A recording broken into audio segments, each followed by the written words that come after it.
Hello, hello. Good morning, everybody. Welcome back to finally another Monday stream. It's been a while. I am glad to be back, and what a stream it's gonna be. We finally have the new Fiendsmith cards. Of course, I was live yesterday already for a Challenger Cup, but I didn't get to play any of that myself. So I'm looking forward to some Fiendsmith today. We're gonna be talking about that in a second. We have a lot of stuff to cover before we hop into Master Duel. I don't know how long it's going to take. We have a couple of new cards. We have some national season results that I am trying to cover. See if what's going on over there, of course. So yeah, I haven't really decided which version of Fiendsmith we're primarily going to play today. I think we might just try different ones because I feel like that is one of the major things that I want to do before the second stage of the Duelist Cup. I will say, even though it is still, of course, more than a month until the second stage of the qualifier is happening, and I also I'm gonna focus on nationals before the Duelist Cup actually, because I am going to be attending French nationals this year. In case I don't know if I said that anywhere already, but. Can't attend German nationals due to the Duelist Cup happening on the same weekend as German nationals. So I've picked the different nationals, and I'm going to be going to France at the end of May. In I believe that's in somewhat less than 3 weeks. So I have nationals before the Duelist Cup. So I'm going to be focused on that, of course, a little bit, and after that, I'm going to be focusing on the Duelist Cup, but I'm saying all this leading to, I think there's a realistic chance, depending on what else happens in Master Duel, that some sort of Fiendsmith control variant is the deck I'm going to be preferring for the regional qualifier, for the Worlds qualifier. I might end up playing a Fiendsmith deck in that one, so I'm excited to try out some versions today.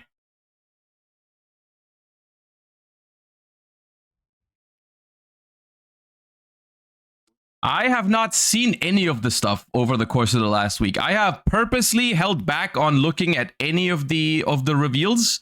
So we're going to be looking at all of those today. Essentially blind. I've seen some people hype some of them up. For example, I've seen people post on Twitter how the new hero cards are pretty good. But I haven't actually read any of the cards. So I'm not spoiled in terms of any of the effects of the cards that we're going to be looking at today. First things first, though, I haven't warmed up properly in a while, so why don't we go ahead and hop into some card guesser, and then we'll go right into the new cards as soon as everyone has assembled. Destroyer, thank you for the 14 months. I appreciate the prime. Thank you. Neos W, thank you for the 29. All right, let's go.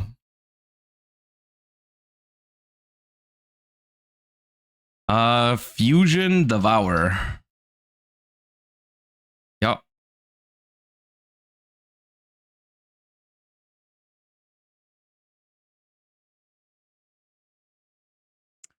This one, I don't feel like, I don't know, man. Maybe Heroic Challenger? No, Psychic Mega Cyber. Okay.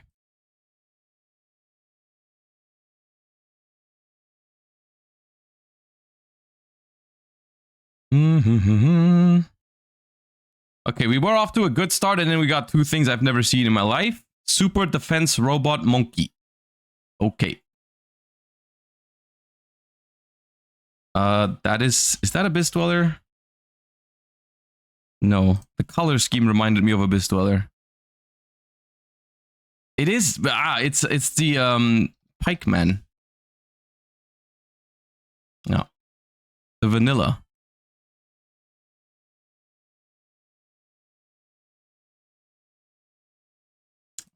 That I think is Golden Land Forever.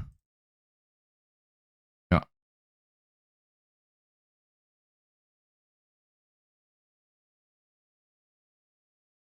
I think that is a Synchro 5 Vortex, the Whirlwind. Yeah.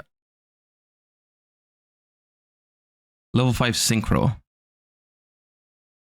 Moray of Greed.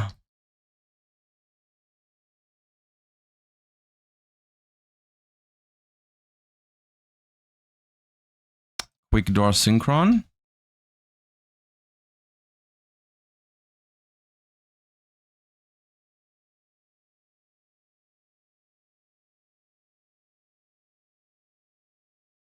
Something police. Space-time police.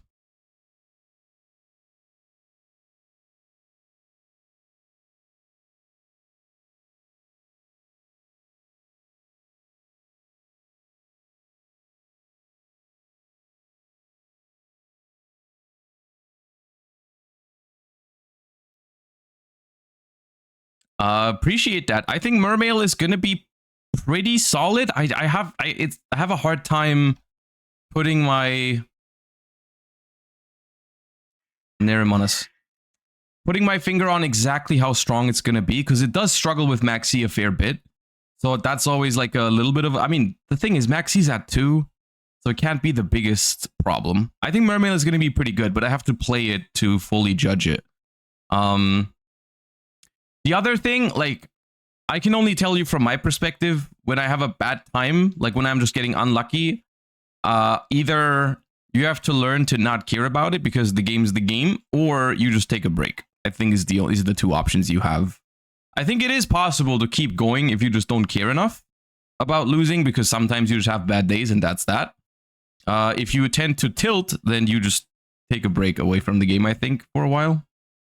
I also, while I answered that question, I just mindlessly clicked skip on all of these, but this is not Magical Android.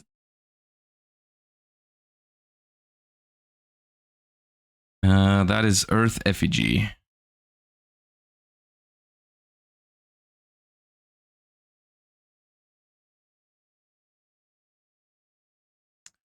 Snowman Eater.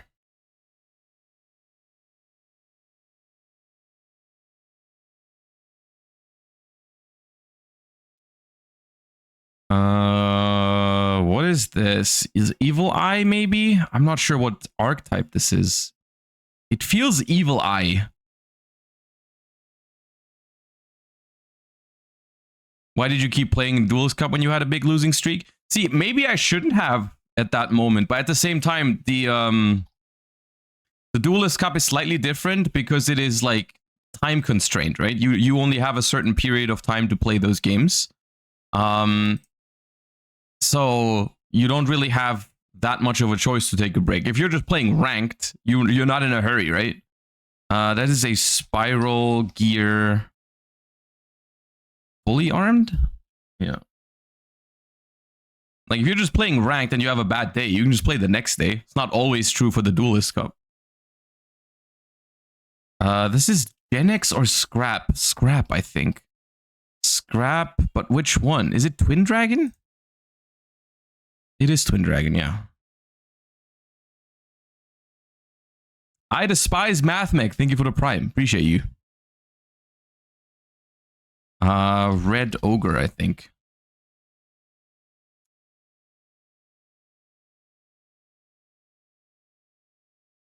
Well, Token...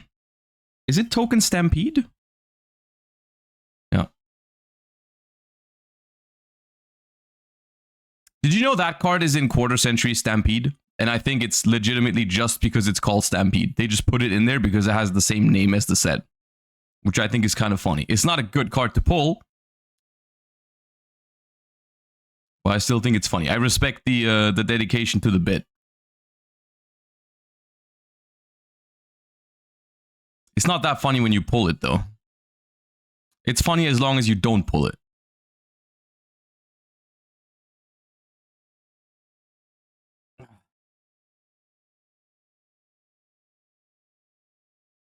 Dude, I don't know these cards. This I feel like I may have seen at some point. Oh, it's the Scareclaw thingy. The Reichphobia. It's okay, I forgive you. Novox Prayer? Oh.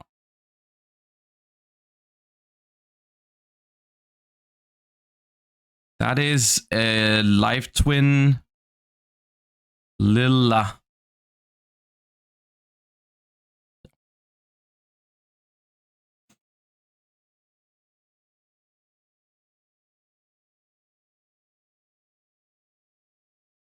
Who is that?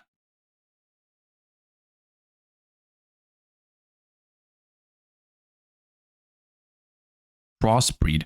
It looked so much like a scrap card, but I just couldn't like name it because it wasn't a scrap card, obviously.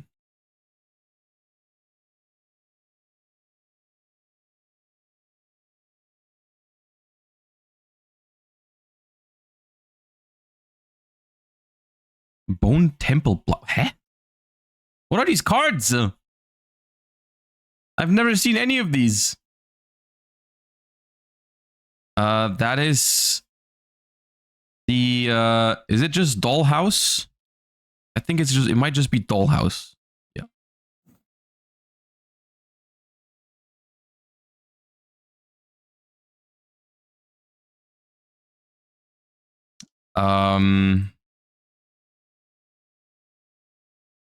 Final Light. Is it that? Yeah.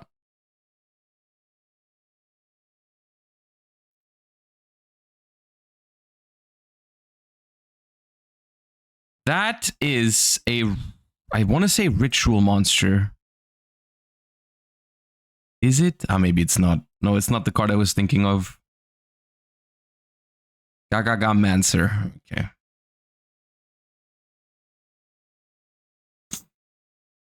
The pace could be better, but it also could be worse. I'm a little worried about what's happening right now. Oh, this one, Backlinker? Yeah. I know my Cyberus cards. Is this a Cyber? That's a Cyberus card, right? Yeah. That is Cursed King Siegfried. No? What do you mean no? Oh, it's a Boral. X-Charge Dragon? Ah.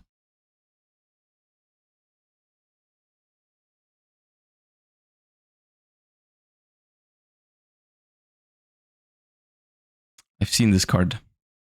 I feel like I've seen this card. Springans? No. Rex Term. Yeah.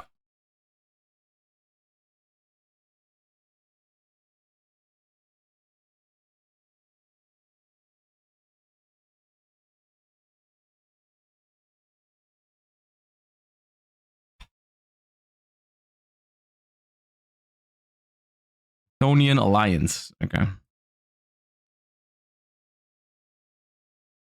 That is B-Troopers. B-Trooper, however...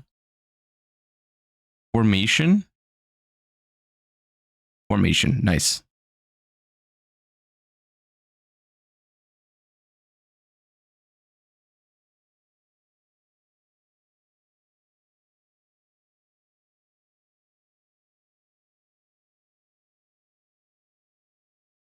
Groza.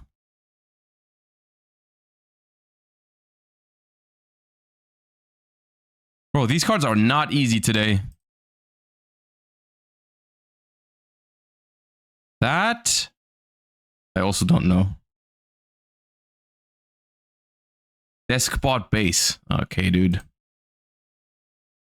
Can I get more niche archetypes, please?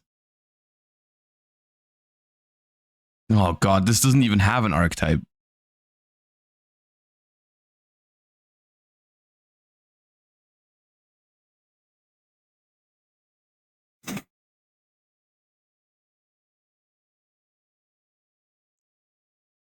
Okay, this card, I think I've seen it somewhere. Zero Force. Yeah.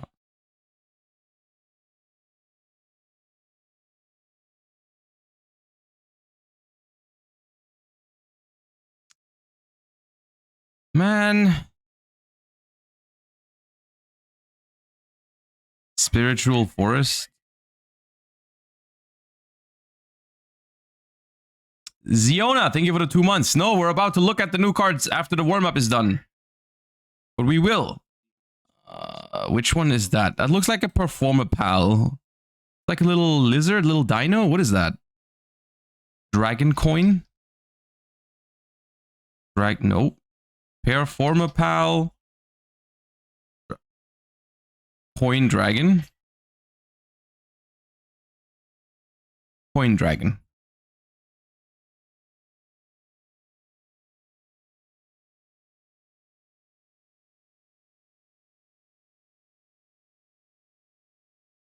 I feel like my start was fine, but we just haven't gotten many points over the last couple of minutes because it's just like, here's a Heraldic Beast.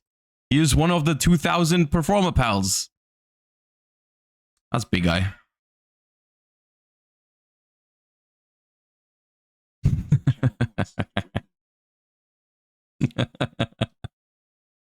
Look, I'm trying, okay? Graveyard Bomb. What is it? Cemetery Bomb. Cemetery Bomb.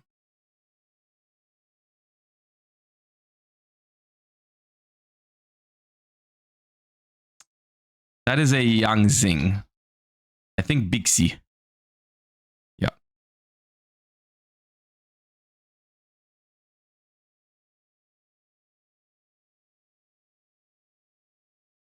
Test Ape. See, I know some Yu-Gi-Oh cards, man. It's just not the ones they're showing me. Ouroboros.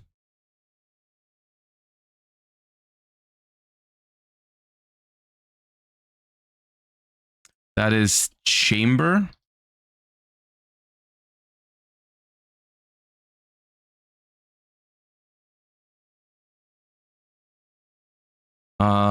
Foolish Return. See, we just made 100 points in like a minute.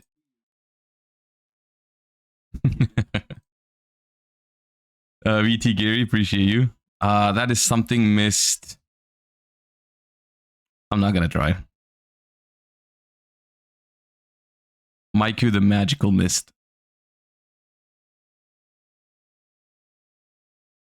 This gives me Appliancer vibes already, but I'm not sure if it is one. And even if it is one, I don't know which one it would be. Appliancer test.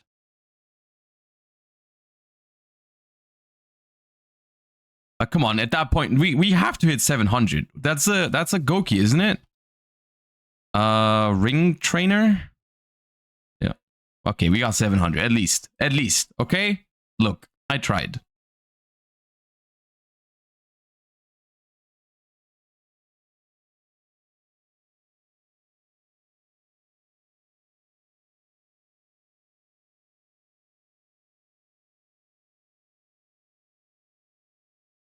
What was that?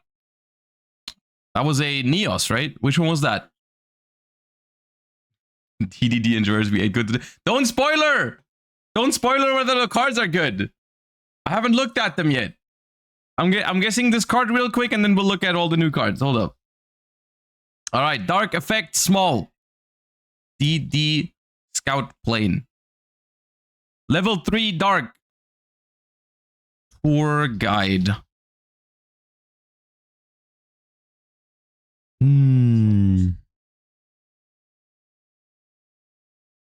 Between 2005 and 2010, level 3 Dark. It is slightly bigger than Tour Guide.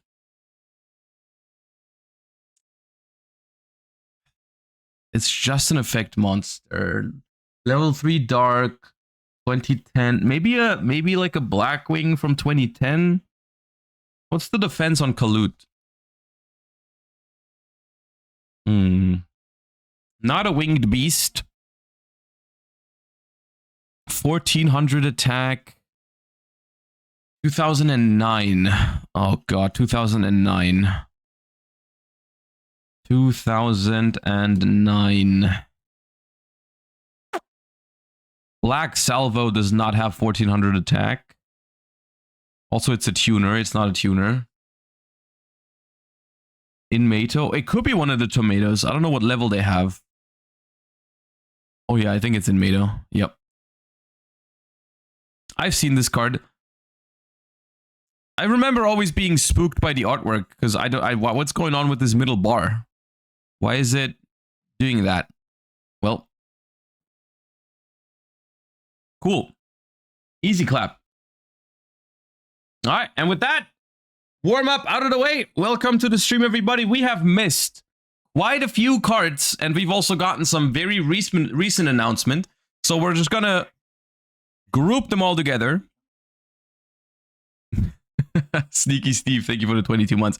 Currently, I said it earlier, I'm gonna be playing playing French Nationals this year, which is in about 2.5 weeks. So currently, I'm leaning towards playing Mitsurugi. There's of course things that can happen in the next 2 weeks or so but I think Mitsurugi is looking pretty good and pretty fun. So we'll see. We'll also we will take a look at some of the Nationals result in a bit. But first, we have a bunch of new cards for different archetypes, some of which have been revealed last week, but I haven't looked at a single one of them. I purposely, because I wasn't streaming last week, I tried to avoid as many spoilers as I could. I saw some people post about them on Twitter, and some people seemed to be pretty excited about the hero cards, for example, but I haven't read any of them yet, as well as the new DDD support that also just got announced, which is actually what we're starting with. Supreme DD Invasion Begins. Doom of Dimensions is what the set is called. So, of course, with the set code having D and D in it, people were already suspecting that we might be getting some DD support in here. And so here it is. I don't know how many cards this is. I don't know if this is all the DD support. Maybe there's more to come. But here is what we have so far. DD Lance Soldier. Level 2 Dark Fiend Tuner. Effect monster. Attack 400. Defense 400. By the way, before we read any of this, DDD is such a large archetype at this point. It seems so like, it's so... I don't know. It seems like one of the more complicated decks to play. Is rather complex. I don't even know what exactly DDD needs right now. Like, what are we looking for? Any DDD enjoyers here that can maybe pinpoint to tell me what exactly the deck's weakness is? Is it consistency? Is it like the combos are not strong enough? Is like we need a way to play around Nibiru? What's going on there? You know, what's going on? Nibiru counter. It's all of that. Okay, if all of that is missing, okay, okay. You can only use the first and second effect of this card's name each once per turn. You can target a DD monster you control, increase its level by up to the number of Dark Contract cards you control and in your graveyard. If this card is in your grave, you can target a Dark Contract you control, destroy it, and if you do, special summon this card, but banish it when it leaves the field. Okay, so this right off the bat seems like an okay card. It's a tuner that can summon itself back from the graveyard, which is neat, but not as crazy as I was thinking for like the first card I'm reading in like 2025 wave of support, but it's fine. It's fine. I don't know how relevant controlling the levels is for DDD. I'm not sure, because DDD is kind of doing everything, right? DDD is synchro summoning, link summoning, fusion summoning. They got pendulums in there as well. I had no idea, man. It's probably useful for some of that, right? They have XCs too. So at some point in some universe for DDDs, the level manipulation definitely makes sense, right? So yeah. Lamia is bad now. Oh yeah, it is kind of a better Lamia, right? Because Lamia was kind of the same thing, like just a tuner that you could summon. But this kind of maybe does it better. DD Defense Soldier. Level 4 Dark Fiend. 0 attack, 1800 defense. You can only use the first and second effect once per turn each. You can activate one of these effects. Target a DD card in your pendulum zone. Special summon it. Banish one DD monster from your graveyard. If your DDD monster... I'm losing my mind reading these effects. If your DDD monster attacks this turn, your opponent cannot activate cards or effects until the end of the damage step. You can banish this card from your grave. Add a DD pendulum monster from your face-up extra deck or graveyard to your hand. Okay. I'm noticing a trend here with these two right off the bat, is that none of these are starters, right? None of these are starters, which makes it a little odd. At the same time, maybe for DDD, it's not too bad because they already have, I think, a decent amount of starters, maybe. But there's also like more to read, so we'll see. We have DDD0 Demise King 0 Machinex. But there's 2 zeros. Level 8 Dark Fiend Pendulum. Pendulum scale. 0. Pendulum effect. You can only use the pendulum effect of this card's name once per turn. During your main phase, if this card was activated this turn, you can place a Dark Contract continuous spell trap from your deck face up on your field. Okay, here we go. That's a crazy starter, right? That's crazy for the deck, right? Because the Dark Contract that searches is not on activation. It is on, like, it's once per turn. So, like, you can just place whichever contract you want. Specifically, the one that searches once per turn makes this definitely a 1-card starter. No matter what you're trying to do, this is probably the best one so far. And we're not even done reading it. Monster effect. You can only use the first and second effect of this card's name each once per turn. If a face-up DDD and or contract card you control is destroyed while this card is face-up in your extra deck, you can special summon this card, then you can destroy a card on the field. If this card in the monster zone is destroyed, you can place it in your pendulum zone. Okay, that seems more like a neat benefit, where like the main purpose of this card is definitely this. I feel like you're trying to place it in your pendulum scale, get your free contract, and then maybe later on it somehow ends up in your extra deck and you might be able to bring it back. There's like probably ways to make it work, but the best thing about this card is definitely the consistency aspect of this. The second effect being a good bonus is definitely strong. So yeah, this card seems very, very powerful. Oh my god.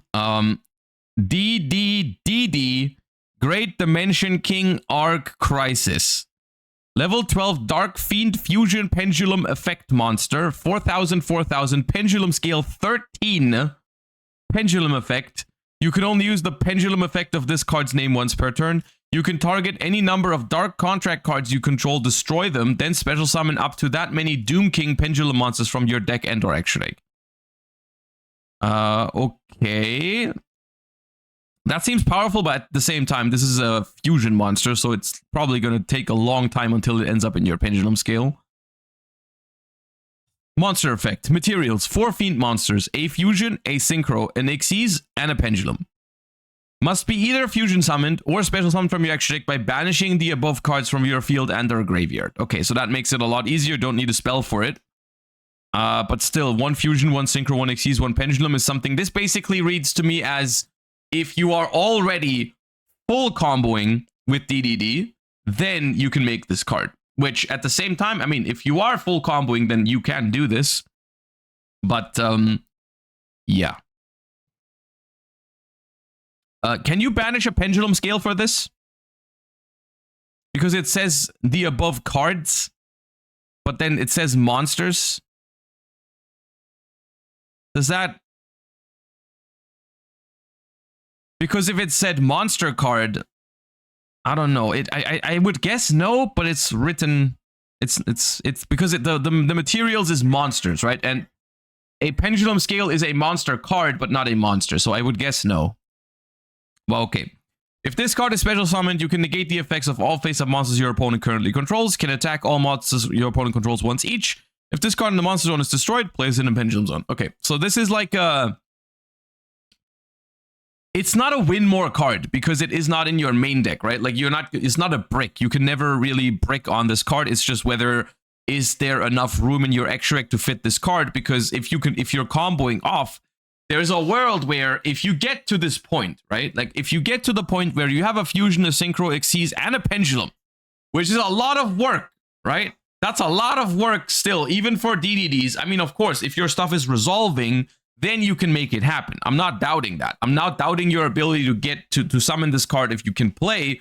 But if your opponent is interrupting you, then you might not get to the point where you can perform a fusion, a synchro, and an Xyz summon. And also have a pendulum monster in rotation that's basically on the field, not in... Because pendulum won't be in the graveyard unless you Xyz summon with it, I guess. But like, what I'm trying to say is... in Yu-Gi-Oh, you have to evaluate these by like their practical applications, which is that you're not playing the game alone. Like I understand that if you're resolving your DDD cards, you can get to all of this. But the thing is, your opponent is going to try to stop you from doing that. And also, the next question is, if you are already doing that, right? If your opponent cannot stop you from summoning a Fusion, a Synchro, an Xyz, and a Pendulum card, aren't you winning the game already? Are we not winning the game already if we're summoning Fusion, Synchro, and Xyz monsters in the DDD deck? So I don't know if that's gonna be worth an extra deck slot. I mean, I'm not saying you can't make it. I'm just saying I don't know if it's, yeah, you get what I'm saying, I think. All right, DDD Founder King Clovis, level 6 Dark Fiend Synchro, materials generic. Can only use the first effect of this card's name once per turn. If this card is synchro summoned, you can target one of your banished DD monsters, or if you control a Dark Contract card, you can target one in your graveyard instead and special summon it. If this card becomes banished, you can activate this effect. If your DD monster attacks a defense position monster this turn, inflict piercing duel damage. Okay, this card, plain and simple, pretty good. I still hate it because this is just synchro climbing, which is not something I'm a big fan of. Similar to link climbing, like I'm not a fan of just like turning 2 monsters into a synchro 6. That just gives you, probably summons back your tuner, and then you make 2 monsters that are supposed to make a level 6 synchro, then make like a level 10 synchro or something instead. I don't know, or level 8. But sure. Caesar material. It is a level 6 fiend, yeah, and it does give you banishment recycling if that's relevant for DDDs. It might be. It's a good card. It's a good card.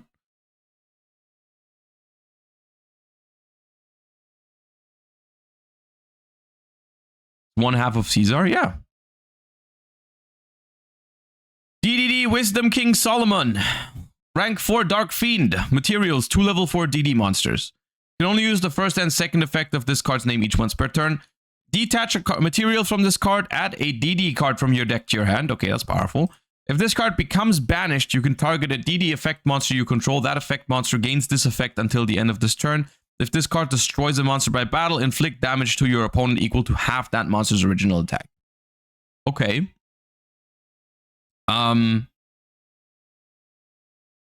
This is the big one. See, the thing is, this is what I meant earlier. DDD is such a huge archetype and so convoluted, and it's like such complex combos and stuff like that, that like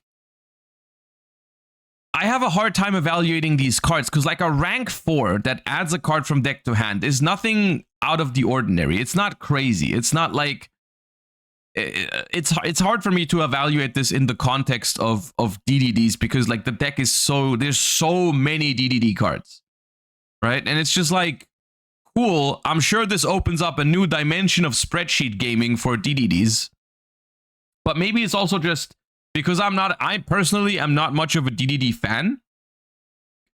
So I've never actually gone through the motion of learning all that stuff.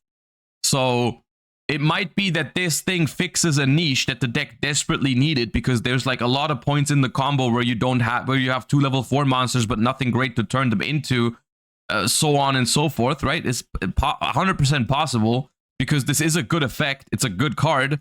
I just don't know exactly where it slots into the DDD archetype. But yes, it reads like a solid card.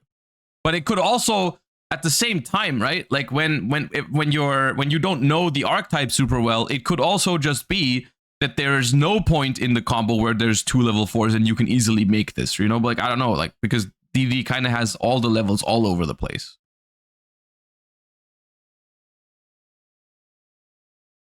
But yeah, from what I'm hearing from chat right now, there's some people here that are into DDDs, and they are saying this card is fixing a lot of problems for the deck. So yeah, good card. I mean, it is a good card. Then we have DDD Sky King Zeus Ragnarok. The best thing about DDDs, I think, or like if you're scared of DDDs, I think is like there's going to be like a set percentage of people that will receive game losses every single tournament for incorrect deck lists. This is the big one. Bro, literally that exact same sentence, this is the big one, got typed multiple times when I looked at this card. Okay, can the DDD community at least agree on which one's the big one? So I'm not like reading everything and you're like, this is the one. This is the one that's gonna make it good. Believe me, this is the one. Link 3 Dark Fiend Link. Dude, it's one support wave. It is one support wave, and they're getting Effect Monster, Pendulum Monster, Fusion Pendulum Monster, Synchro Monster, Xyz Monster, Link Monster. Dude, DDD is crazy, man. At some point, you gotta stop. You just have to call it a day. You have to call it a DDD day with these cards, man.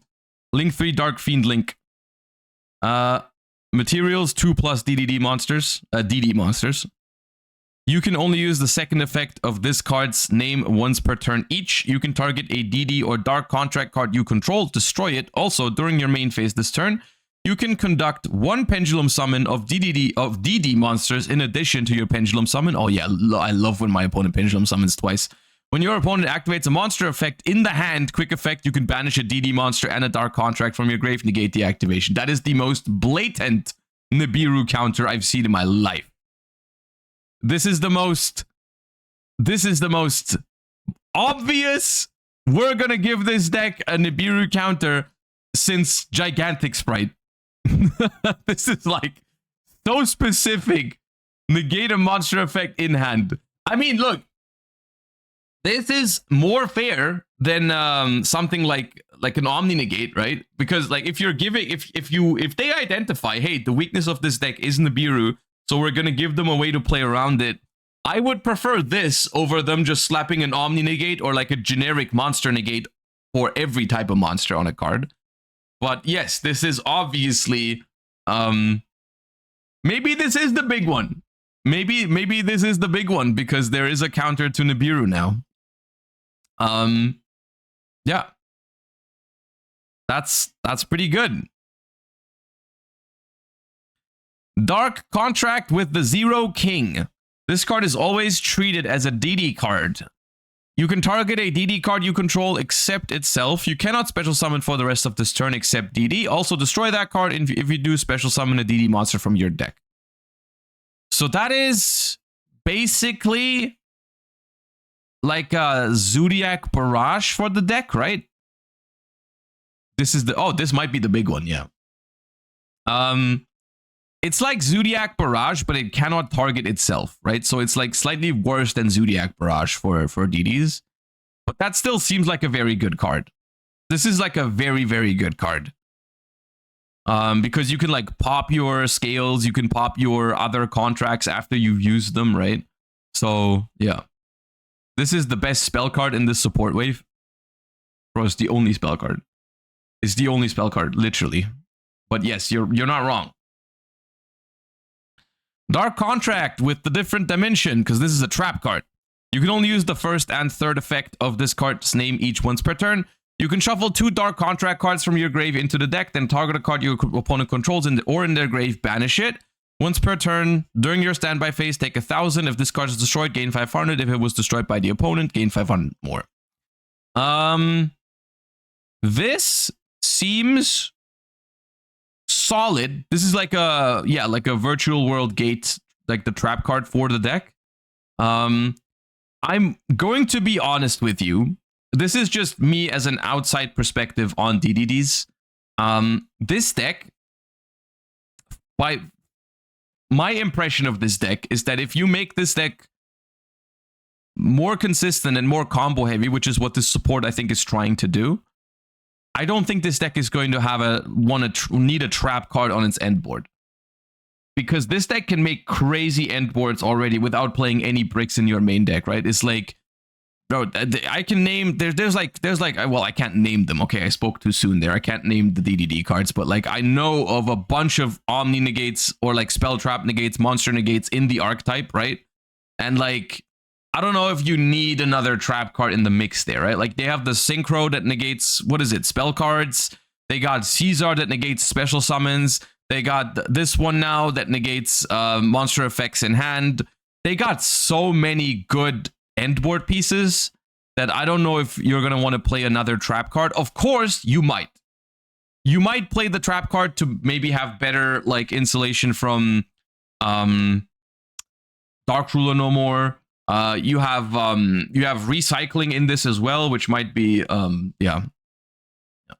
Is this the most unfun deck to worse? I mean, this is it's a combo deck.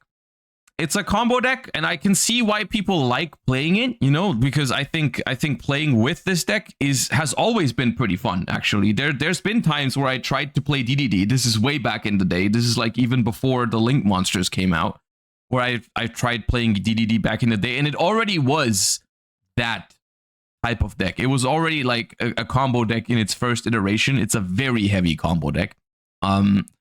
And some people don't like playing against combo decks. It's just how it is. I mean, getting comboed on when you can't stop it is definitely not the most fun. I think the thing that makes playing against DDD so rough is that there's so many cards to consider. So when your opponent activates a card like this one, right? DDD Wisdom King Solomon, detach a material, add a DD card from your deck to your hand. You have, if you don't know this deck, or even if you know the cards, right? Even if you know the cards, there's like 50 targets for this, right? And all out of those 50 targets, most of them have 5 effects because they're pendulum cards, right? And so like I think playing against DDD or even learning DDD is like super overwhelming, especially at the start. If you're playing against this deck for the first or second time, or you're trying to play this deck for the first or second time. So yeah, that's that. The support here, without being a DDD expert, the support here seems very strong though, because this is kind of everything, right? This is some solid main deck tools, which I don't know if these were necessary or not, but I'm sure they're good. I'm sure they're appreciated. Like the Land Soldier and the Defense Soldier are like, they're not bad cards, so if they have room, if they find room in some of the combos, then you can play these now. The Fiend Pendulum is great for consistency and more than that, right? Like this thing just having this effect here this already would have made it good enough. If this was a Pendulum vanilla with just this effect, right? It would have already been good. But it also has bonus effects beyond that, so it's pretty strong. This is, I don't know if this is going to end up seeing play. It's a good card. You can basically make it for free, so it might end up seeing play, but the deck has a lot of extra deck cards already. So I don't know. The Synchro is good. Basically, this wave of support is everything the deck could have asked for, I think. It's more consistency cards with the new... This is not a starter on its own, but combined with anything else, it's a starter and extender. The Pendulum Monster is a great starter. The Synchro and the Exceed are great cards to just make within your combo to keep going, right? To turn combos stronger, make combos stronger from your extra deck.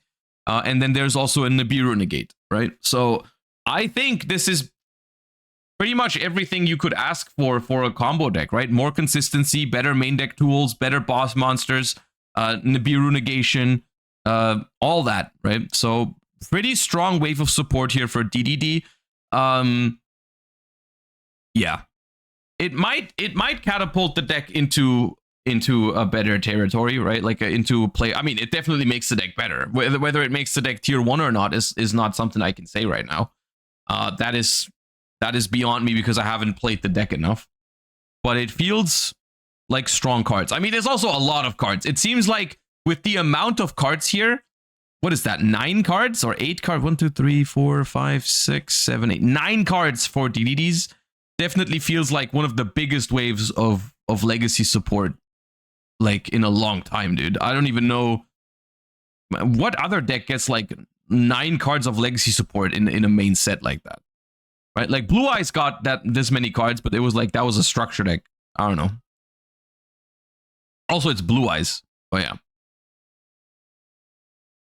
So me personally, if I could have picked an archetype to receive 9 support cards in Supreme Crisis, not Supreme Crisis, in Doom of Dimensions, I would have picked a different one, but it is what it is. DDD enjoyers eating well, I suppose. So yeah, that's that. And then we have a variety of other cards that have been revealed over the course of the last couple of days that I wasn't live for. The first one here, or the second one, I suppose, we've already looked at DDD. Hero support from the Tactical Tri-Pack. And now, while I have read none of these cards before, I have seen some people hyping these cards up on social media. People have been posting about these. People have been saying the hero support is crazy. So I don't know. At least with heroes, I have a little bit of a better feeling for what this deck would need to be playable. In heroes case, I think it would just very much be an answer to Nibiru would be great for heroes from a hero perspective. So here we go. Masked Hero Dusk Crow. Dark Warrior level 4. Looks like mini Dark Law. You can only use the first and second effect of this card's name each once per turn. If this card is in your hand, you can banish a hero monster from your grave, special summon this card. If this card is normal or special summoned, you can add a masked hero monster from your deck or graveyard to your hand, except Masked Hero Dusk Crow. If this card's normal or special, add a masked hero. Wait, aren't most masked heroes extra deck cards? Has there been masked heroes for the main deck? Before this one? The next one. Okay, yeah, I mean, I saw that this one is also a masked hero, but I was wondering if there was any previous targets or is it just the new ones? Okay. This is like, I don't know how you guys feel about this, but I feel like this is awkward with heroes now. I mean, it's been like this for a long time, but they keep doing it more and more and more, where they are creating more sub-archetypes within the hero archetype that only really interact with each other. So like the hero deck, right, is like a huge mix of like these sub-engines that sometimes bridge into each other. Like you've got of course, you've got elemental heroes, you've got destiny heroes. Then it's like they made vision heroes, which have a lot of synergy with each other.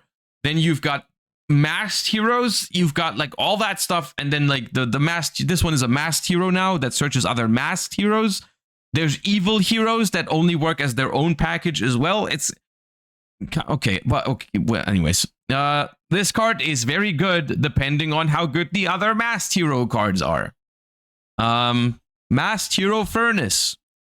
Fire Warrior, level 7. You can only use the first and second effect of this card's name each once per turn. You can reveal this card in your hand, add a mask change or polymerization from your deck to your hand, then discard a card. You cannot special summon from the extra deck the turn you activate this effect, except hero monsters. Okay.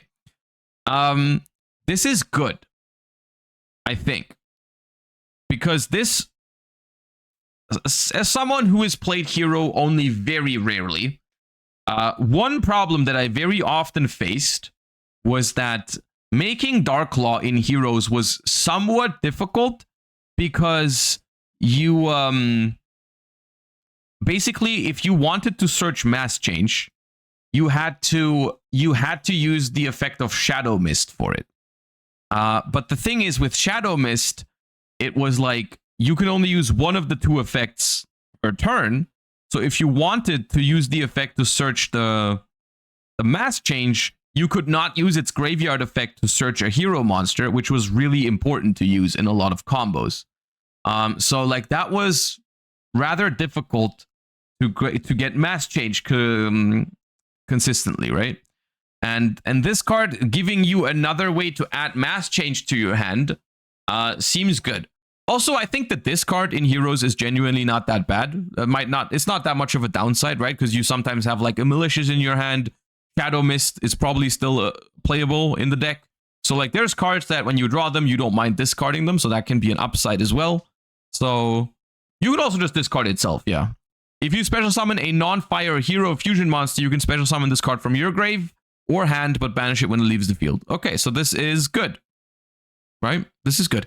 The only weird thing about these two is that like Dusk Crow gets significantly worse if you have Furnace in your hand already, right? So is Furnace good enough to play multiple copies? If yes, then Dusk Crow is going to be a little awkward because then you already have the target for it in your hand, because it's like, you know, at this point in time, this is the only target for Dusk Crow. Dusk Crow can add from grave. Yeah, but you're not adding anything that does anything because it's once per turn. Like, yes, you can use Furnace, search mass change, discard it, and then special Dusk Crow, but like you're not adding anything back that matters. Masked Hero Atomic. Fire Warrior Fusion must be special with Mass Change. You can only use the first and third effect once per turn. If this card is special summoned, you can target a non-fire masked hero monster in your grave, special summon it in defense, ignoring its summoning conditions. The first time this card will be destroyed by battle or card effect, it's not destroyed during your end phase. Target a change quick play spell in your grave, set it. Okay. This makes... I mean, let's be honest. Masked heroes in the extra deck have to be crazy for them to see play. Because if the masked hero is not crazy, I'm summoning Darklaw instead. And I still think that's what people are going to do.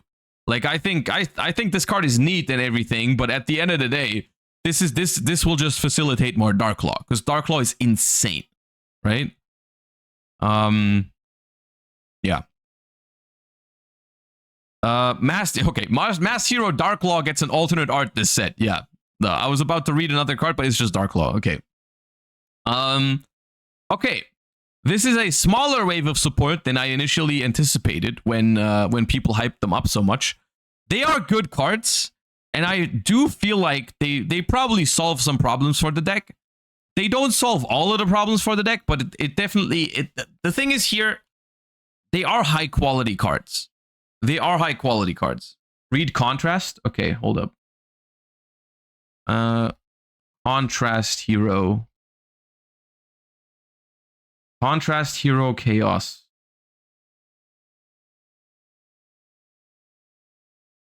Okay. Okay, I see what you're saying. I see what you're saying. Because this thing requires 2 masked heroes, it was previously impossible to summon. Right? It was impossible to summon. I mean, not impossible, but like practically impossible, right? Must be fusion summoned, cannot be special summoned by other ways. While face up on the field, this card is also light attribute. Once per turn, during either player's turn, you can target a face-up card on the field, negate that target's effect until the end of this turn. Yeah, okay. I mean, this is neat. This is definitely neat. It doesn't stop Nib. It does not stop Nib. And also, I think, genuinely, let me tell you something. I think the hero end board was already pretty scary. Like, the hero end board was already pretty good. Like, it really was. It was a good end board, that what heroes did.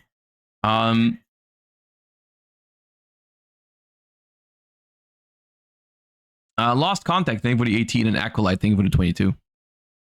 The thing is, this makes the hero end board, like, I think on average better, because you now have access to Contrast Hero Chaos. Sure, you can make that now. You can also make Darklaw basically every single time, right? So that's massive. But like ultimately, it's not that different from like what the deck was already able to do, right? You can already make Plasma. You can like get the trap card that pops a bunch of cards on the opponent's turn. You have DPE. You have Darklaw already a certain amount of the time. So like, this is another. I think it's an upgrade slightly, but it still feels like, with a lot of past waves of hero support, it feels more like a side grade to me.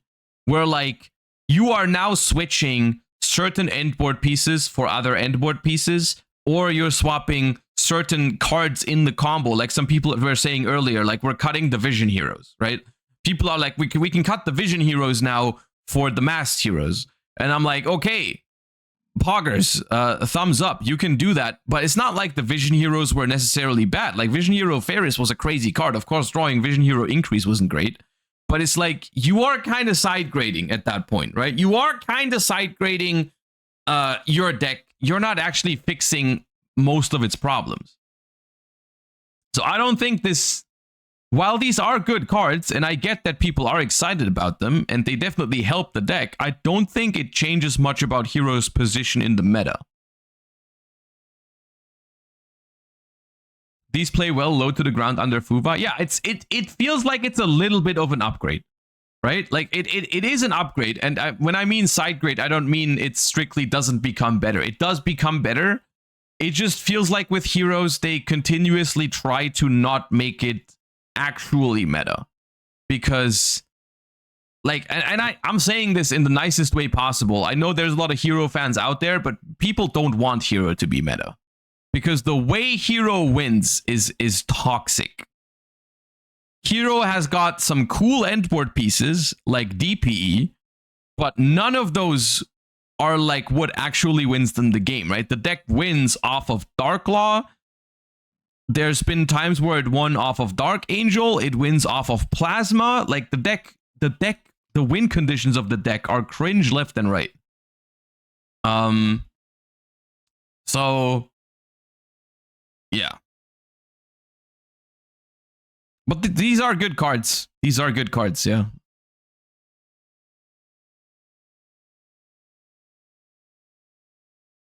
Here's another fan favorite. We got Dark Magician support. I guess it's always Dark Magician support time after we got Blue Eyes support. I find it funny how Dark Magician always seems to fall behind Blue Eyes. Like you would think that at some point they would be like, okay, let's make Dark Magician meta now and not Blue Eyes all the time. But we'll see. Dark Magician of Destruction, level 8 Dark Spellcaster Fusion. Dark Magician plus a light or dark must be fusion summoned or special summoned by banishing one level 6 or higher Dark Spellcaster monster you control during the turn a spell card or effect was previously activated. Okay, that has potential applications, not only for Dark Magician, but for any deck, right? There's like a lot of decks that could do this. Yeah, Dia Bellstar can do that. You can only special summon it once per turn this way, no matter which method you use. This card's name becomes Dark Magician while face up on the field or in the graveyard. If this card is special summoned, you can add a Dark Magician or a card that mentions it from your deck to your hand. Oh, okay. Now hear me out.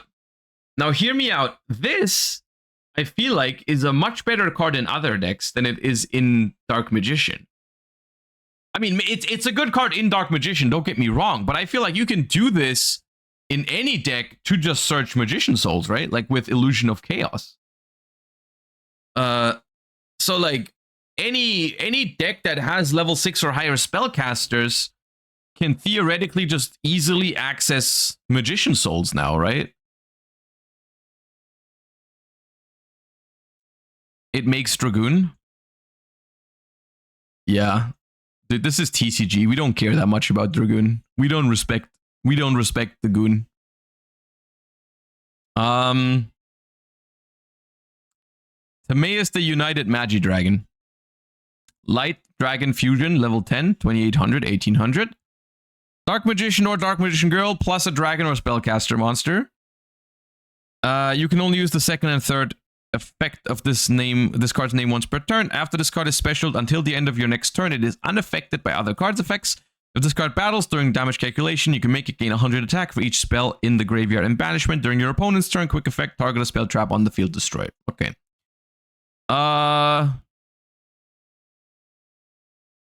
This card looks really cool. And it will almost always, I guess, guarantee you another turn because it is completely unaffected and can get pretty big if you have a bunch of spells in the grave.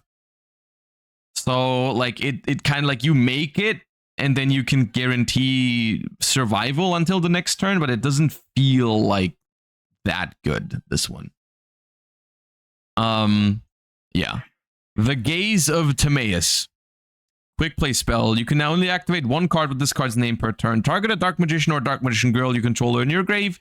Fusion summon a fusion from your extra deck that mentions it as material by shuffling that monster into the deck, but banish it during the end phase of the next turn. This is treated as a special summon with the Eye of Timaeus. Okay, wait. So if you do this, you only shuffle that monster into the deck. You don't have to do the full materials.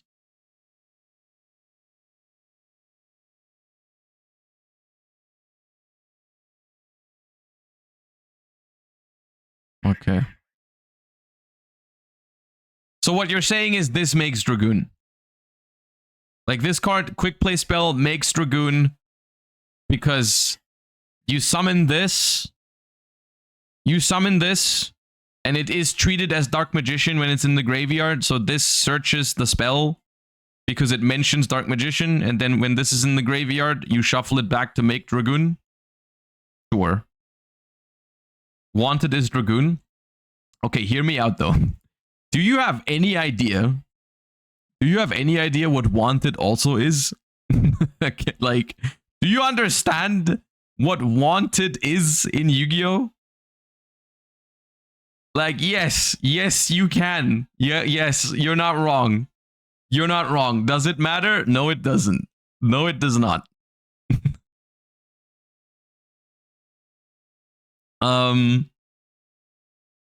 Look, Wanted is Dragoon if you make your Snake Eye extra deck infinitely worse. Because try taking out 2 cards from your Snake Eye extra deck for Dragoon and this. Have fun.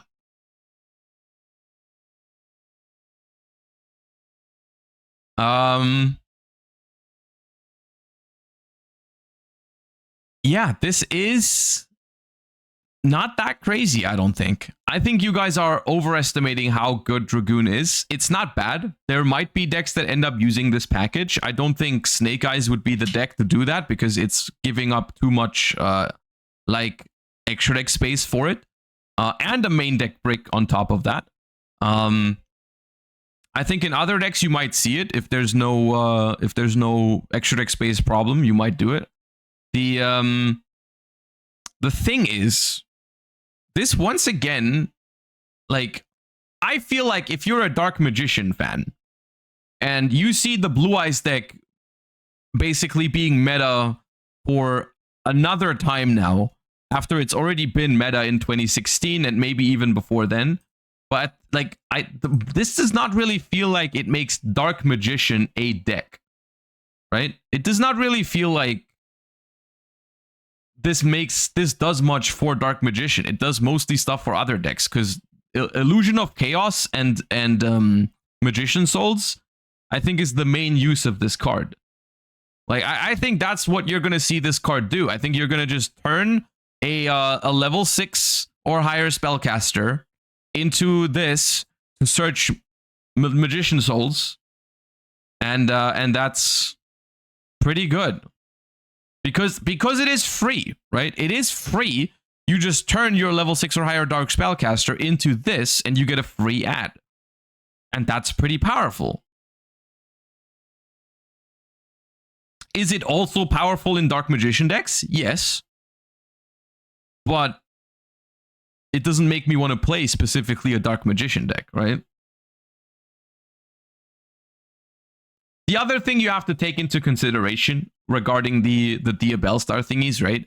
When we get these cards in the TCG or in Master Duel, there's a good chance people aren't playing Dia Bellstar anymore, right? You don't know exactly when this is going to be out for us. Yeah.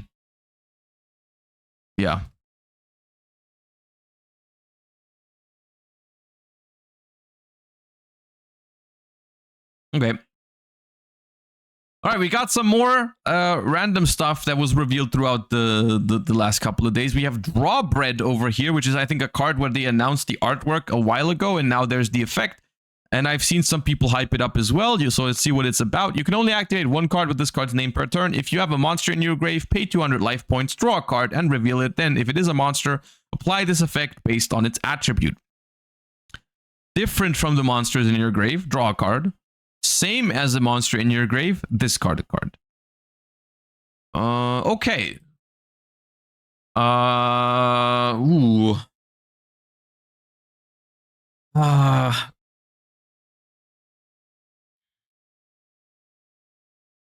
It is good. I don't know if it's good. I don't know if it's good because, like, my problem with this is that I can't activate it before I start playing.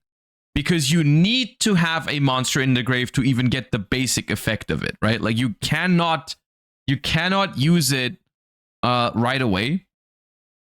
Dark World support? This is not Dark World support. Because in Dark World, all of your cards are dark. So it's always draw 1, discard 1, which the deck already has and doesn't play.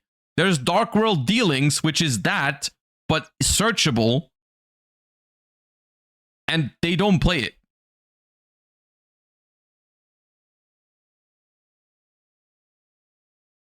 So it's like, of course, in a perfect world where you're playing a deck that has a lot of different attributes, or even more ideal, you maybe have like a monster in your grave that has a unique attribute. You don't play that in your deck anywhere else. Like, let's say you go second and you have Ash Blossom in your grave, but your deck is not fire, right? So like, you're most likely not going to draw a fire monster unless you draw another Ash Blossom, right?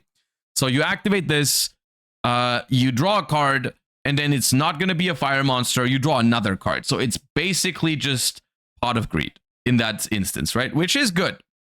That's very good. My problem with this is that you can't activate it. Like in some hands that don't play yet, it's like worse than Upstart Goblin, right? It's literally worse than Upstart Goblin if your hand does not play. It's not a consistency card because you have to be playing already to use it.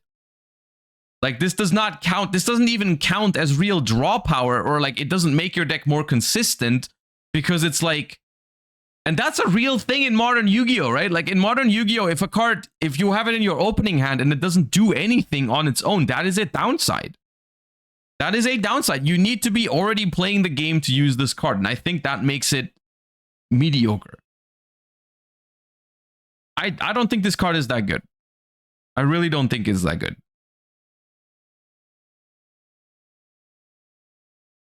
Yeah. We have another batch of GX cards. When I saw this first, I thought it was just a Thunder Giant alt art, but it's actually a new card. Elemental Hero Thunder Giant Voltic Thunder requires 2 elemental heroes with different attributes, so I guess there is more hero support. Must be fusion summoned. You can only use the first and second effect of this card's name each once per turn. If this card is special summoned and your opponent controls more cards than you do, you can destroy all other cards on the field. You contribute this card fusion summoned using a normal monster as material, then target an elemental hero in your grave, special summon it. Could be a neat option for going second in heroes when you like resolve your miracle fusion. Overall, I think heroes struggles with extra deck slots, maybe a little bit too much for this. I don't know, but this, yeah, it's not terrible. We have a Light Water Dragon. This card's name is always treated as Water Dragon. You can only use this effect, the effect of this card's name once per turn. You can banish this card you control. Special summon 3 level 5 or lower water and or wind dinosaur monsters from your deck in defense position, but their effects are negated. Also, you cannot special summon from the extra deck for the rest of this turn except dinosaur and sea serpent monsters. Okay. That lock probably makes it unplayable, right? Because even if you're playing a dinosaur deck, right? Even if you're playing a dinosaur deck, you can't make Lagia or Dolka because they're not dinosaurs. They are actually dragons. That would have been the one good use of this card, I feel like. If you can just tag out into... I don't know if there's even good targets for this, because of course the OG targets for this would be what they want you to do with this is like Hydrogeddon and Oxygeddon. You're not going to play those cards in 2025. I think there's one dinosaur that's a wind. Isn't there one that's kind of like Giant Rex? The Chioptera or whatever it's called? Hold up.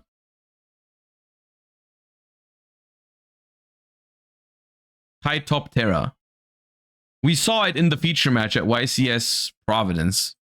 This one, right? This one's not that bad. Because this one is basically like Giant Rex, right? It's just if it's banished, you can summon it. So like this one wouldn't be that bad, but you'd never want to be playing multiples of it, right? You'd never want to be playing enough.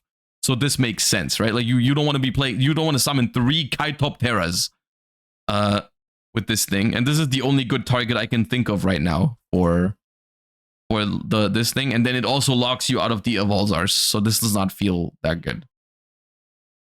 If you're making a Bastion themed deck though, it probably goes hard.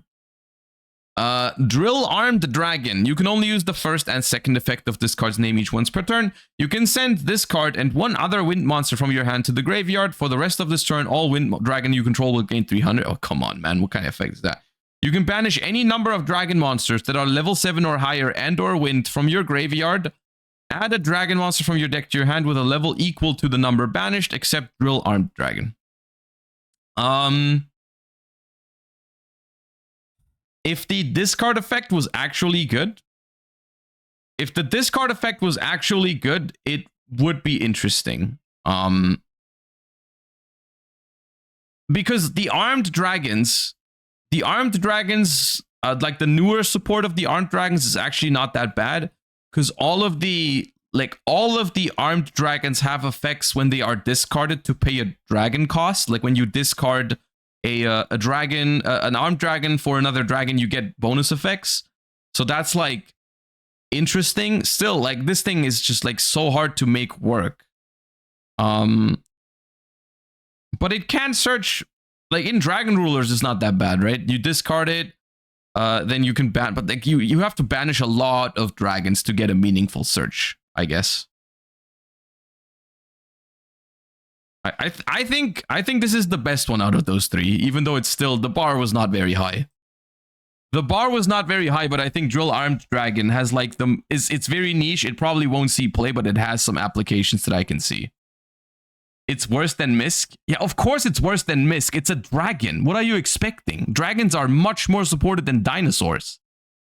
Like, you have to understand the context that these cards release in. Like, yeah, Misk is allowed to be better than this.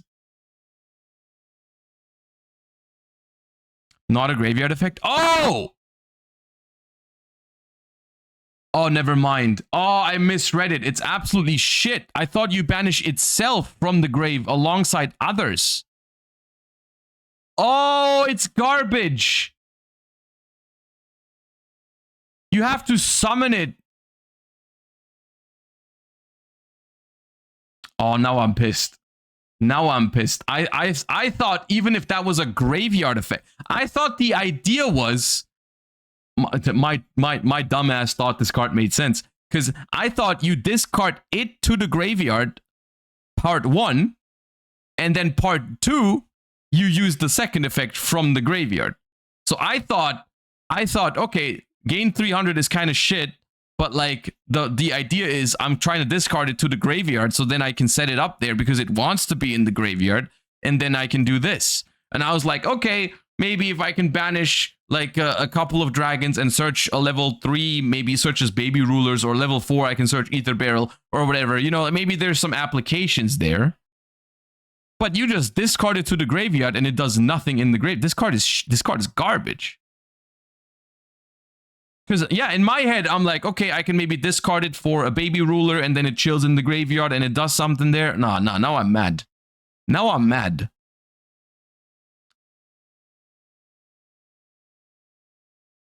Okay, moving on. Moving on. All right. Okay, I think that's all the new cards that I've missed over the last couple of days. We've got some bangers in there. We've got some mediocre ones in there, but like a little bit of a mixed bag there. We're going to be moving on.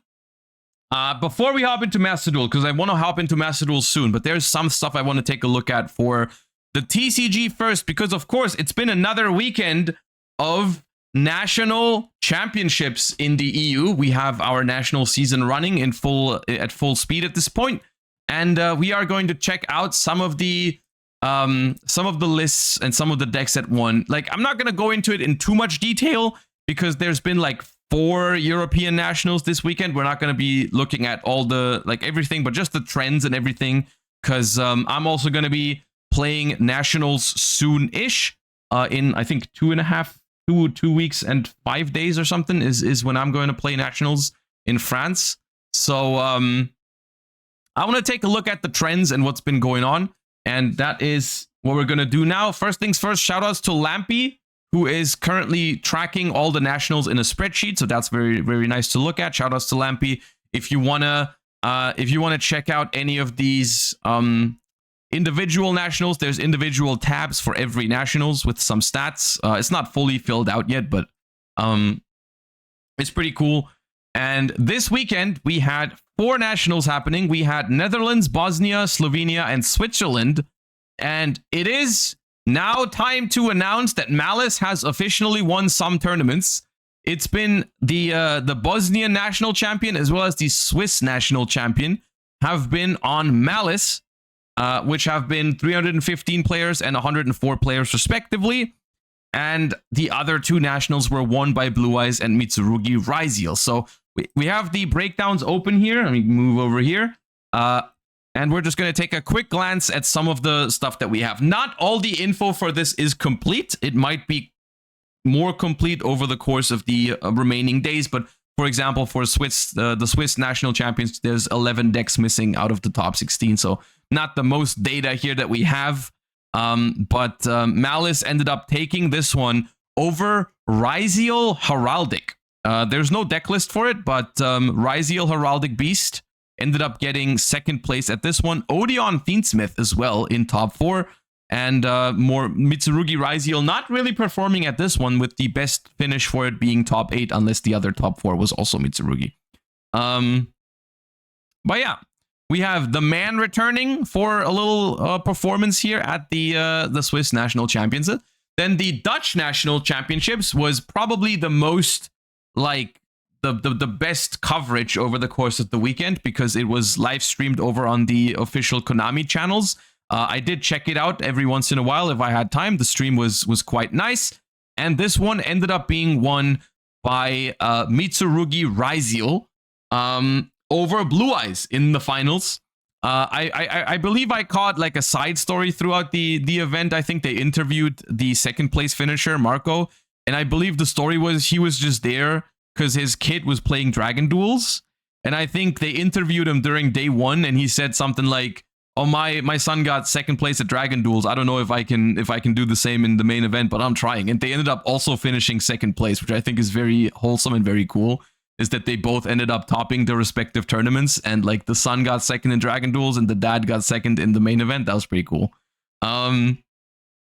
But it was Blue Eyes second place, Mitsurugi Raisiel in first. Malice was pretty well represented at this tournament, I think. Overall, from the numbers that I've seen, I mean, the numbers here for the top cut are not complete, but there was Malice in top 4 twice. They both lost in top 4, but there was 2 Malice in top 4. There was more Malice in top 8. There was a life twin Fiendsmith in top 16 as well, alongside Crestron Horus, Unchained. Oh, there's even a list for the Unchained. Let me look at that here for a second. Okay, we've got 44 cards. Fiendsmith, Unchained, anything out of the ordinary. Seems like we're mixing some hand traps with some board breakers, which I think is like, I don't know what the trend is, but in my head, I'm thinking like it's pretty difficult to prepare for this format, right? Because beating Malice and Mitsurugi when you're going second is pretty difficult with just hand traps, I think. Like, there's not that many hand traps that are just good against both of those decks. And the ones that are like the closest to being good, especially against Malice, are like Charmies. And Charmies feel like so weird to main deck when your deck wants to go first. So it's kind of iffy. But yeah, we got Unchained, we got Crestron here, we got Ogdoadic Fiendsmith Mitsurugi in the hands of yugioh An. Topping the Dutch Nationals as well. I believe yugioh went undefeated in Swiss as well and then lost in top 16. It is what it is. And then we have Blue Eyes actually taking a national here, where we actually have the full breakdown for the top 16 in this one. And this one had in top 16 4 Mitsurugi variations, 3 Raisiels, which apparently were not Mitsurugi, so it's like Raisiel Fiendsmith. And then we had 3 Malice. And overall, I think the story of these first couple of weekends for the TCG format is that, I mean, we've talked about this last week already after YCS Providence, but Malice is a top deck in the format, but it is not the only top deck in the format. I think these Nationals and also YCS Providence are showing that a lot of other decks have chances in this format. It is more diverse than people anticipated, even myself. I did not anticipate it to be this diverse. Of course, it is more diverse the smaller the tournament gets. Like with smaller Nationals, you will see more diverse top cuts and you'll see more rogue decks making it into the top cut. But still, even at YCS Providence, we saw We saw, you know, Regenesis top. We saw a decent amount of Ryziel's top. We saw some Mermail in top cut as well. Like, and there's probably other things that I'm forgetting. But like, the format is more diverse than I anticipated, I think. It might be because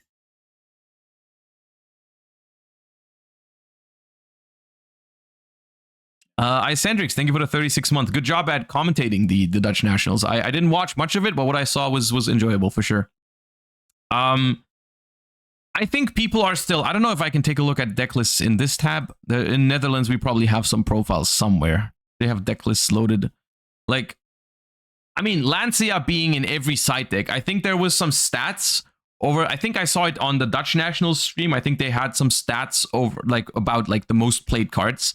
And I think the two most played cards by far were Lancia and Droll and Lockbird. And of course, Lancia being directly directed at Malice, right? With a lot of people even playing Chaos Hunter on top, because everyone is expecting Malice to be so powerful, is definitely hurting the deck's performance, right? Because of course, I mean, the deck has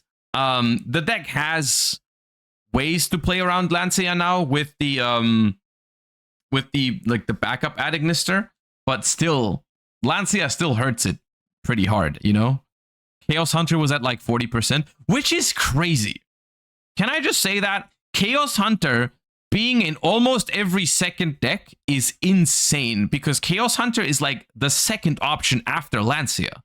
Like that's like they're playing Lancia from Wish in every second deck, which also means that every one of those, I mean, everyone's playing Lancia already. So the amount of hate that Malice gets in deck building is insane. But on the one, it's kind of like, it's a weird situation, right? Because everyone knows that Malice is a popular deck, right? Malice is a deck that you play against a lot in Swiss as well, right? It's not like the only deck you have to respect, but it definitely is there, right? I would assume that if you're playing, like, I don't know, if people attended national championships over the course of like either this weekend or the weekend before that, feel free to let me know in chat how many Malice you faced in like those tournaments. Because I would think if it's like a, let's say it's a 9-round Swiss, I would still think at least 2 to 3 Malice. It might be more than that. But like and then top cut as well, you're gonna face some on your way through it, right?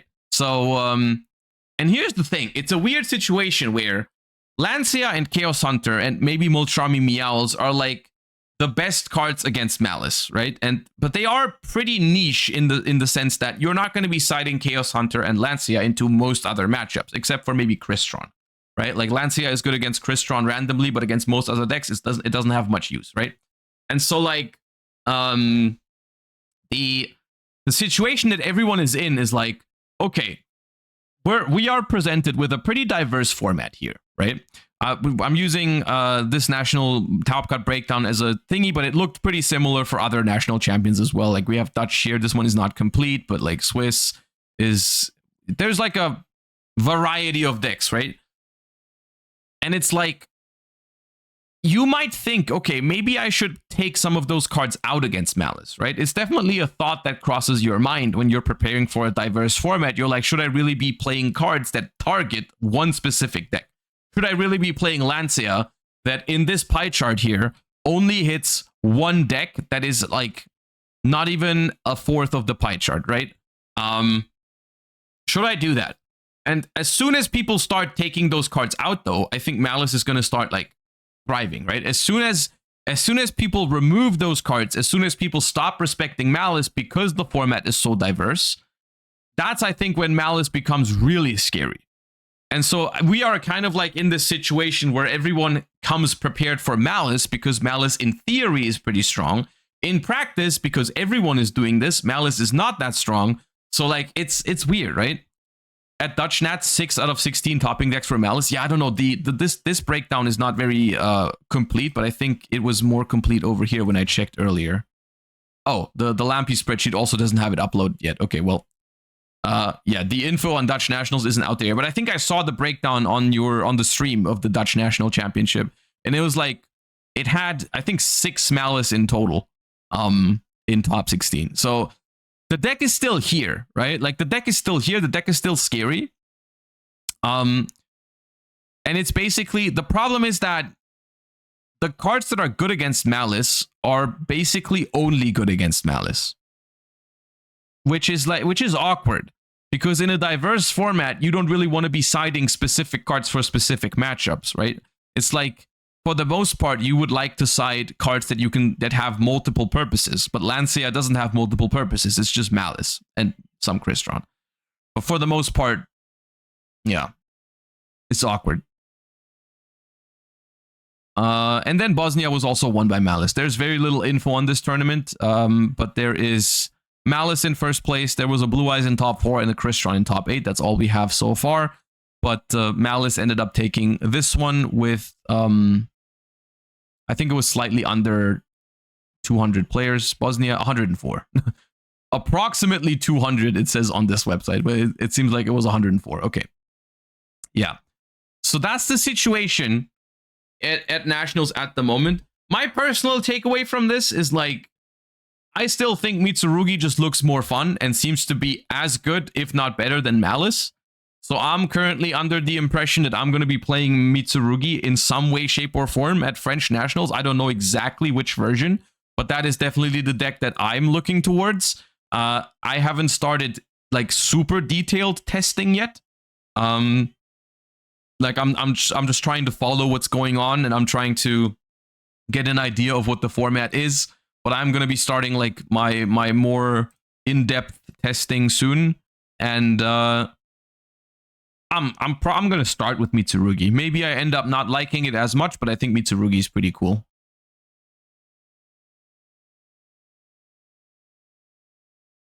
Don't you think of playing Mermaid Atlantean? I mean, I would be interested to see what these people are doing with Mermails, if they're going first or if they're going second, but there's no deck lists here. I personally think if I'm trying to go first with a deck, then Mermail is not the best one out of the combo decks that are in the format. I think blinding second with Mermail is kind of scary, though, in a format with Mitsurugi and Malice.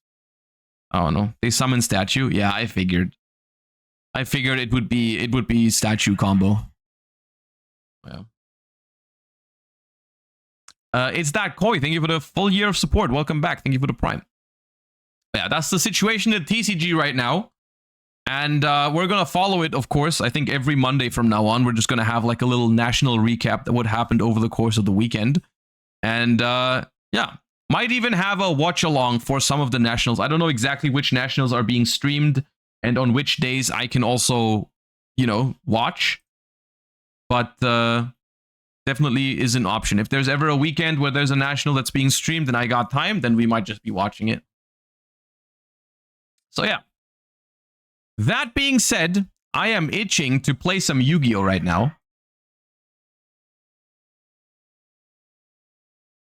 Via Dan, thank you for these 6 months. I appreciate you. All right. We have already checked out some of the new format in Master Duel yesterday, because I had a Challenger Cup yesterday, and there was, I think, a decent shakeup from this most recent pack. Niels, thank you for the 39. We have a lot of things to talk about from this new pack, right? There is, first and foremost, Fiendsmith at full power now. Lacrima the Crimson Tears is here, Rex Tremendes here, and that means we can now finally play Fiendsmith Control with Agnum Day as well. I'm looking very much forward to that. You guys know that's one of the decks that I enjoyed playing the most in last year's TCG formats. Fiendsmith Control kind of saved Snake Eye format for me because I could finally play a non-combo deck. So I'm going to be trying this out, and I will say there is a solid chance that this is going to be the deck that I'm playing for national season. So today's not national season, for the Worlds qualifier, some sort of Fiendsmith Control. Of course, there's going to be another ban list. There's probably going to be another pack. So, like, it's not guaranteed yet, and I have to test it. But at the moment, like, if the Worlds qualifiers were happening next weekend, I'd be playing Fiendsmith. And I feel comfortable saying it because I don't think anyone is expecting me to play anything else, right? Like, I don't have to hide that fact, right? That I think that's what I'm going to be playing. There is other stuff in here, though, that I was not anticipating this early in Master Duel. I was not expecting to get the Punk cards so soon. These are sooner than TCG. Like, TCG does not have Punk Jam Fever yet, and TCG also does not have Punk Rising Scale yet. We also got Mermail, which is a big deal. I'm not sure entirely how good this deck is in Master Duel, but we are gonna try. As well as Argo Stars, I suppose, is an honorable mention, and we have Lightstorm Dragon for Blue Eyes, little buff as well, pretty important, I think. I mean, somewhat important. And then there's Evil Heroes. Yeah. So the way we're gonna do this is today we are gonna be trying the deck that I'm most excited to try in Master Duel, which is Fiendsmith. We're gonna be playing different variations of Fiendsmith today, discussing different versions, playing a little bit with them, trying the ladder, and basically Fiendsmith controlling everybody. Tomorrow, I'm probably gonna give my Patreons another chance at deciding which of the other decks they want to see me try first. Like, they can probably decide between Punk, Mermail, and Argo Stars, which deck we're trying to make work, but we're gonna try all of these at some point. We're gonna try all of these at some point. It's Fiendsmith today. Tomorrow the patrons decide, and then we'll do the rest at some point over the next couple of days. But yeah, they also announced a new event, which I don't think we can play today, but it's gonna be like Wednesday when it starts. It's the Dice Rally. Which, yeah, it hasn't started yet, but it looks kind of interesting. It looks kind of different from previous events.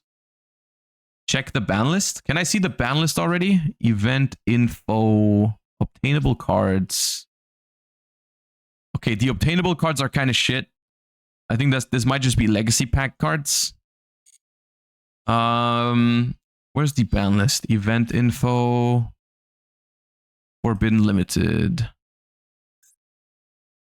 Dice Rally. Apo is banned. Judgment is banned.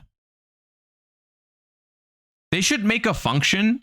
They really should make a function where it shows you the cards that are different from the regular ban list. I find this so confusing to look at every time because it's so many cards.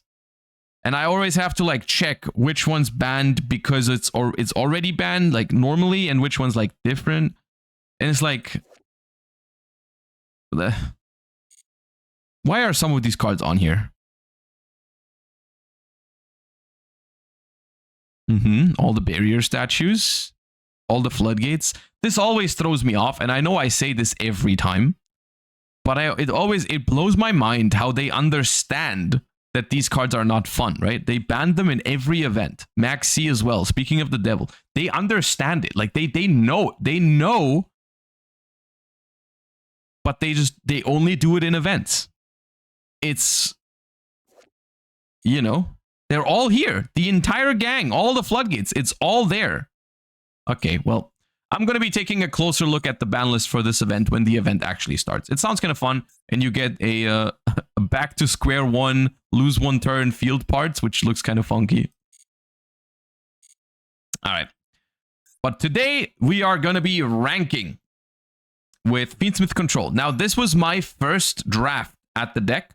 The idea, of course, being that you try to slow the game down with a decent amount of hand traps, and I've chosen a Bestial variation of the deck because I think Bestials are pretty good in Master Duel right now, with Blue Eyes being a top dog in the format, as well as, of course, other Fiendsmith decks.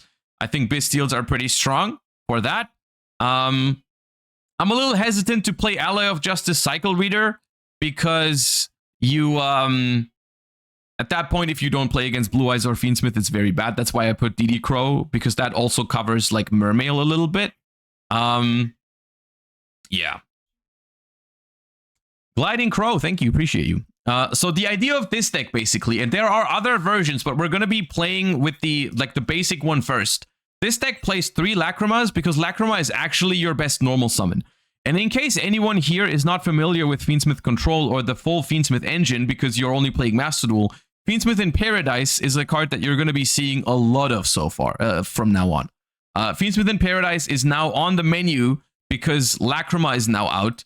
Of course, Lacrima is a card that sends a Fiendsmith card from deck to the graveyard, which means that on the opponent's turn, a very common play is to use Lacrima's graveyard effect to bring back Fiendsmith Requiem, and then use Requiem to summon Lacrima from the deck immediately to send Fiendsmith in Paradise from deck to grave, which is a interruption on the opponent's turn, because it reads, if your opponent special summons a monster while this card's in your grave, you can banish this card, send the Fiendsmith monster from your deck or extra deck to the grave, and what you're going to do with that is you're sending Fiendsmith Desiree from the extra deck to the graveyard to use its effect to send the card to the graveyard.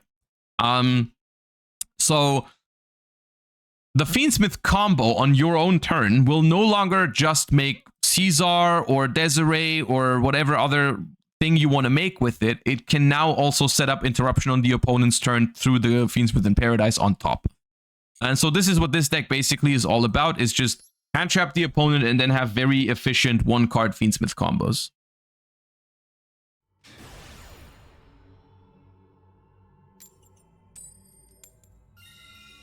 I'm not sure if this deck actually wants to go first. You could make a going second version of it.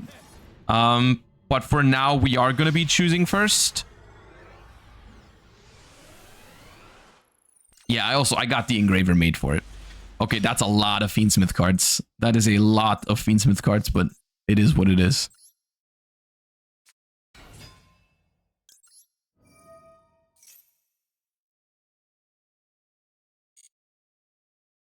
In this instance, I might immediately send... I think I'll immediately send the Paradise.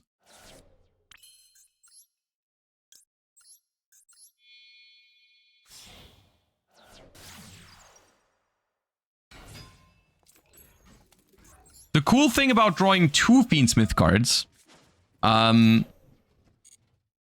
is that you can turn this into Necroquip and then draw a card of Engraver, which is why like drawing two Fiendsmith cards is completely fine.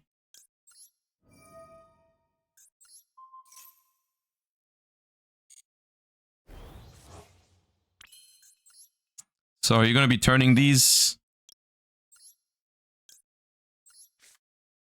into Necroquip and then use Engraver's effect to search Tract and then draw a card of Necroquip.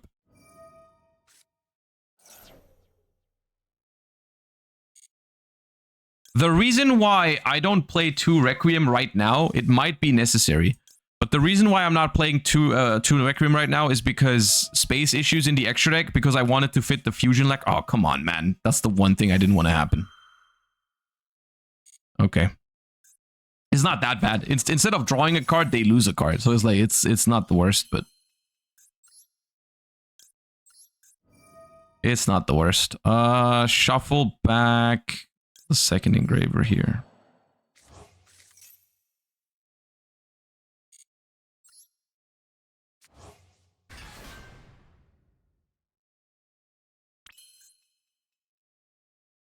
So if they have Imperm, it doesn't matter if I make Caesar a sequence here. For the most part, I'm probably just going to be making... I'm probably just going to make Caesar immediately. It's better into effect, Veiler.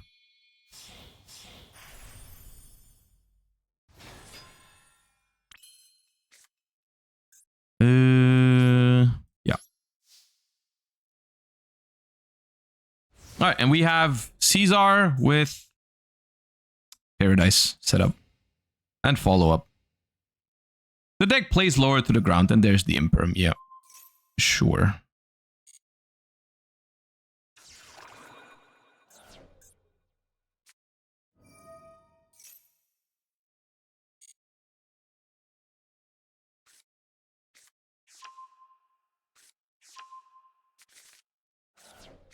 Now, if they also have a counter to the Max C, this is a pretty rough spot, but we'll see.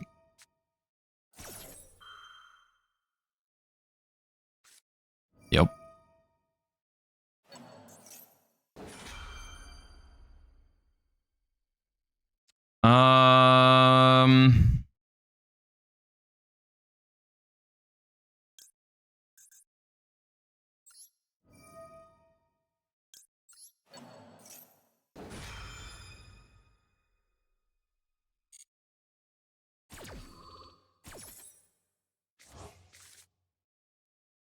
I'd be feeling a lot better if I actually had non-engine in hand and didn't draw just 4 Fiendsmith cards. Which is normally what the deck is like supposed to do.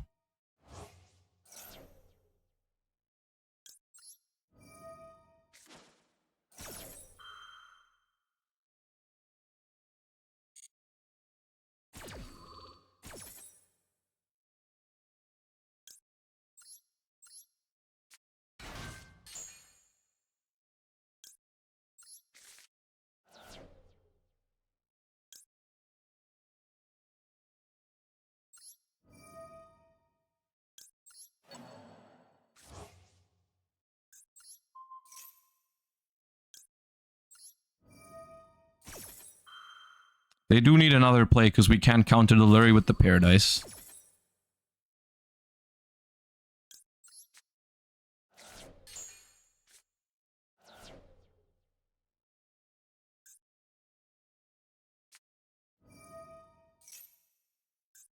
Okay, that is not a play yet. Yeah, okay. Okay, no problem.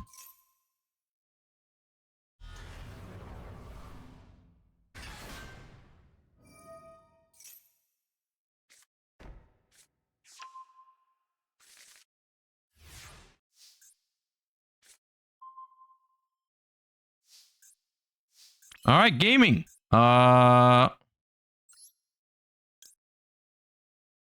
Gaming. What do we start with here?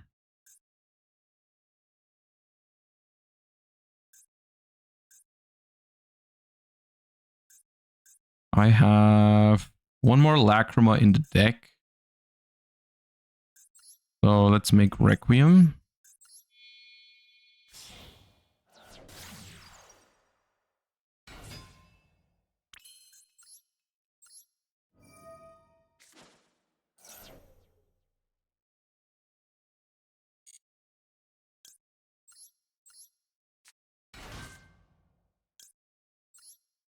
And I'll send a track from deck to grave with this. I don't think we need that many.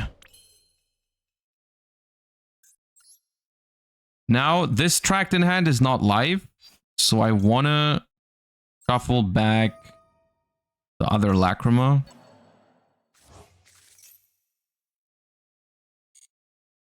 And then I'm going to send the Diabell Star with Engraver. They can resummon it, but I can stop that with Caesar, so...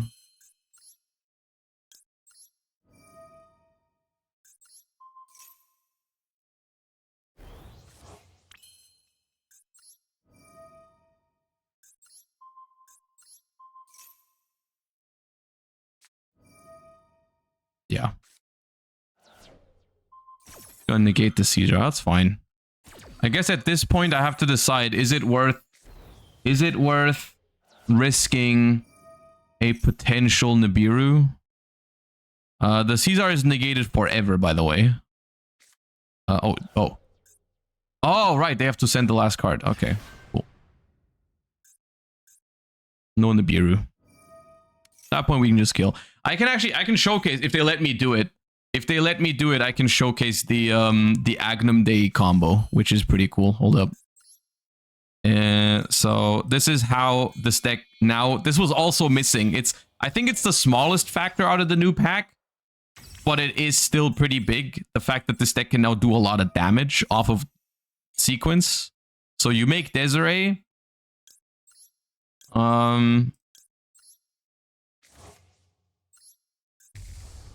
And then you link these two off into Fiendsmith's Agnum Dei.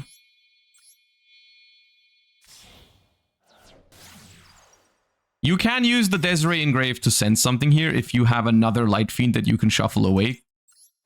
I mean, you can shuffle back the sequence. And then you send this. And then you go to the battle phase. And this is game, actually, because Caesar attacks. Agnum Dei attacks. And then you activate Agnum Dei's quick effect, which brings back Desiree from the graveyard. And then equips itself onto it. And Agnum Day, when it's an equip spell, has the effect that it boosts the fusion monster by 600 times the link rating of the stuff that's equipped to it. So this Desiree is just 4,600. So one Agnum Day with one Desiree with Agnum Day is like 6,400 damage total, because Agnum Day attacks for 18, and then quick effect tags out into a 4,600 Desiree. And before that, you can also send the card away from the field with the Desiree's graveyard effect. So that's how this deck can now end games very quickly if it's left completely unchecked. Like, if your opponent just does nothing to you at all, you can actually just win immediately, which was different previously. Like, Fiendsmith control was already a thing, but the deck took longer to finish games, which is a problem.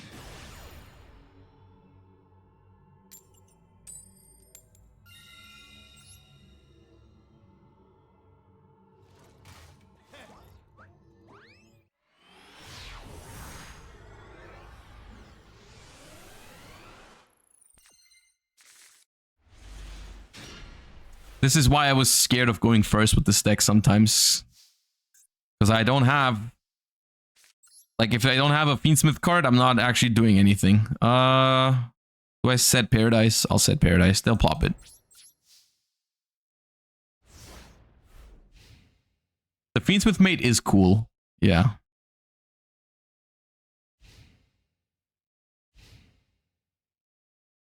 Why not play the Primate version then? I wanted to start with the basics. But yes, the Primate version is an option for this.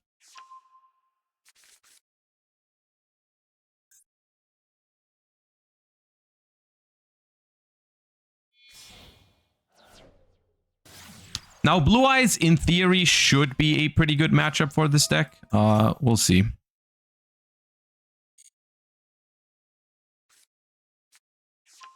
It kind of depends if I can get this Maxi resolved. I need new cards, of course.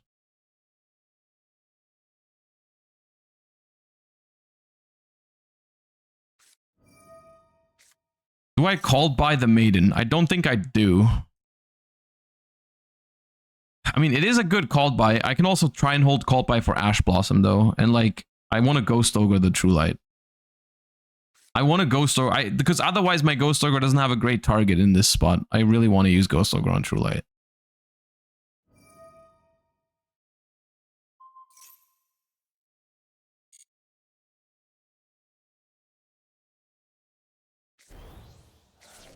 So what I'm thinking is, like, I'm going to max C now. And if they have Ash, I can called by that. If they have their own called by, I can still called by the Spirit. And if it just resolves, then I'm happy.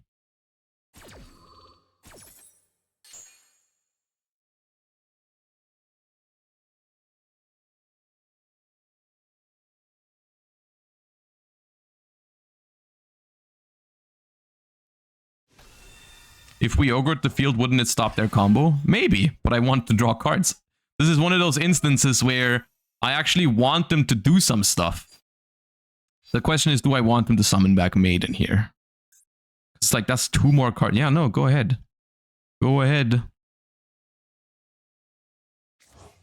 Give me some cards. Gimme, gimme.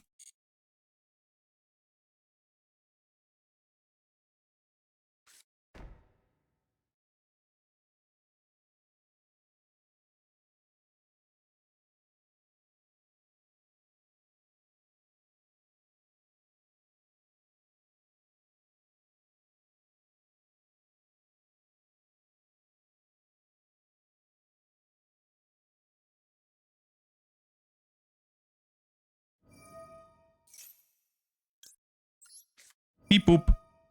Hallo.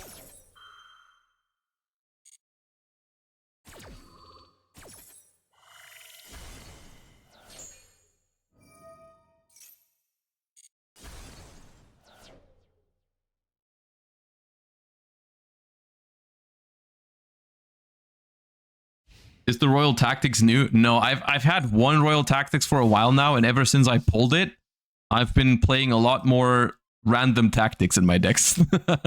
It's just like, I don't know why, but like whenever I'm building a deck and it's like close to 40 or whatever, I'm like, you know what? Let me throw in 1 talent. So 41 won't hurt.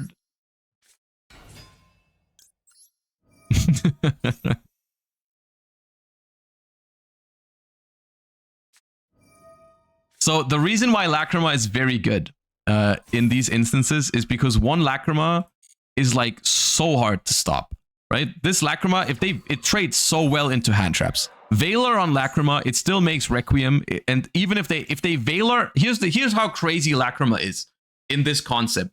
If I didn't draw Paradise in this instance, like if you have Valor and Ash to stop Lacrima from using its summon effect, and then you also Ash the Requiem, it's still Paradise setup on the opponent's turn. Like, you Valor this, then Ash Requiem on the opponent's turn, you still bring back Requiem with Lacrima, send Paradise by summoning another Lacrima. It's like so good into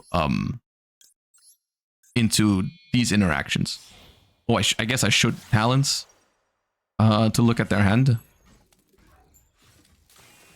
Actually, no, I think I should Requiem first, because now I can Talents, and if they go Max C, I can chain Requiem.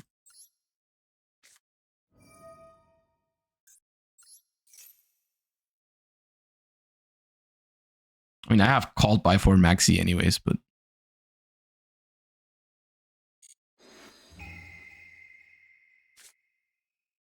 Aha.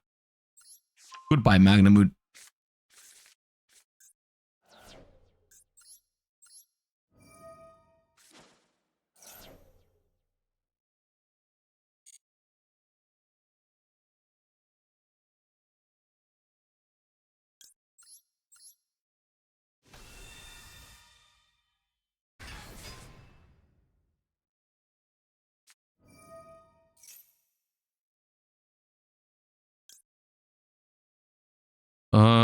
I will just use this on Blue Eyes, so it's 1 less they can show. Because I know they have 1 in hand, so it's 2 pop. I lose 2 cards regardless.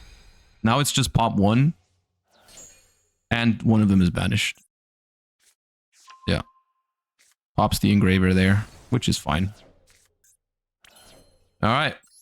You will not stop me from drawing a card with Necrocrypt Princess.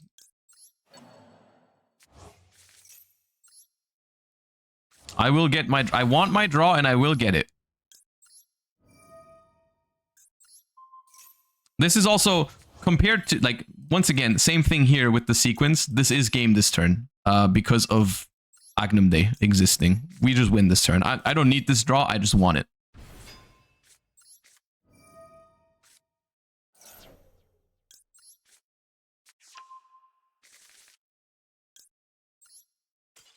Oh, come on. Did not get my draw.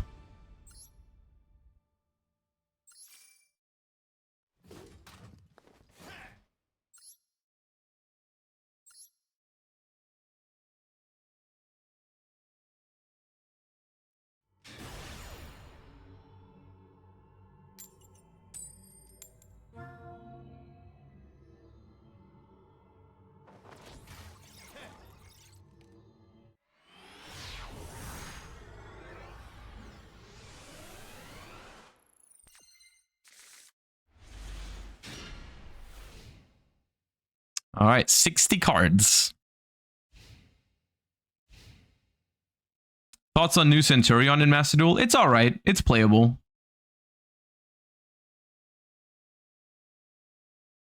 I don't think it's like best deck or anything close to it, but it's okay. 60 card going first, Mikanko. Okay. What does that mean? Infernoble? Like warrior slop?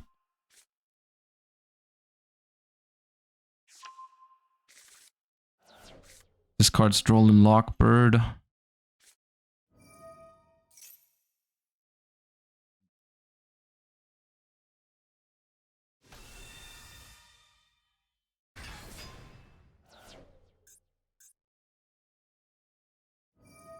Is Ohime a 1-card Isold?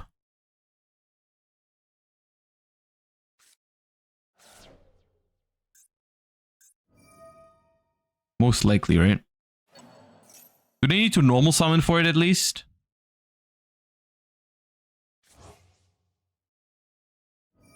Slop coming from a Fiendsmith player? Yeah, dude, there's gonna be a lot of people today hating on Fiendsmith in general because they can't comprehend a combo having like 4 steps. But if you think this deck is comparable to Fiendsmith control, that's crazy.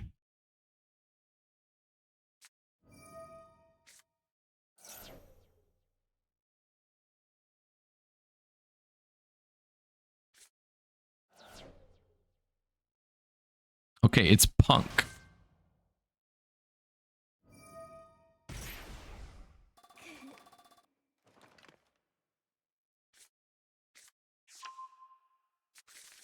Ooh. Oh, dude, I could have banished the target for that. I guess they can still do it later anyways.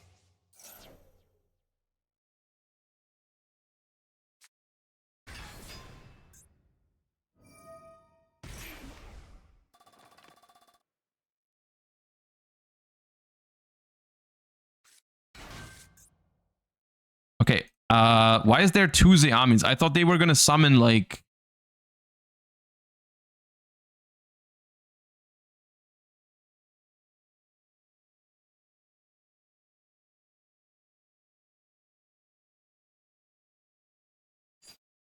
I mean, at this point, the problem is I've kind of told them I have Nibiru already. I'm kind of like... I feel like we're past the point where we're negotiating on whether we should do this or not. Because... I mean... Yeah, dude. I don't know if this is right, actually. The more I'm thinking about it, maybe. But, like... Okay, sure. Mac, that's kind of annoying, actually, because I have a Bestial as well, but...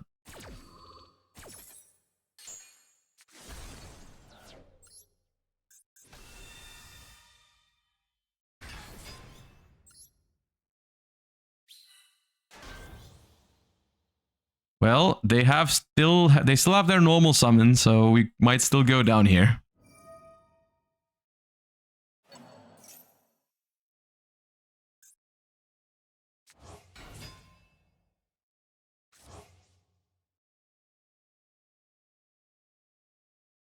Well, that's a warrior. And that's a warrior. Adding a heroic spell trap. Okay. Heroic call.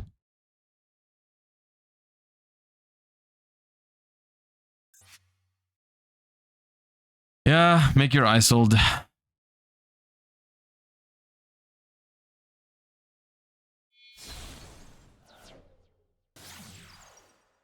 Wait. Eh? Didn't you have 2 warriors already?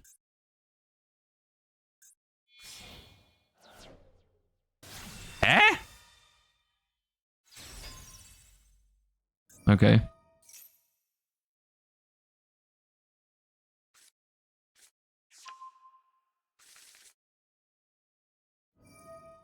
I don't want your token. Okay, dude, what is happening now?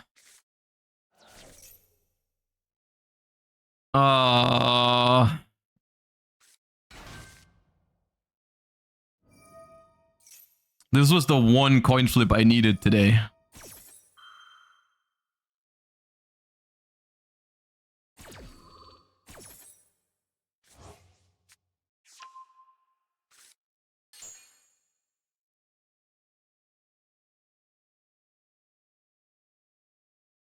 Also, you guys were saying it's based because it's Punk.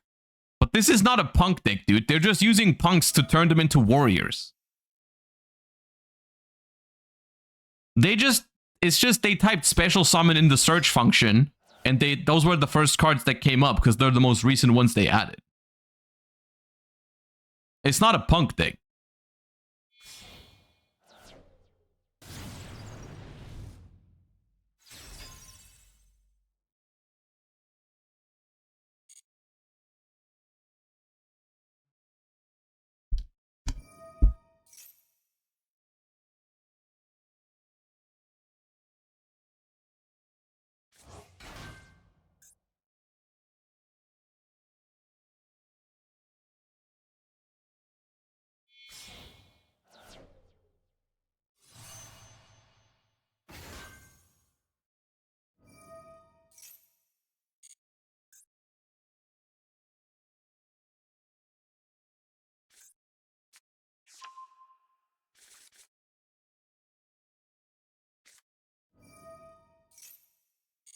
there any point to like chain blocking Angelica with the Druis Worm? It kind of sucks because they get another draw of Maxi. But they might have multiple ways to target it, right? So like if because they do this now. They do this now, right? But then if I chain this now, can't they just do the other thing anyways? I don't think it does anything.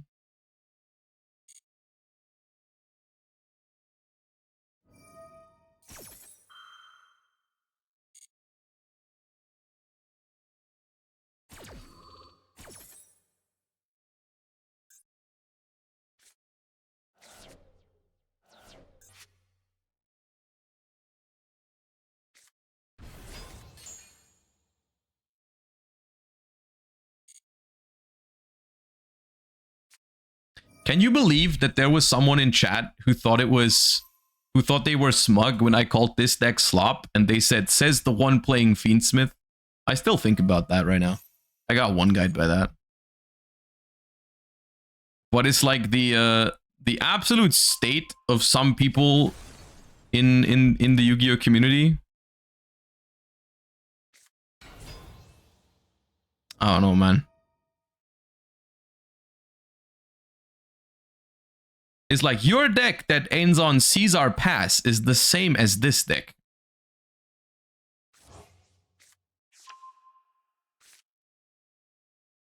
Which is currently summoning Isold Promethean Princess and probably gonna end on like 4 negates through Nibiru.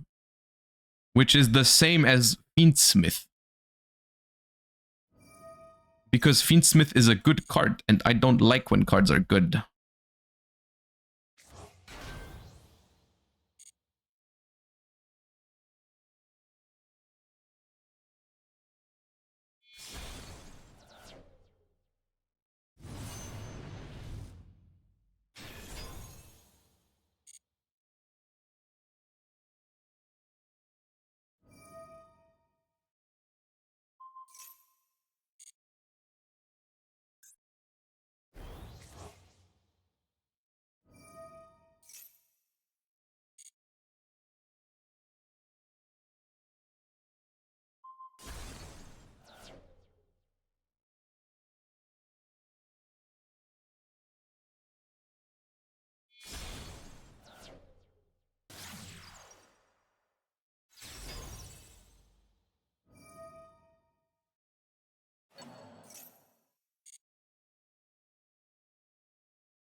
So what is this?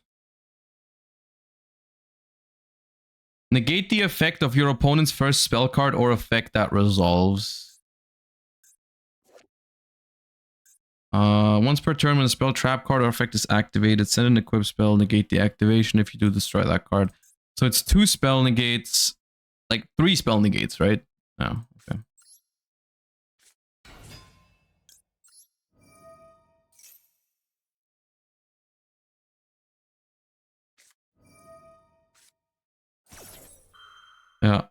course. I mean, it's only 60 cards, right? So why would they not have 2 maxis?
Why not bring back Druisworm? Because they could Promethean Princess it, but now they can't anymore because now they're locked into fires, so now I can.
I'll leave that one uncommented.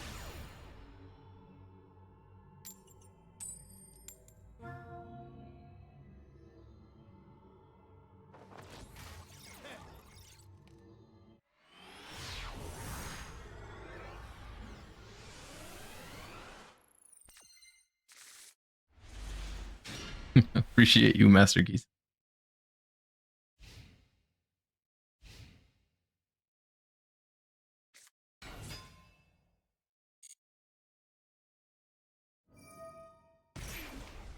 Okay, this might actually be a pure punk deck because it's 42 cards. Hand's pretty good though. I'm not sure how I feel about Ghost Ogre now with the newest pack, by the way. I feel like Ghost Ogre is a little weird now. Because there's not as much Blue Eyes anymore.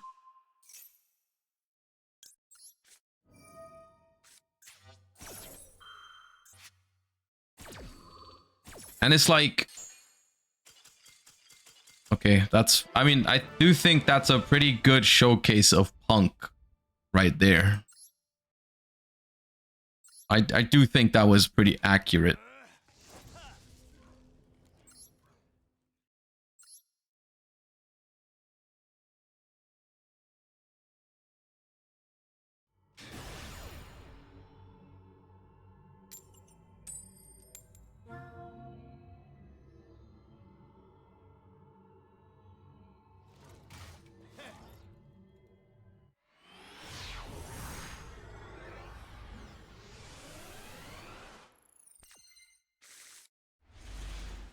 Are we running Droll? Not at the moment. I don't like...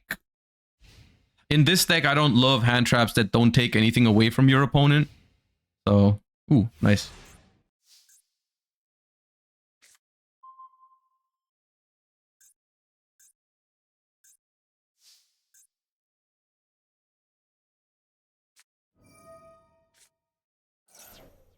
Okay.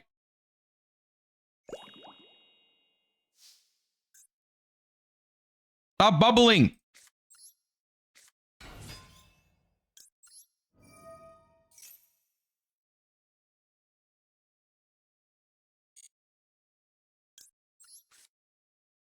I could have ashed it, but like, I don't care about Upstart Goblin, and I'm more worried about getting Max Seed. This could be Mermail. 44 cards, Perulia main deck does choose first, so it's not Tenpai. Like, this could genuinely be Mermail. And the deck does sometimes break, so we'll see. Yeah, if they have that and Maxi, I guess they will resolve. But I am stopping that. Oh, okay. I think it's Mermail. But we'll see.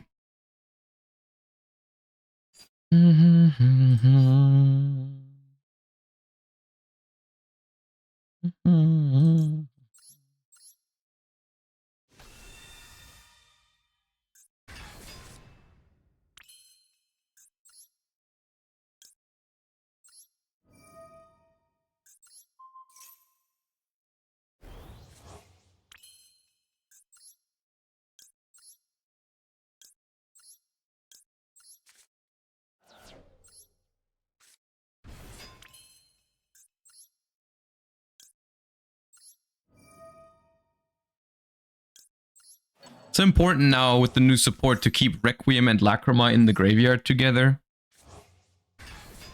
So that you have Paradise on the opponent's turn. If I didn't have a duplicate Ash, I would probably go for the M7 line here into Zeus. But because I do have another Ash, there's nothing great I can add back, so I'm just going to go for Caesar here.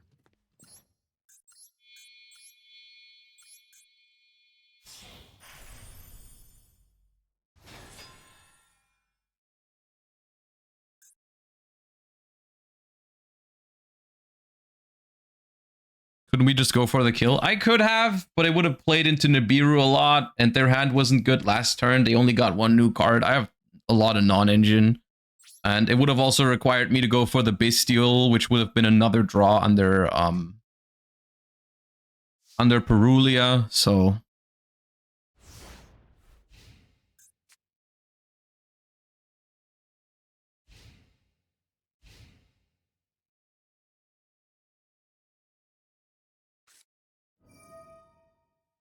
That is not what I thought it was.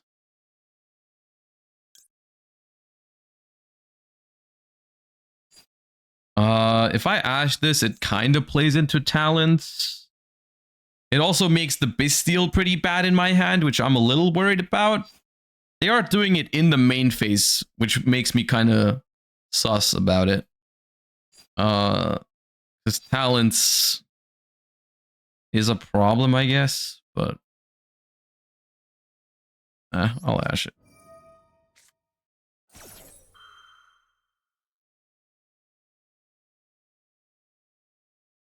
Because in order to go talents take, they would have to have picked up like another play, because just talents take Caesar doesn't play for them, right?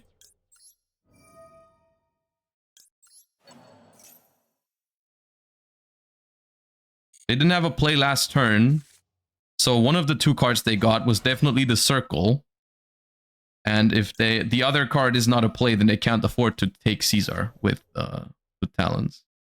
They'd have to go talents draw, but that probably still loses to Caesar.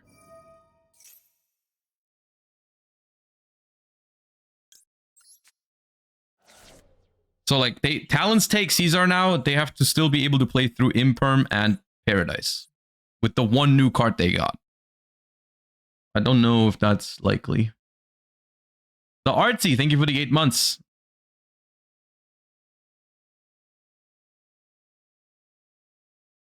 As well as Infonoble, thank you for the 3 months. And thank you for the Prime MCH Callow.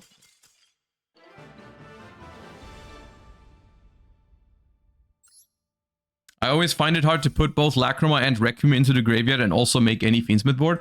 I think at that point you're just trying to do too much.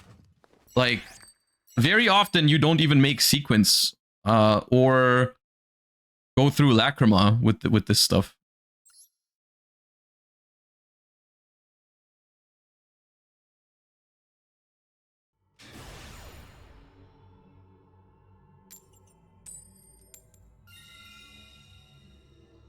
Is there a new OCG report? I saw one that we looked at during YCS Providence.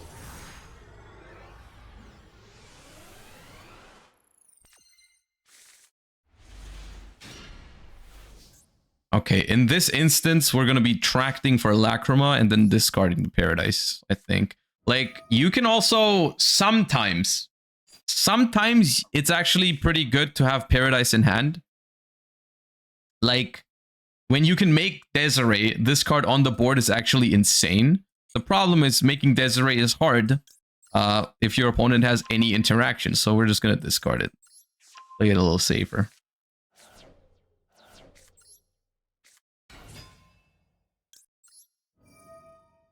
This one does not have Primite in it, but we might swap to Primite. Like I mean, we're winning with this deck. I don't know. Have we lost yet? I don't think so. Well, we might swap to the Primite in a second.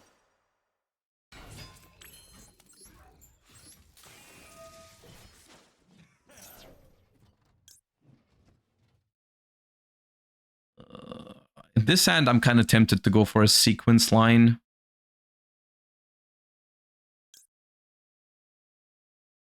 Because I already have Paradise set up.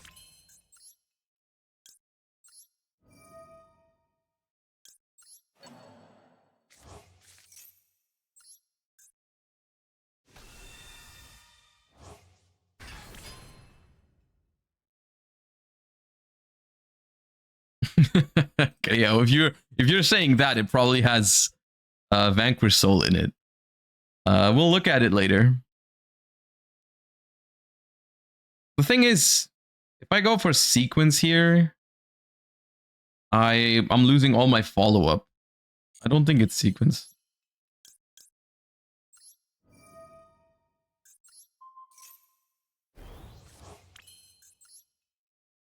I still think it's Necro Quip.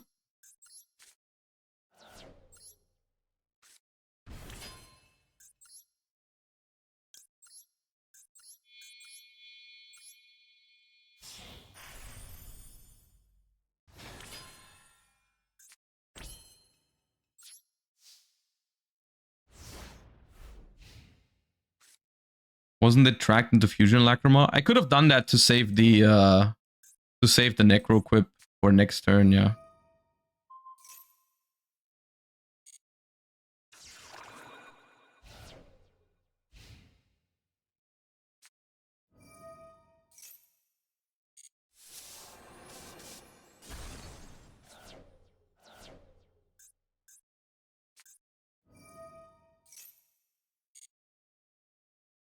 All that, and then it's Blue Eyes.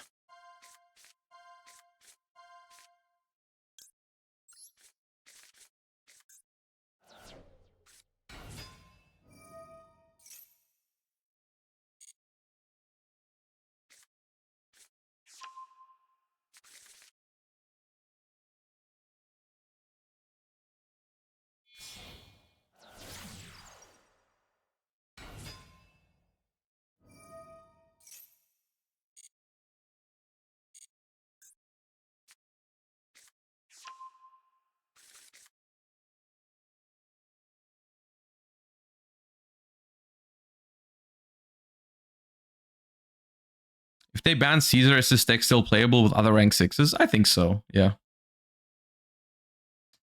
I mean, you're actually... The thing is, a lot of games I'm not winning because of Caesar. I don't think it matters too much whether it's Caesar or like Lars or M7.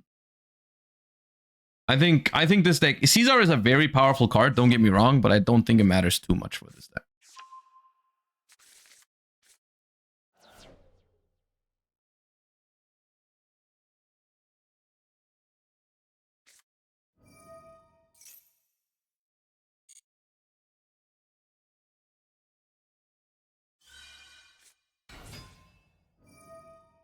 You can play one Sanct, I think. Yeah. I think one Sanct wouldn't be bad. Okay, so they have Roar, Valor, Maiden. Do I know the last card as well? Roar, Valor, Maiden. I don't know.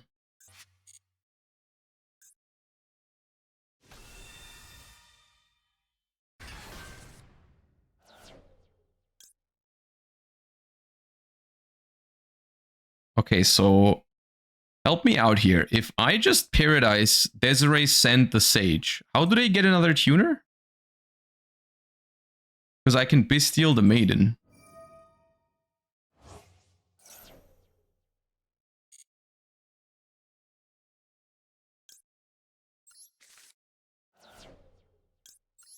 Oh, I should not have done it this way. Now I lose my Lacrima follow-up. I should have detached the Engraver from the Caesar, even though it wouldn't have done anything. That's annoying.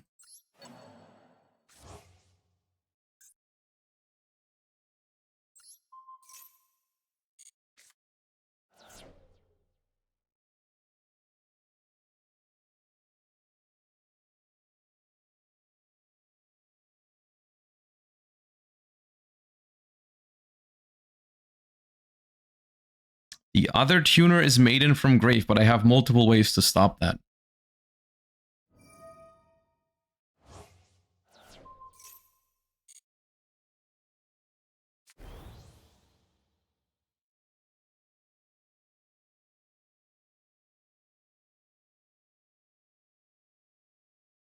Link locks into Dragon. Yeah, but they can make Tyrant and then Tribute to bring this Blue Eyes back, right?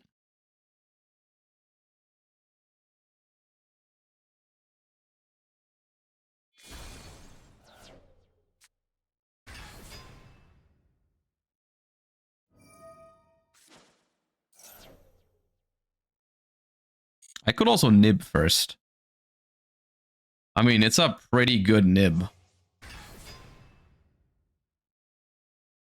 Because nib also solves the Tyrant Dragon. Yeah, I think it's just nib.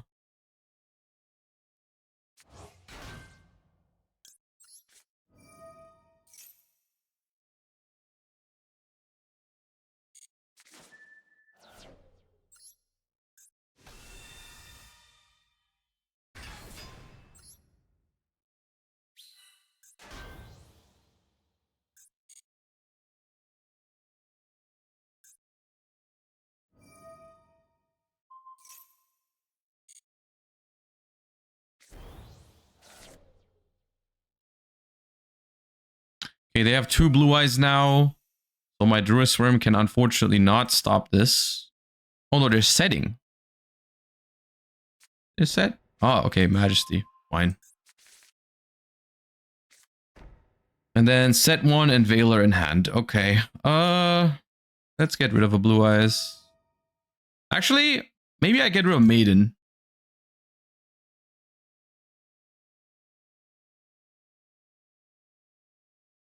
Yeah.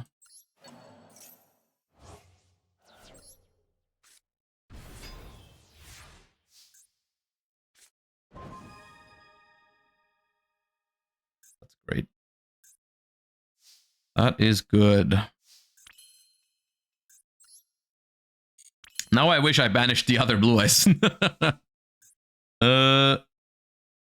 Majesty's pop too? Yeah, I know, don't worry.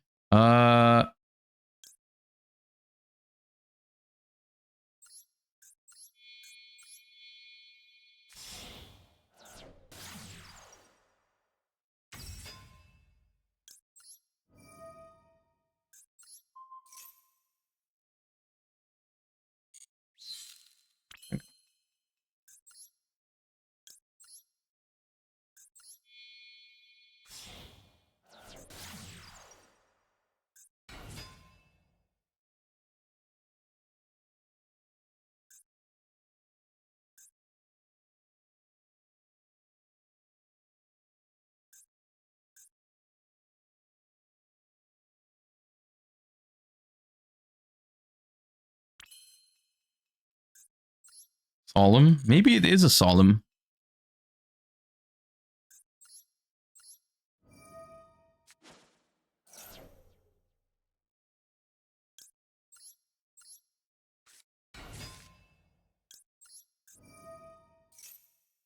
It's still a little tricky. Oh.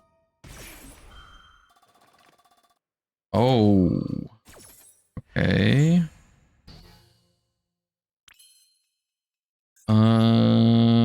Yeah, that is definitely a problem.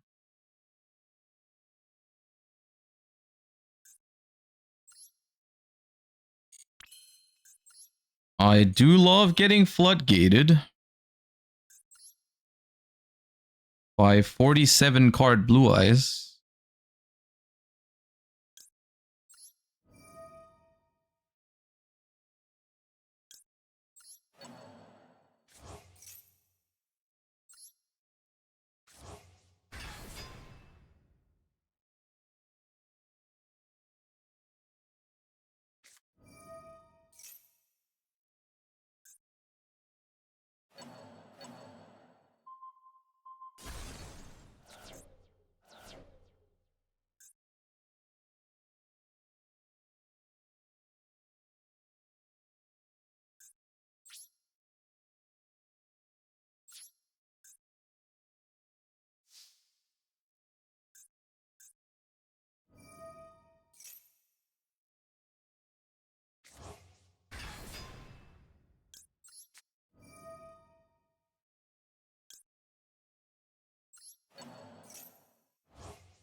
Hmm.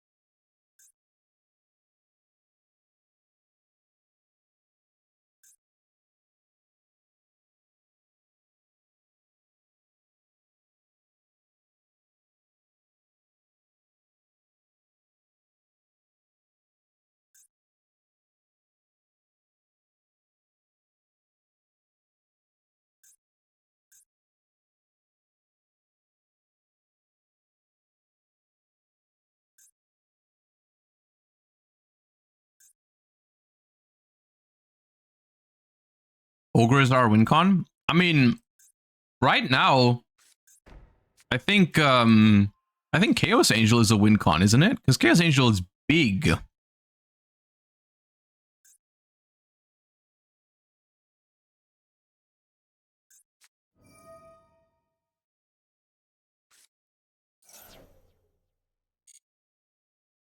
And I can make a Chaos Angel next turn.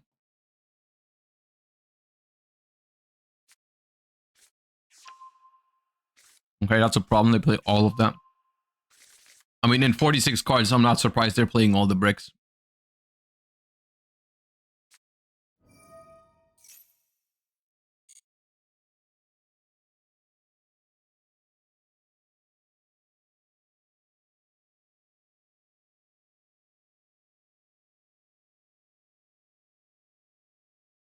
They're using it, though. Can you not Drill Beam? No, you can't Drill Beam under Skill Drain. Not for monsters, at least. And Tyrant is negated under Skill Drain. This thing is unaffected by trap cards, but if Skill Drain is up first, then that effect is negated. It's like Jinzo in Skill Drain. It's like whoever's there first wins.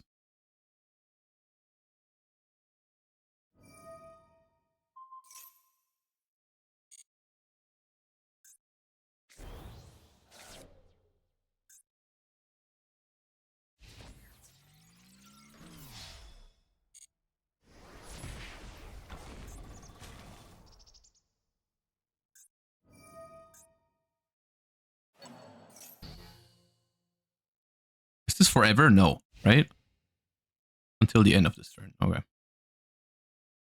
So they have a Maiden in hand and then one other card.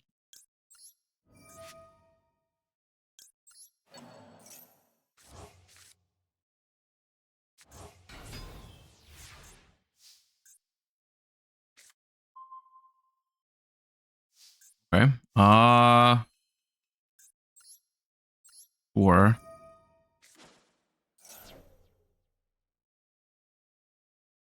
So I have an Engraver in the grave, so I need Lacrima.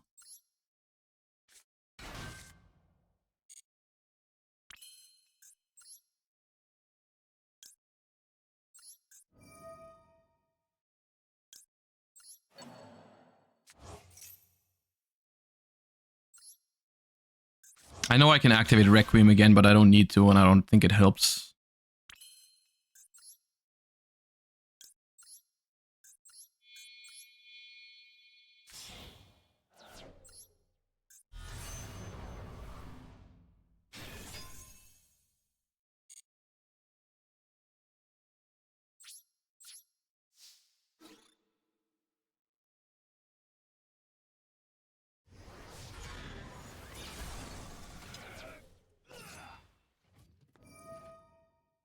Now they can get a trap, though. It's kind of messed up.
Love skill drain.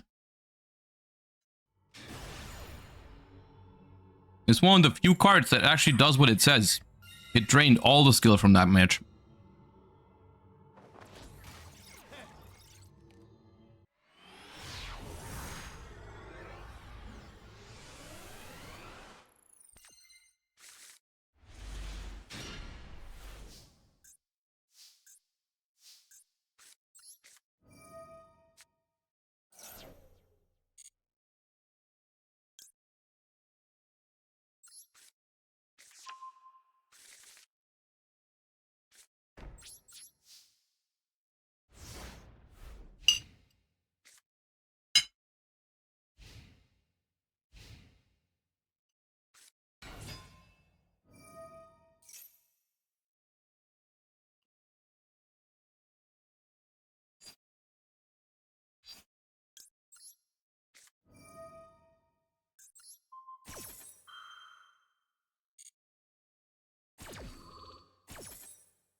Have you tried the new punk cards? Not myself. I've only played against them a couple of times.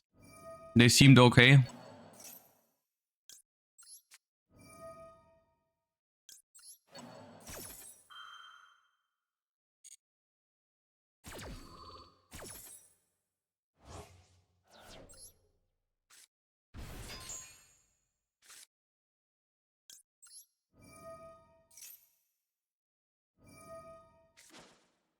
Oh, they have a blue eyes in hand. Okay, I mean, of course they do. That's annoying.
Rex Tremende? No, Rex Tremende is not worth playing, I don't think.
No.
This one or this one? This one or this one, buddy? Huh? Which one you want to banish under skill drain, huh? The skill drain or the lordly load? Gotta pick one.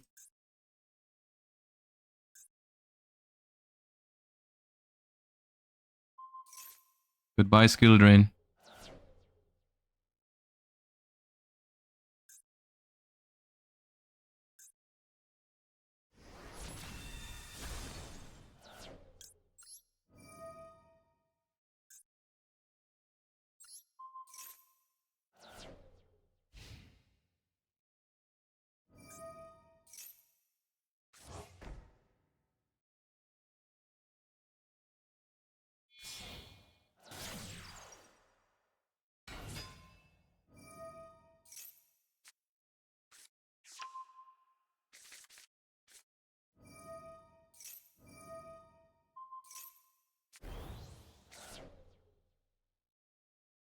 Someone explain why Druis was not a legal target. It negates the effect. It's like imperm. You can't imperm under skill drain either.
People still gonna say Blue Eyes is fair. I mean, we just lost to skill drain.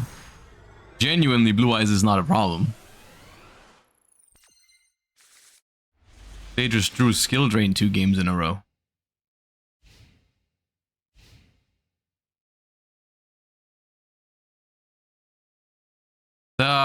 I mean, the previous game, it was also just like my hand sucked, right? I went first, but I didn't have a starter, which is a genuine concern with this deck. Like in this hand as well, if I had gone first, it would not have been very good. Fenrir is a problem. I might have to imperm it on my turn if I draw like Tract or Engraver.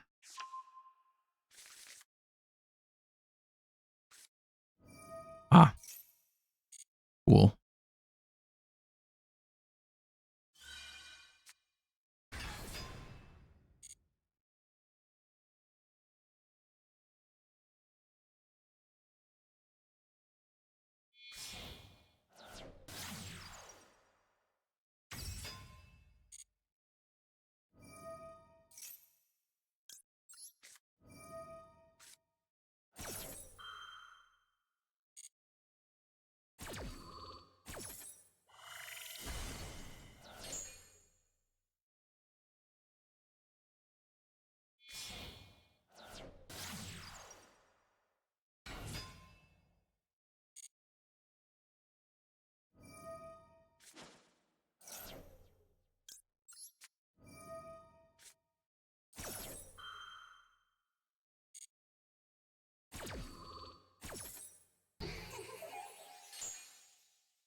I was just thinking about whether it was Crow or Ash that I use for it.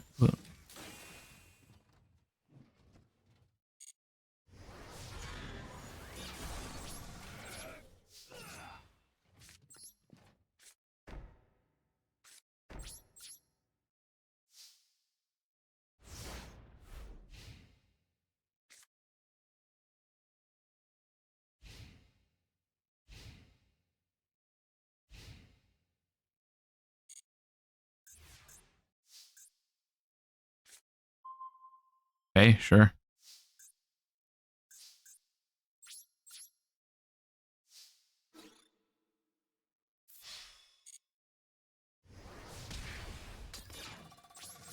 I don't think I want to commit it to Moon. Like, I could make Moon, but I think it's just Zeus.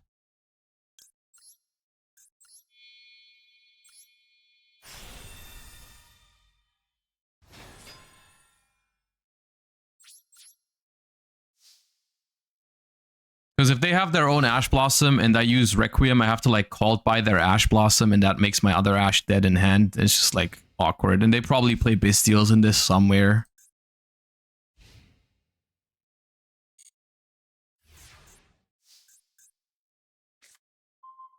Sure, dude.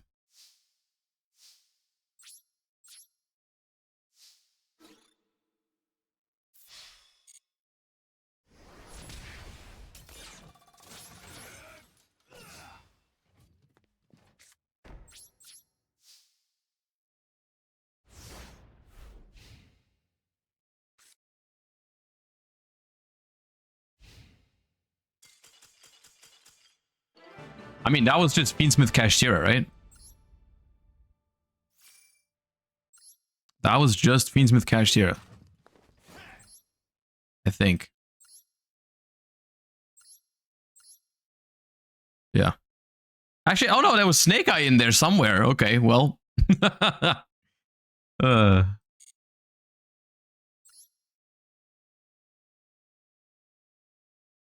Alright, we'll do this game, then we'll look at the OCG Metagame Report, and then we'll play the Primate version of the deck. Because I'm feeling like going first... I mean, going first is fine with this deck, but like... I don't think we have enough starters.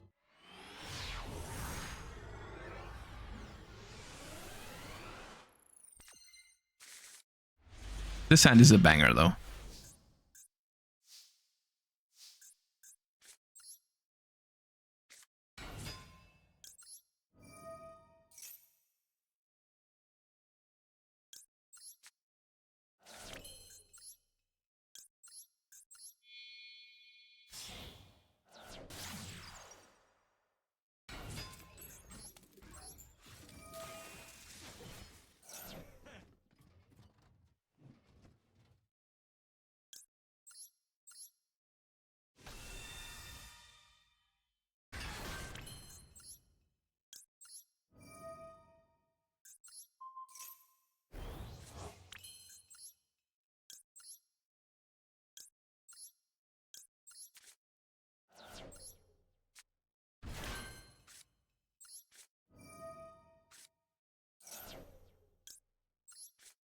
Are you planning to play Punk at some point?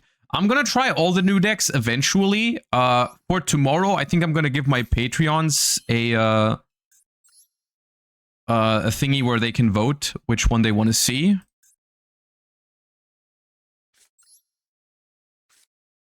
Between Mermail, Punk, and Argo Stars is the plan. And then, we're also going to do the Jesse thing at some point where we play all the new decks. Maybe that's also tomorrow. I don't know, I have to talk to him about it.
I'm trying to see if I can... I think I'm asking too much right now, because I'm trying to see if I can end on Desiree plus Caesar plus leave the Necroquip around.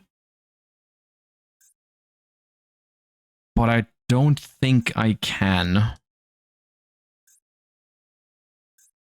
Yeah, I don't think I can.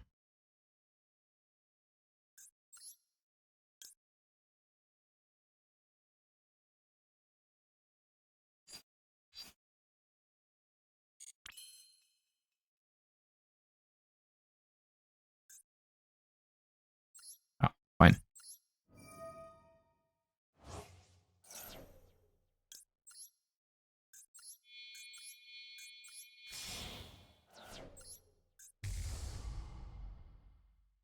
No Apo? No, this deck doesn't even play Apo.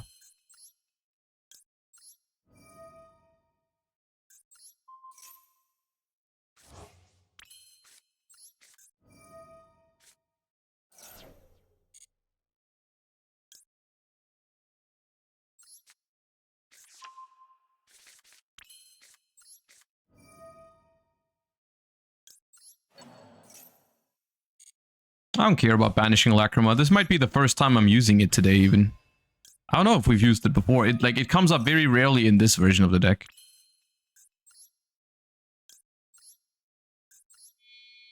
We did get Agnum Day, yeah.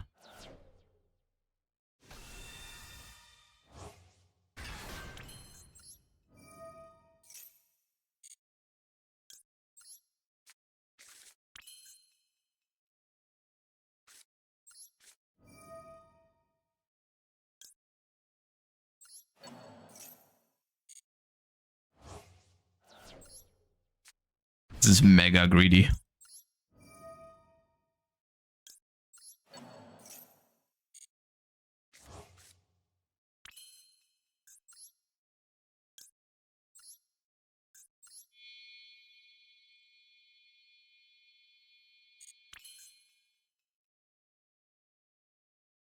It can make Caesar plus Desiree if I want to.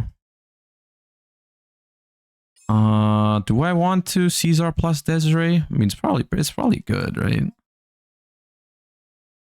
Yeah, make Caesar plus Desiree.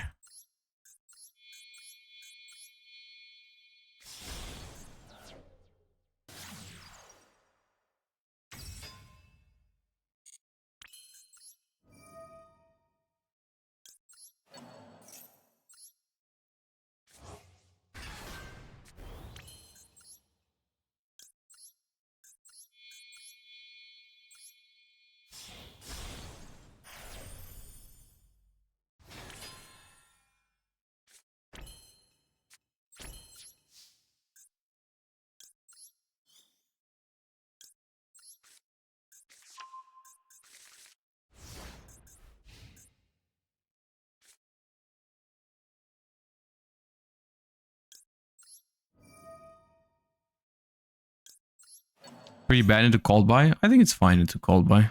You draw a card of regained immediately. And we still have Caesar and all the other stuff. Like, yeah, they can trade called by for Desiree. That's it.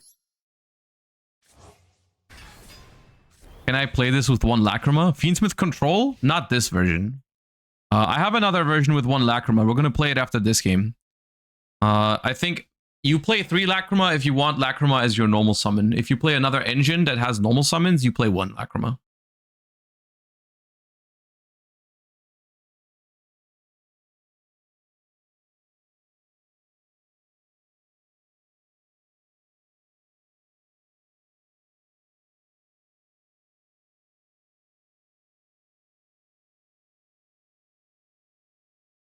I love how everybody disrespected Agnum Day, but it turned out to be super powerful. I think that's because no one saw this version of the deck coming, right? Like, no one saw Fiendsmith Control. And, like, in all the other decks, Agnum Day is not that big, right? It's, like, not that big of a deal in every deck that uses Fiendsmith as an engine, which was the main way to play with the cards before we got Lacrima and Agnum Day, right? So it's just like everyone looked at it, myself included, we looked at it through the lens of, well, what does this do for Snake Eye Fiendsmith or whatever? What the hell?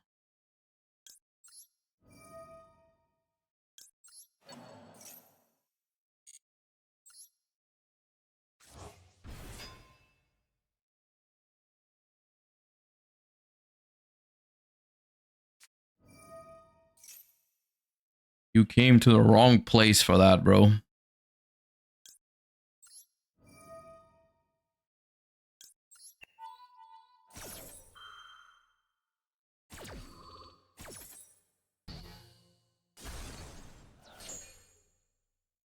So it's Fiendsmith Tearlaments against Bestial Fiendsmith. I wonder how that's gonna go.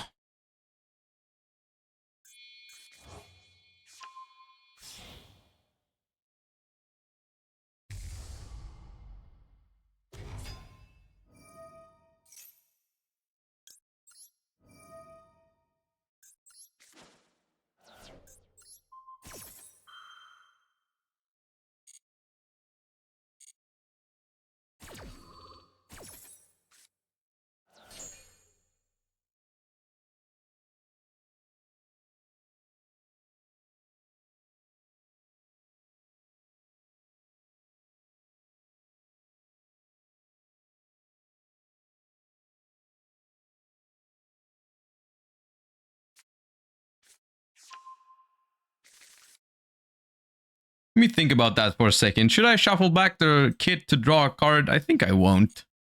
I think it can stay banished.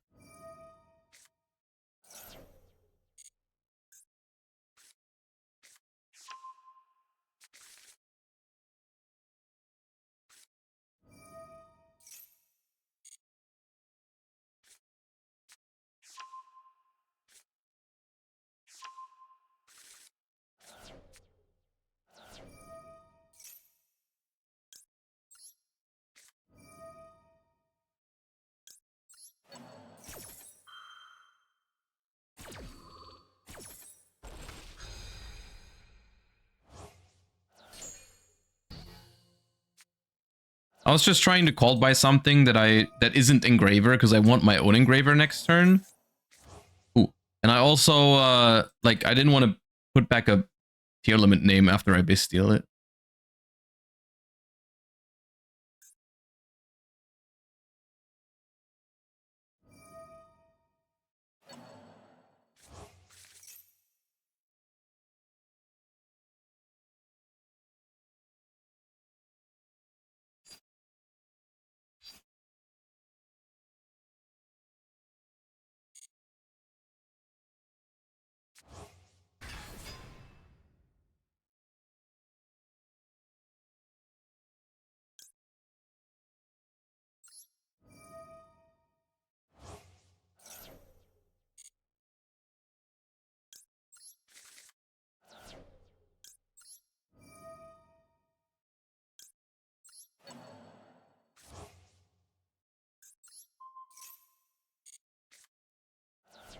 Goodbye.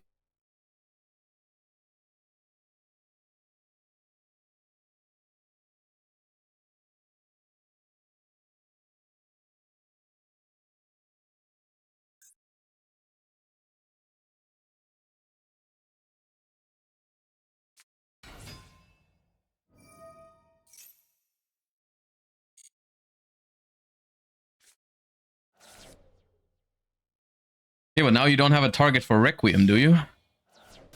Play more than that?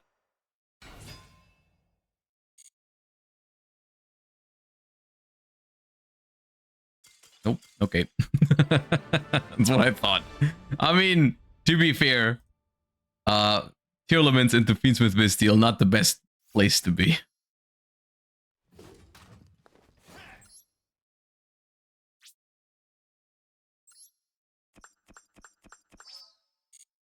Alright, let's take a quick look at the OCG metagame before we move on with this. Hold up. Road of the King. Here we are. Okay, so OCG Metagame Report 5 is from yesterday. Welcome to week 5 of the OCG April format. 301 decks from 60 tournaments. And the only new release before this is the OCG Structures Volume 10 promotional card, Saiba the Fighting Swordsmith. I don't even remember what this card does. We've probably read it at some point. I don't think it's super impactful, but I can already see what we have here and why you said it was so based. Vanquish Soul, top performing deck in the OCG right now. I would have never thought I would live to see the day where on one of these, Vanquish Soul is the top performing deck. We've come such a long way. Can we talk about that for a second? Last year around this time, we would have looked at a breakdown and it would have been like 50% Snake Eyes or something. And like the rest was Tenpai or some shit. And then fast forward a year later, and it's like, here's your best deck right now. It's Vanquish Soul. Dude, it's sometimes, and this is the thing. This is the thing why like these sort of like bad formats never get me too down, because things sometimes change so quickly in this game. Which is sometimes a good thing, sometimes a bad thing, but in this case it's definitely a good thing, you know, like we're getting away from Snake Eye year 2024, and then 2025 is just so much better. Vanquish Soul, out of the 66 Vanquish Soul decks that topped this week, 53 are running the full K9 package. Yeah, so Vanquish Soul currently in the OCG is not being played as a pure deck. They are having great synergy with the K9 cards, and a lot of them are running them at full capacity.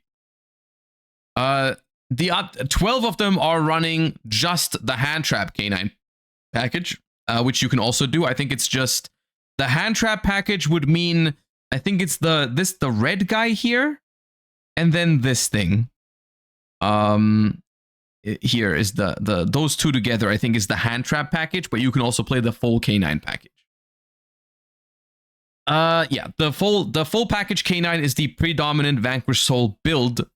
VODs, the Eruption Dragon of Extinction, is Task's personal Task Master Duel Goat. Okay, personal tech choice. VODs, Dragon of Distinction, is a quick effect, special summon itself from hand onto the opponent's field, destroys targeted field spell. This could hit several of the top decks, such as Vanquish Soul, Yummy, and Malice, that play field spells as part of their game plan. I mean, look, you guys are acting like this is crazy, but I have VODs in my Hand Trap like staple binder ever since it came out. Like I have it there. I haven't used it yet, but like this card, if there is ever a field spell metagame, that card's a good Hand Trap. Like that's a good card. And if every deck in the format plays field spells, then there you go. VODs is good for that. Yeah, there you go. Yeah. Vanquish Soul, Raisin Effect, or Valius can destroy VODs. I mean, that's the thing, right? If you're playing Vanquish Soul in particular, VODs is extra interesting because it's not just like a hand trap that goes to your graveyard and counters the field spell. You summon it to the opponent's board, and it's like a ticking time bomb where if it goes to the grave, you can blow up the entire board. In Vanquish Soul, you can control where you give your opponent the VODs, and then you can pop it with Raisin because you just summon Raisin in the same column, right? So that's cool. That's cool. This deck has 8 spell traps. Yeah, I mean, but that's the nature of Vanquish Soul, right? Like Vanquish Soul doesn't want to play a lot of spell traps because you can't reveal them for Vanquish Soul cards. Like that is the nature of Vanquish Soul, where you just play, you don't want to play too many spell traps because then you can't reveal for your stuff, right? Yeah. Since most Vanquish Souls are on the K9 build, it is likely that they would have K9 Ripper set up before playing their field spell. Okay, so there's counterplay to it. On Sunday, Task went 8-0, excluding one bye, and finished first/second in the Teiryu Cup, which had 88 teams. On Tuesday, went 5-1. So, you know, across multiple tournaments, did well with this deck. That's K9 Vanquish Soul for you. I am looking forward to this deck. I was already a Vanquish Soul fan when they first came out. The fact that they are now meta, I am so looking forward to this. Dude, such a base deck. Such a base deck. Yummy.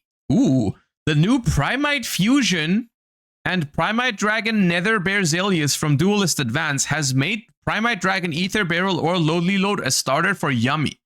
They're playing Primite now in Yummy? Okay. With Vanilla. Vanilla. Alright. Activate Primite Lonely Load at Ether Barrel. Normal summon Ether Barrel, set Primite Fusion from the deck to the spell trap zone. Primite Dragon Ether Barrel, tribute itself, send Vanilla from deck to grave. Activate Primite Fusion, fuse Ether Barrel and Vanilla from the graveyard to make Nether Berzelius. Link Nether Berzelius for Gravity Controller, and then when Nether Berzelius goes to grave, it summons the Vanilla back from the deck. Gravity Controller plus Vanilla makes Cupsy Yummy Way effect, and so on and so forth. Okay. And then at the very end, you can use Primite Fusion to add Imperial Dragon from deck to hand, which this list doesn't even play. I guess it's side decking it for going first, yeah. That is probably very strong in the mirror match, because at the end of that combo with the Primite Fusion, you can search Primite Imperial Dragon and then use Lordly Load to summon your Vanilla from the deck. And if you're playing a mirror match and everything your opponent plays is beasts or earth, I suppose, then that goes kind of hard, you know? Yeah. Okay.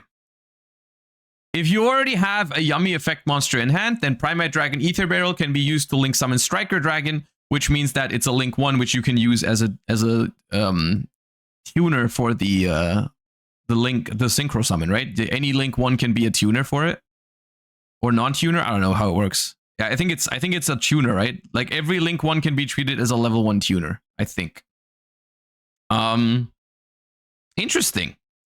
So Primite Yummy is currently a thing in the OCG. And then, of course, we have Dragon Tail. Dragon Tail falling off a little bit, but still, I mean, not too much, let's be honest. It's still there. It's still up there. 13.3%. The OCG metagame is looking so diverse at the moment. It's like, I mean, the TCG also is, to be fair. Like, I'm not saying that is something that the OCG has over the TCG. It just feels like in the TCG right now, it's like we're closer to like 3 to 4 decks. In the OCG, they're like closer to 4 to 5, maybe even 6 decks that are like really good. But Draco Tail was like pretty hyped like a couple of weeks ago. Now it's like the 3rd most represented, which is still pretty good.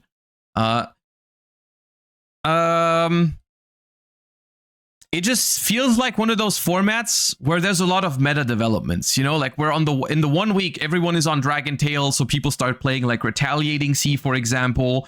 And so on the next week, that's kind of like bad for Dragon Tail because now they have to adapt to the Retaliating Seas and they have to play, like, I remember people playing like some other cards to counter it. Maybe that made the deck a little bit worse. And then people swapped back to Yummy or discovered the Vanquish Soul package being pretty strong. So like, yeah, it's like a little bit of a development every week, which is kind of cool to look at. Is there anything particularly new in Dragon Tail or Draco Tail?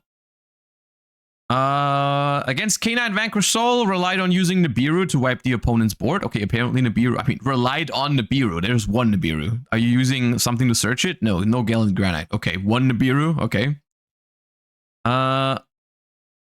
Draco Tail, 5 mana, and K9 Izuna are ways to force out the opponent's Ripper effect. If the opponent allows Draco Tail 5 mana effect to resolve, Altharion can be fusion summoned and can return the opponent's Ripper to the hand. If the opponent allows Izuna's effect to resolve, then it can summon itself, and its 3rd effect sends Lupus. Lupus makes Valon the Psychic Sky Blaster, which is the Book of Moon thingy. To improve the odds of opening Nibiru with Dragontail Femina or Izuna, he'd be adding Perulia to the side deck. Besides the Vanquish Soul matchup, Perulia could also be played against Yami and Malice. Okay. I mean, that's the thing with those new archetypes, right? With Vanquish Soul and Draco Tail, and I don't know, Yami doesn't have it, but like Draco Tail and Vanquish Soul K9 are very much about having in-archetypal hand traps, right? Which is like a trend that we've been talking about for a while now, to move away from having to fit like Effect Veilers and Ghost Ogres and Imprims into every single deck. They have given more decks more ways to play earlier in the game. So like the K9 cards and the Vanquish Soul cards are great examples of this, which I think is a good solution. Because it does, I don't think it feels great to be playing a deck that plays like 30 hand traps. Like, I think it's better if you give engines ways to play going second that are better, which is cool. So that's a prime example of Draco Tail and Vanquish Soul K9. Malice here, on the other hand, is still going strong. I mean, the current version of Malice in the OCG has like only slight consistency issues, I would say. I mean, they've got one Dormouse. Other than that, it's pretty fine in terms of consistency. Droll and Lockbird is currently one of the more popular tech cards against Vanquish Soul. K9 and Vanquish Soul rely on adding cards from deck to hand to extend their plays and to gather the appropriate attribute monsters in hand to reveal for Vanquish Souls. Deck Lockdown in the side deck fulfills a similar function to Droll and Lockbird. I feel like Droll and Lockbird might be the next card on like the chopping block for Yu-Gi-Oh! At some point if we're talking big generic hand traps. I am a little worried about that though, because if they ever hit Droll and Lockbird, they have like there's some decks out there that feel like if Droll is not a thing, that they become a real problem. Like I do think Droll and Lockbird is a problem the way Yu-Gi-Oh! Is developing, right?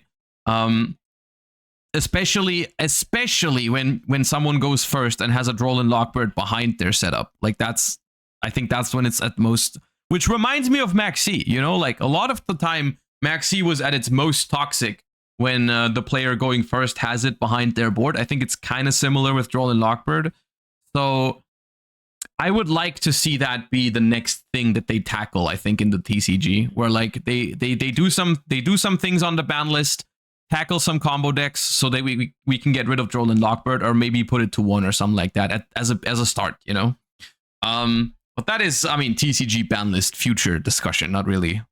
Yeah. Conclusion. Duelist advance on the metagame became more pronounced over the Golden Week holiday in Japan and May Day holiday in China. Vanquish Soul rose to the top and is now the top deck to beat. The prevalence of K9 in the metagame resulted in the decline of Draco Tail. Cards that have your life points as activation costs, such as Solemn Periodize Map, might be a liability. Vanquish Soul can quickly deal 4,000 damage and also add to it with Heavy Borger's effect. Like, yeah, they don't even have to battle you to deal 4,000, right? You can just do 1,500 2 times with Borger, and then the trap card will do 1,000. So, yeah. That is a interesting thing to note with Vanquish Soul. Okay. And that is OCG Metagame Report at the moment. Looking good over there. I'm not gonna lie. There's been times where we made fun of the OCG for not getting rid of, I don't know, tier elements over a long period of time or whatever, but right now they seem to do pretty well. I'm not too jealous, because I think the TCG is also looking completely fine. And I mean, we are looking to get these decks next, which is cool, right? So like I'm happy all the way around at the moment. Like I think TCG is okay at the moment, even though these new decks also look incredibly cool. And it's more like I'm not unhappy about current TCG. It's more like I can't wait to play these decks as well, right? Which is always a good sign when you're looking forward to what is up next. So that is cool. Based OCG breakdown at the moment. Okay. Now, we have played a decent amount of Fiendsmith Control now, and we've done pretty well. We've lost 2 games to Blue Eyes to Skill Drain. Other than that, I think we won almost anything. Yeah. Pretty well. Here's another version of Fiendsmith Control that is now getting a little bit better as well. This is Primite Fiendsmith, which is something that at the moment I don't have Bystials in it, but you might want Bystials the way the current format is shaping up.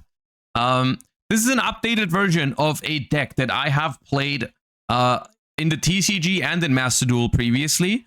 There's a few changes that have happened to the deck. Of course, now with Agnum Day, and Lacrima being added to the deck, you're going to make use of those tools. You play Lacrima, you play Agnum Day, you also play Paradise now, and that makes the deck a lot stronger. There's another thing that happened with the last update. This is not in the most recent pack. This is now in the Legacy pack, and that's Dippity. Dippity is a level 4 Light Fiend, which I have added instead of White Duston, which makes me sad on the one hand because White Duston had to go. On the other hand, this being a level 4 makes it so you can now access Chaos Angel with Necroquip Princess, Engraver, or a Bestial monster with your Dippity. In some cases, it's even a Light and Dark Chaos Angel. So that's pretty good, I think. Probably worth playing over White Duston. And you could theoretically also, I have some extra deck space issues, so I don't do that right now, but you could play Baguska. Because you can turn Dippity plus Lacrima into Baguska, or Dippity plus Primite Dragon Ether Barrel into Baguska, which is an option. You know, that's pretty strong card. Maybe you can cut one of the rank 6s here. But I'm hesitant to take out Lars because right now I want to try something that some people have suggested on my last deck list, which is to take out the Summon Skull / Beast of Talvar or Driver so that I can play Gamma, which I think is something worth trying. At the moment, I have Purge in this. We might swap it to Bestials, though, if we face a lot more Blue Eyes. Even though Purge is also good against Blue Eyes. I don't know. I just want to mess around with it. This deck is slightly over 40 cards because I think it's more important that this deck doesn't draw the Vanillas or the Fiendsmith in Paradise, because I think the deck is consistent no matter what. You kind of want to maximize your chances of seeing the Primite card, so it's kind of like a back and forth, but I really hate drawing the Vanillas with this deck. So that's why I kept it slightly over 40. You could easily cut some non-engine to make it 40, but I don't know.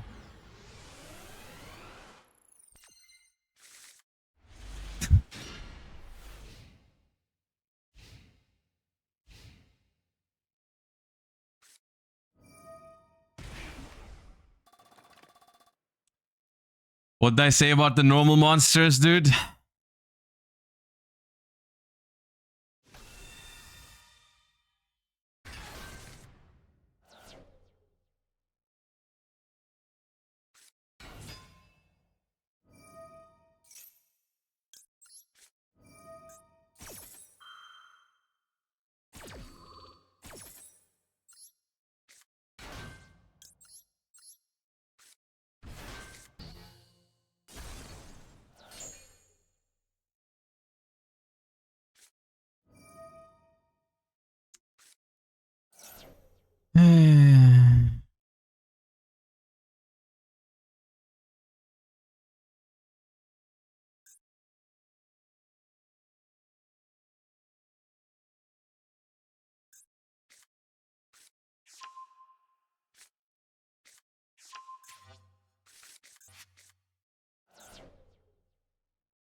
It's not looking too hot.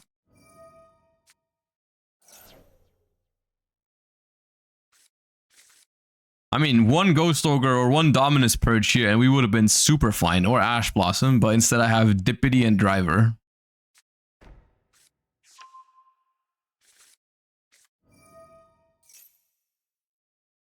Is Card Market down for anyone else? It was down for me earlier, and right now I also can't open it, so yeah. I noticed it. It didn't work for me this morning, and then I asked Emre if it worked for him, and he said it did work. So I don't know.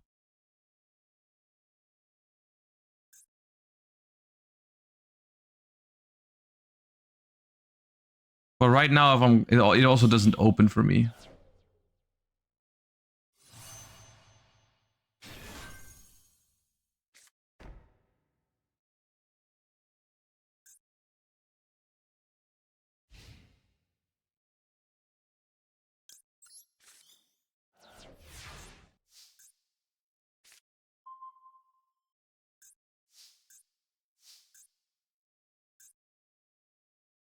So that's Majesty, right?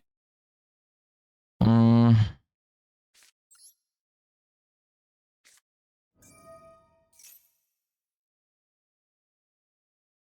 dude. I mean, what am I? I can't play the game.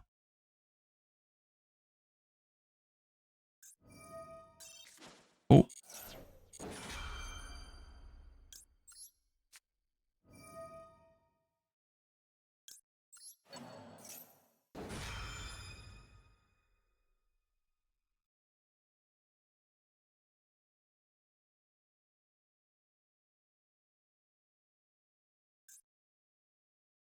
Nah, I lose. It's pointless. I don't know what I'm waiting for. I was like, ooh, they played into my Called by the Grave, but I can't beat the Roar in the graveyard. Because my normal summon doesn't work.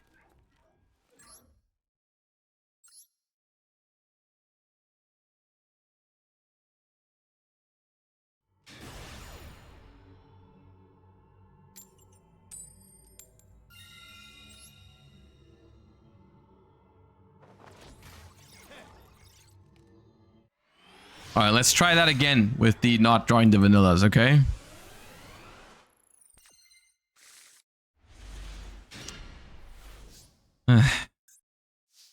Oh, I guess it could be worse.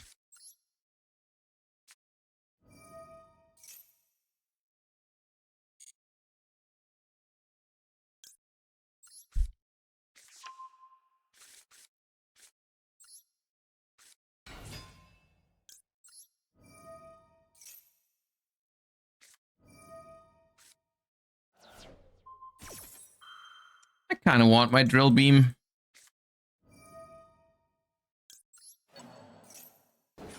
I want my drill beam. No? Okay. Fine, I won't have it.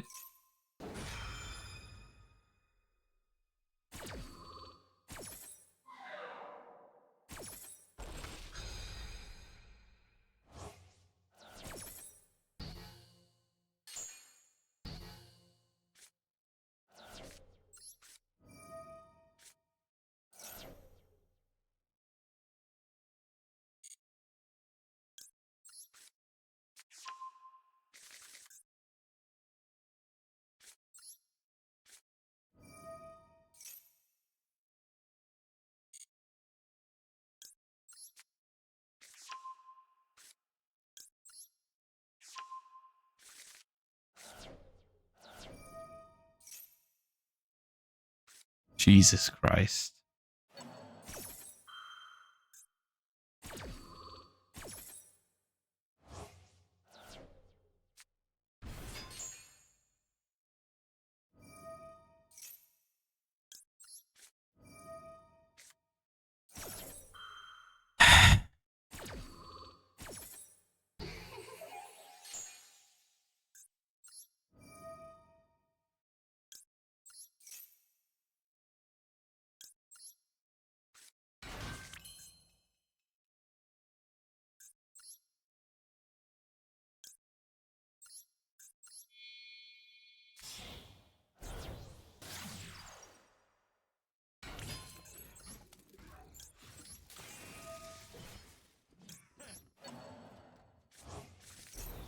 Baguska would have been pretty good there, yeah.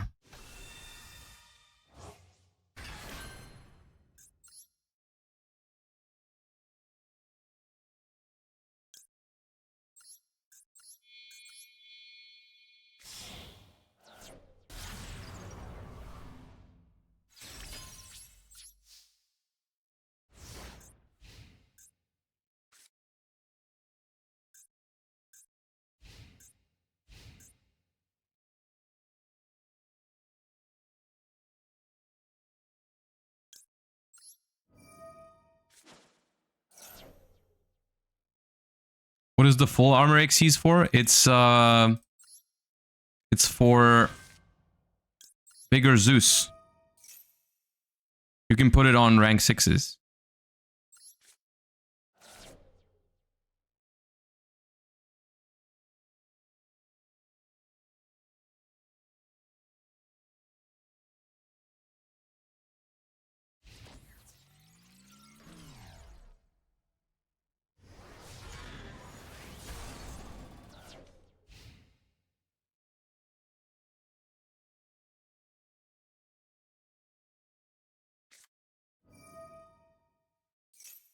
Centurion. Well.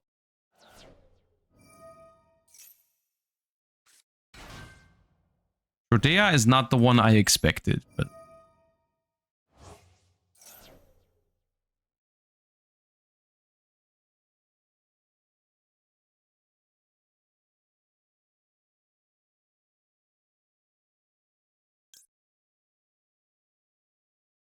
Oh, this deck only has one Desiree. Not necessarily a problem, but you need to keep it in mind. A Requiem.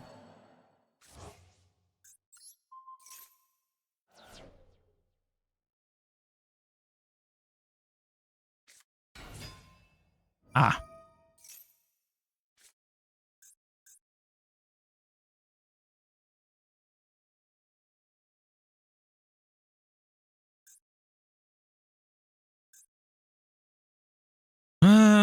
Dude, I think that is legitimately what's holding me back from considering this deck for the second stage.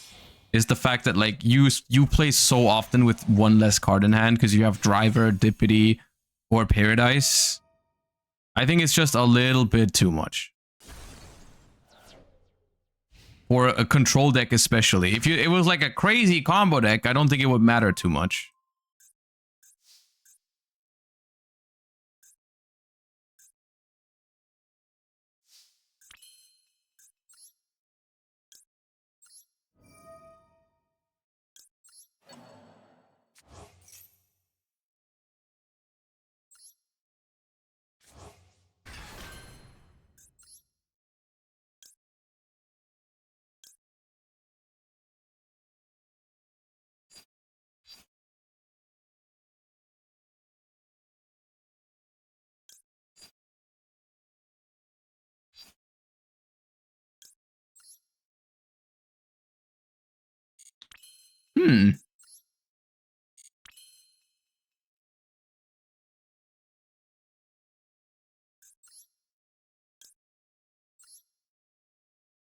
Problem if I nah, it's Chaos Angel.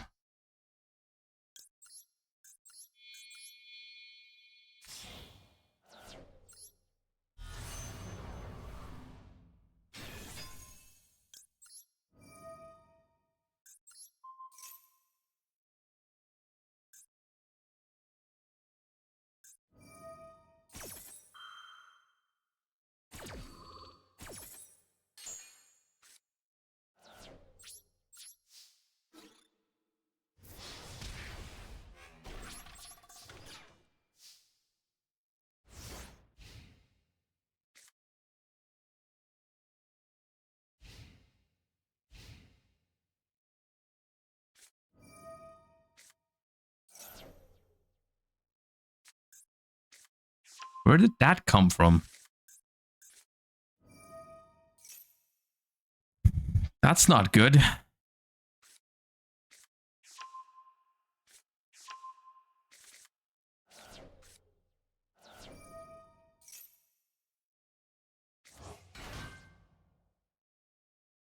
That is not good at all. Fiendsmith equals full Centurion combo. Oh, does it like get you a... Does it make Chorozo? Oh, Royal Lacrima.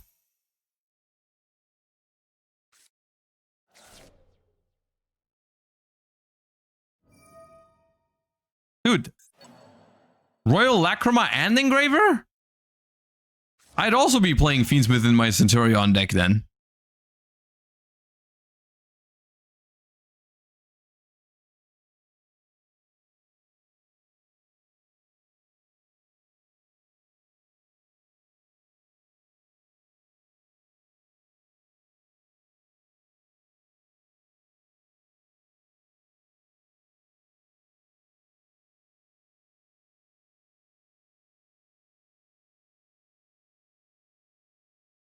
They might be the Fiendsmith.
I think they have Ash Blossom.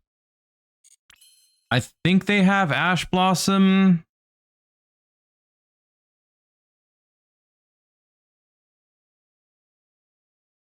And they tried to, I think they tried to, they thought about ashing my Paradise, but I don't think they knew about the Desiree interaction.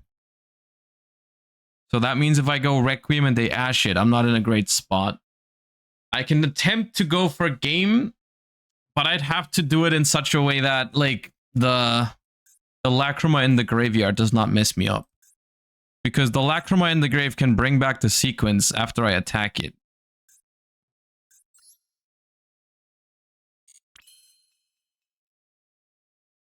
I go...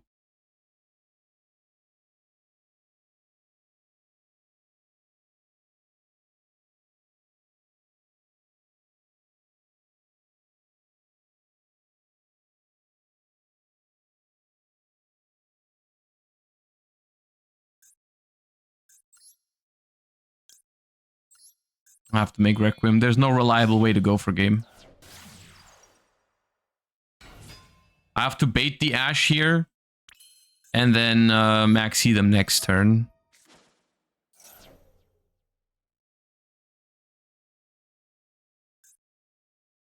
Okay, maybe they don't have it. Which is the best case scenario, I guess.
Normal summon max C.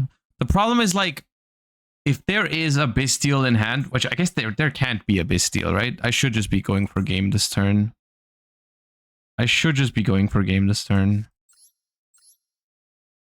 6,000. But then they just bring back... The thing is, if they do it before the battle phase, right? They can just bring back Requiem and... Oh, no, they don't have another Engraver. Oh, okay, hold up.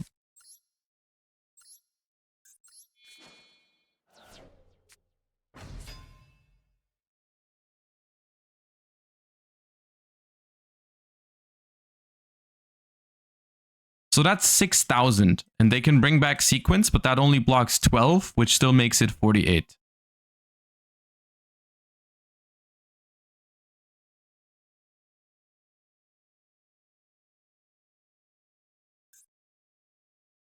I don't think they have a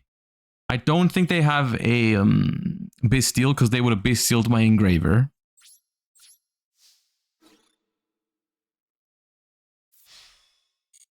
They couldn't nib, right? It was for summon.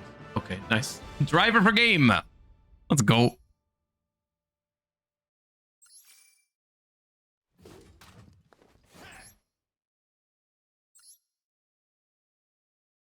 Zane, thank you for the Prime. Welcome back. Appreciate you. Thank you for the 6 months.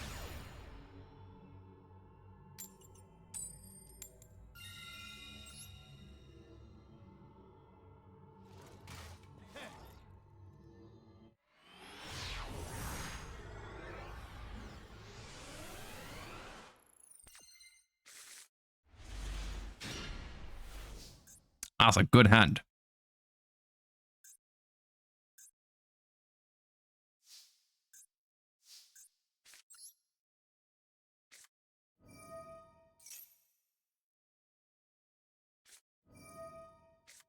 Okay.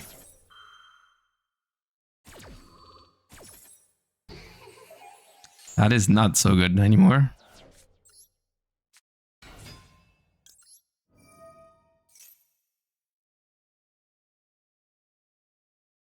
And now it's a disaster.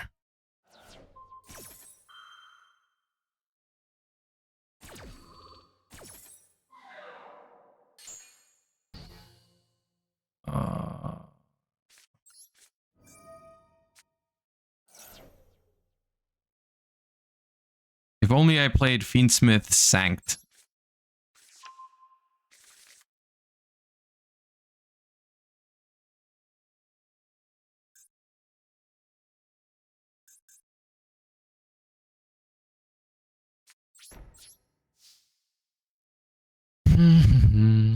Ach, Mann.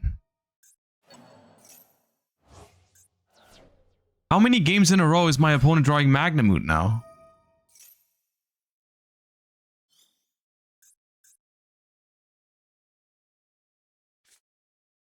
Oh.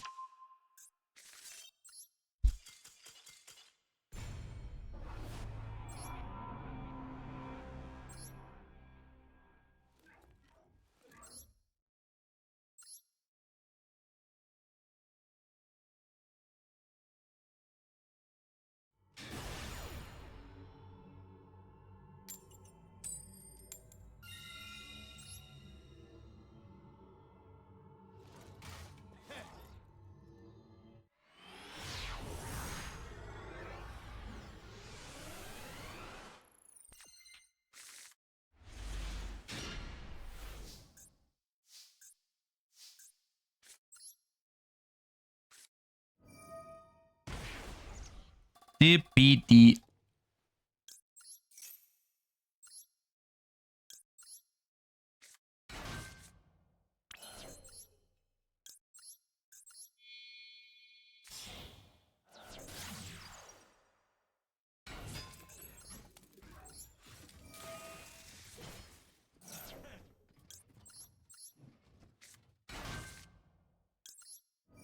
Sadly, one of Lacrima in hand.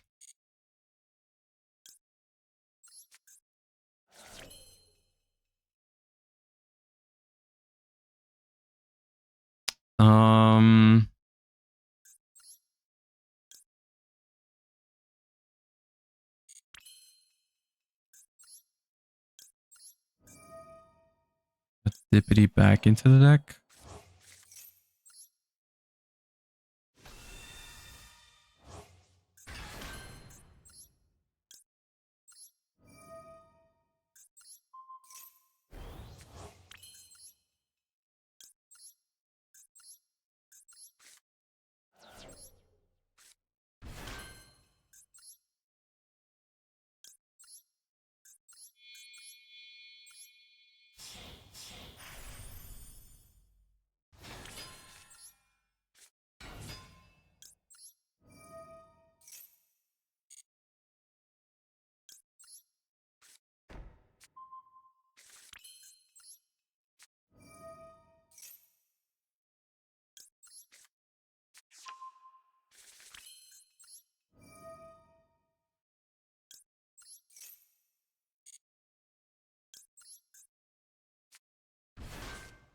This is where we can get Nibiru'd into Oblivion. But basically the idea is that you threaten Caesar first before showing them Primite. So if they have Nib, they kind of nib before you make Caesar. Most of the time.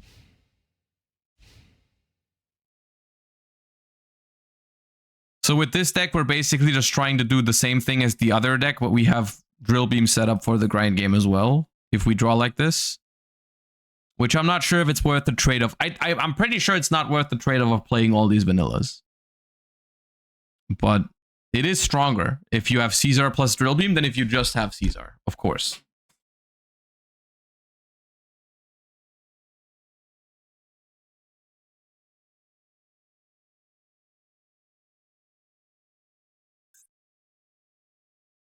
You have Regained in this version. This deck does not have a big Bastille package, no. Not right now. But yeah, this setup right now is basically Caesar, Drill Beam, And then Requiem Lacrima is Fiendsmith in Paradise, and Primate Roar can banish their normal summon, which is a lot for a control deck. It's a lot of pretty good disruptions for a deck that can play this amount of non-engine. It's pretty good.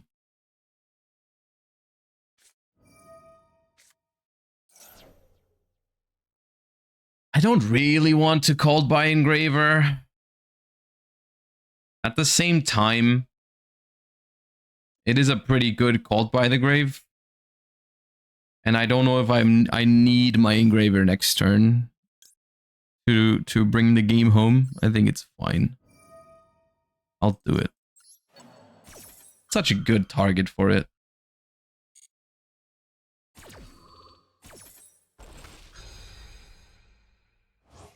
Do you think Called by is needed in Fiendsmith variants? Not needed per se, but Maxi and Fuva do hurt. And it is usually a pretty good defensive card as well. So I do like it, but it's not like necessary. I'll banish this with Primate Roar.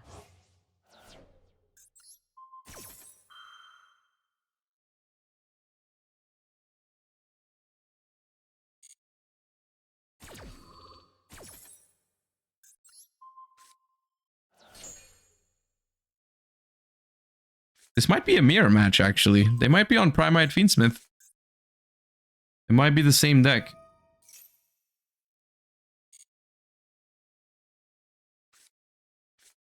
There's Drill Beam. Okay, so I have to hold my Drill Beam for their Drill Beam. Simple task.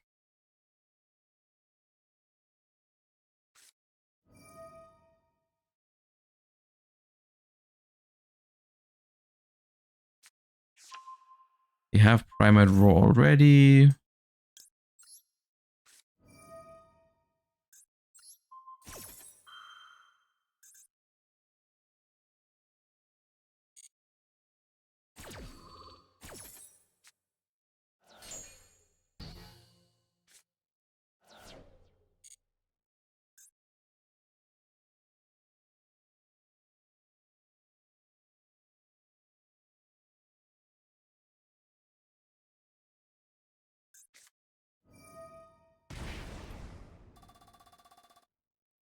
Alright, you a White Dust on or a Dippity kind of man? Dippity, okay.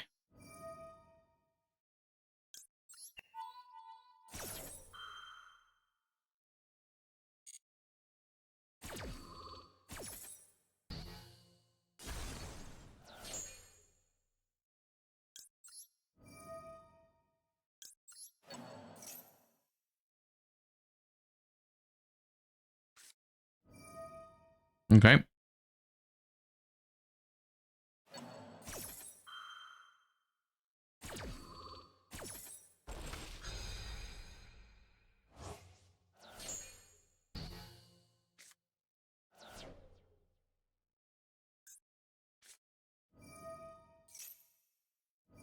Dude, thank God I have this ghost. Actually, no. Dude, both? Both?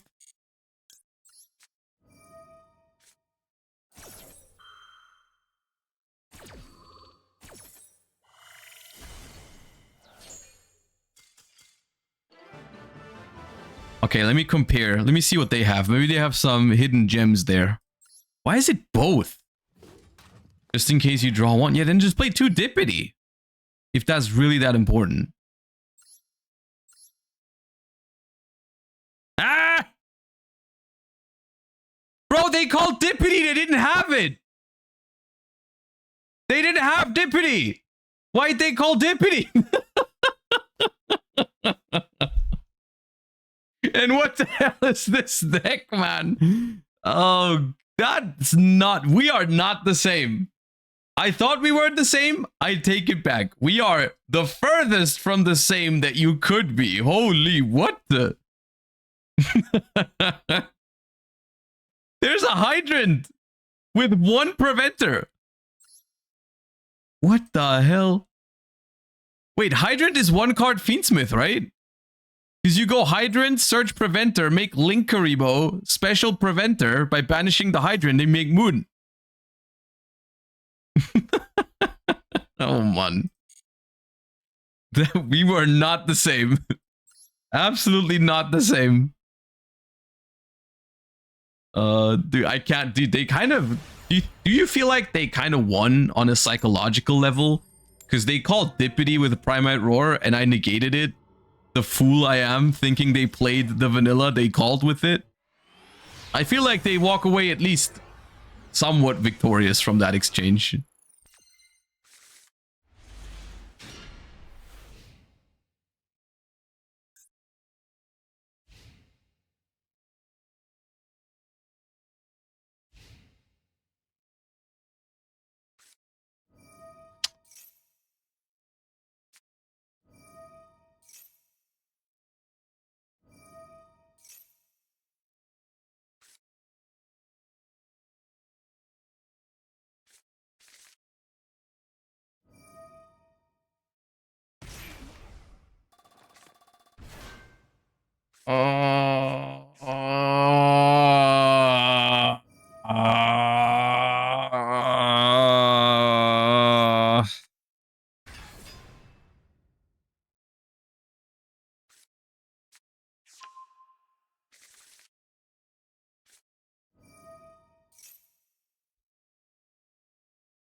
Such a cool deck, man.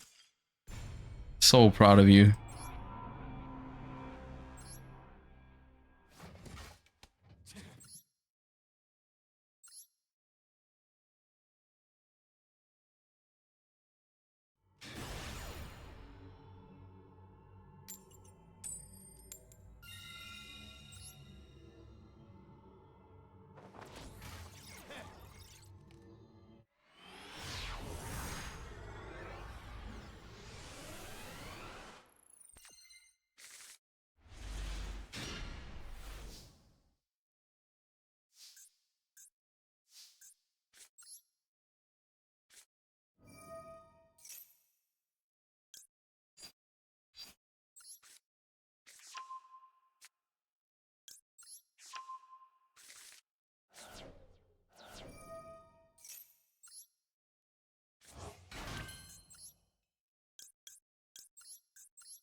So I want to go through sequence here, I think. No, I don't want to go through sequence. I could use tracked grave effect to fuse instead of wasting my necro quip. That might be it.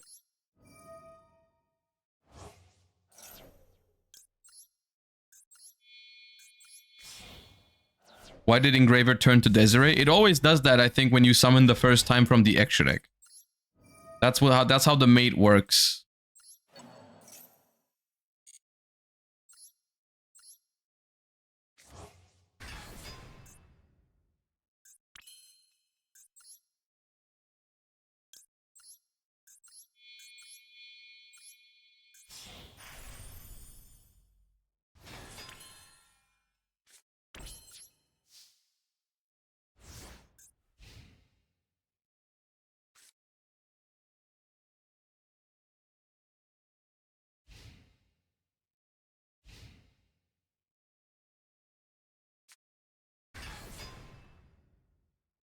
That's annoying.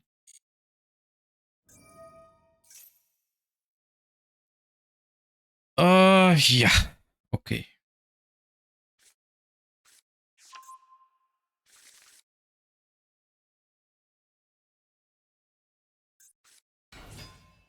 Ah, oh, okay. I'll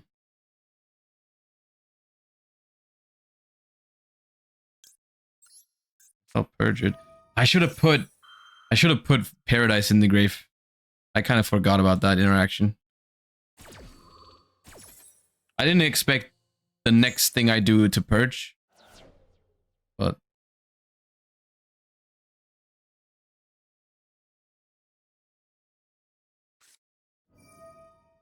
bro. Why even make a ban list at this point? If you're not gonna use it properly, Master Duel, huh? Why even make a ban list?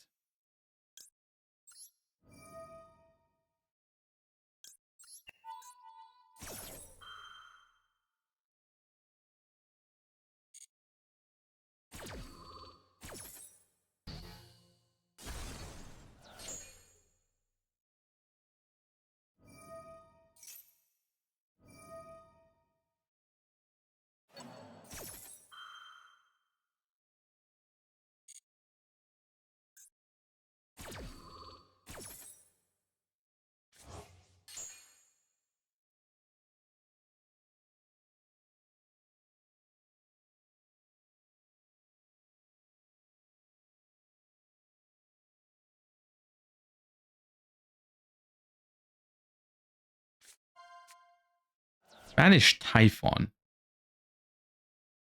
Okay.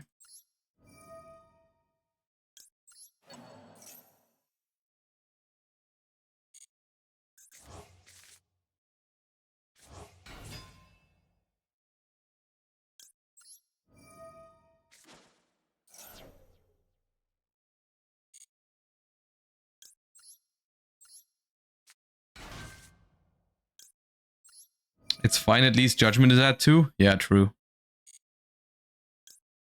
Actually, good point.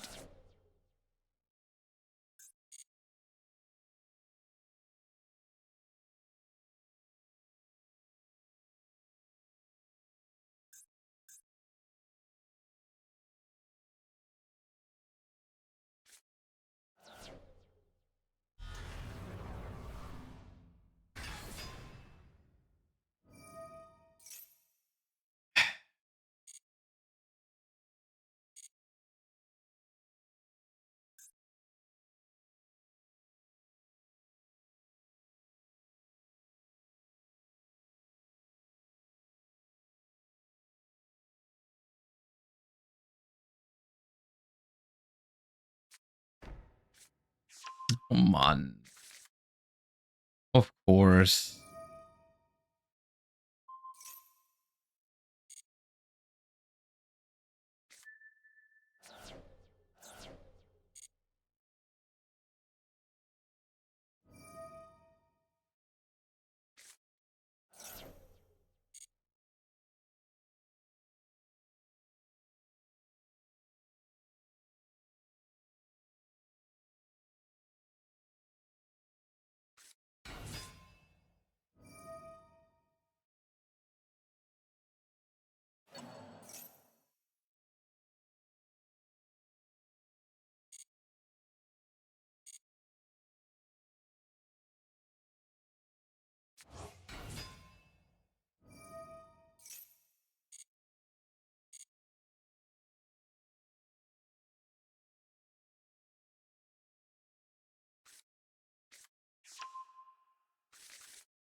Baguska is so good here? No, Baguska, I can't make Baguska there even if I play it.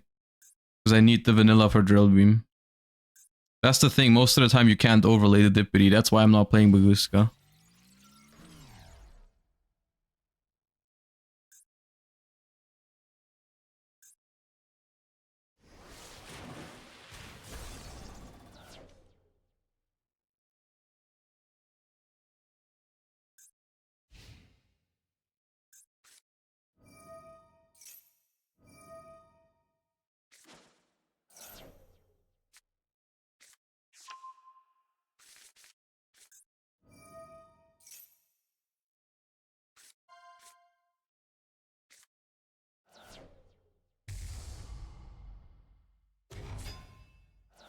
I have no idea why we're in main phase 2, by the way.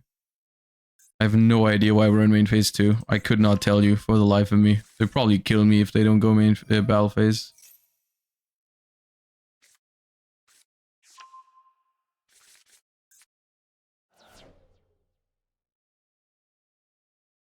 Wait, did they just activate Wanted?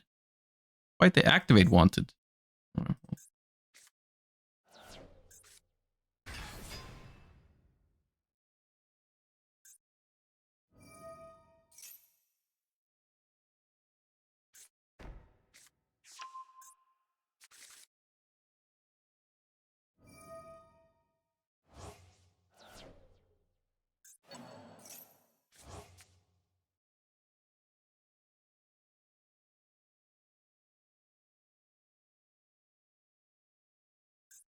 They have another level 1 fire?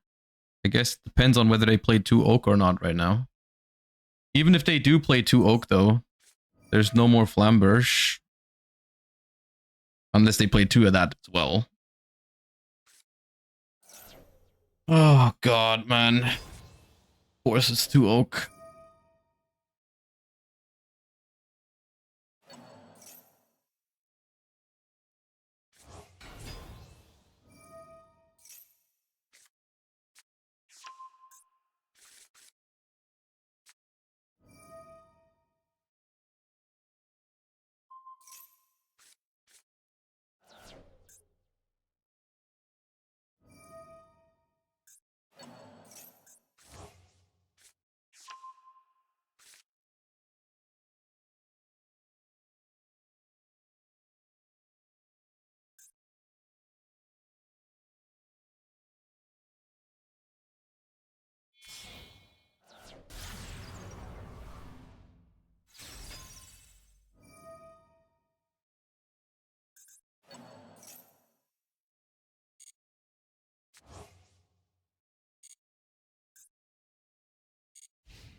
I'm actually kind of pissed.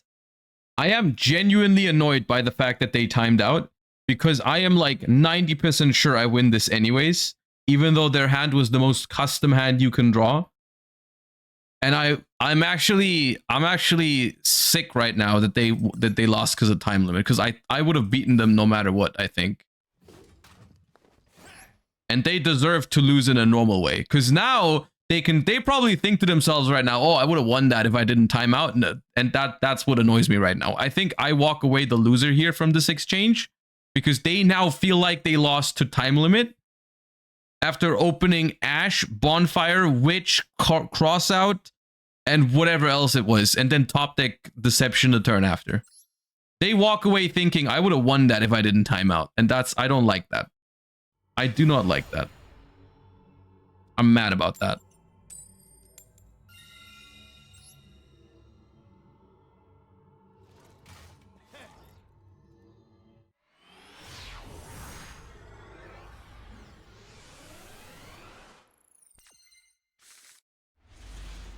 You have cool titles. I'm not gonna lie, I feel powerful during the title screen.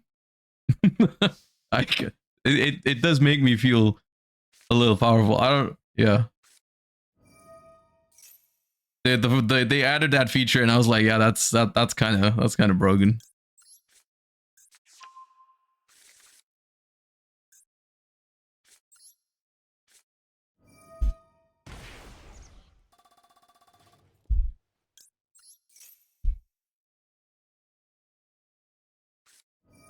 Aha.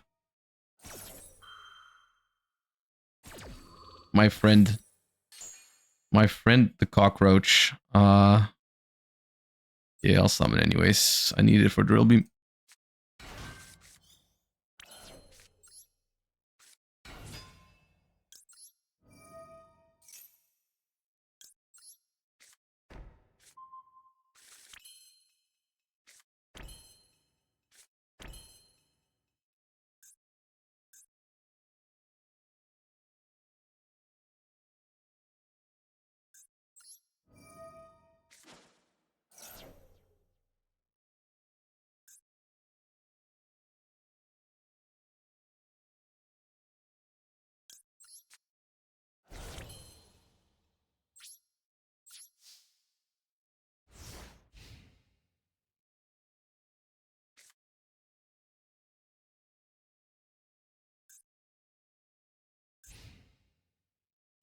Have we tried musket version yet? No. There's more versions for this deck. There's Tenpai, which I think is pretty good. There's also musket. Please don't have your own drill beam already live. It'd be so unfair, man. Thank God.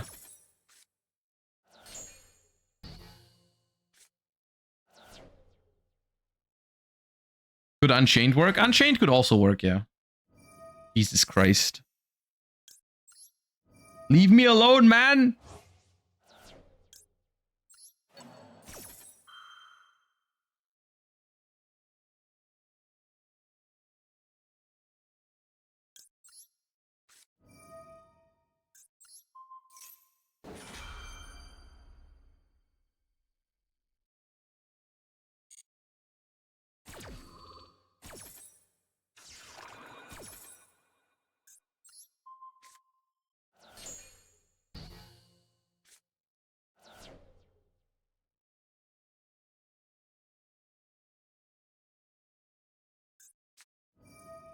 Jesus Christ.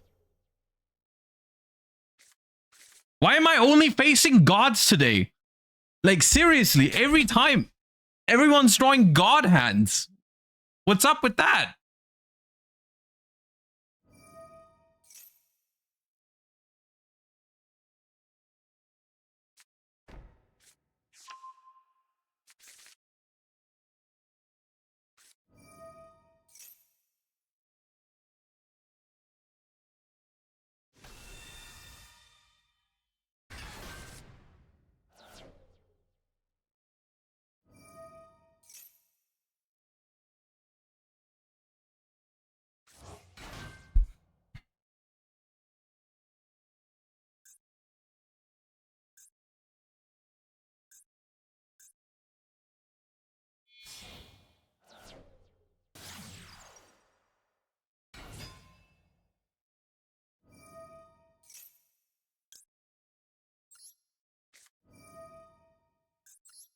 Okay, no Synchro 9?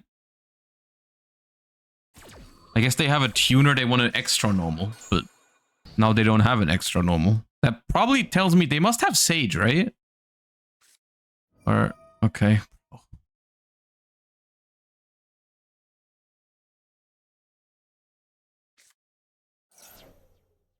Another Maxi. Oh my god. You're discarding a follow-up Maxi? Are you insane?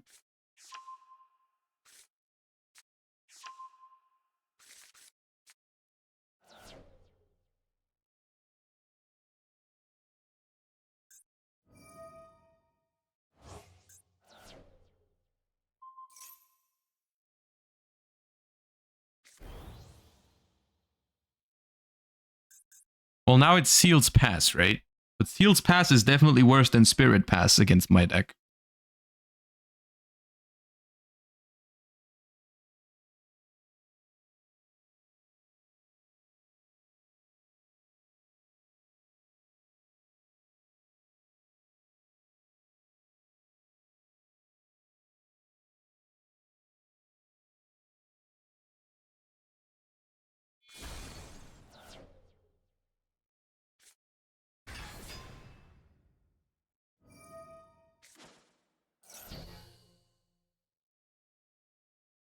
It's no longer Seals Pass, guys. It's no longer Seals Pass.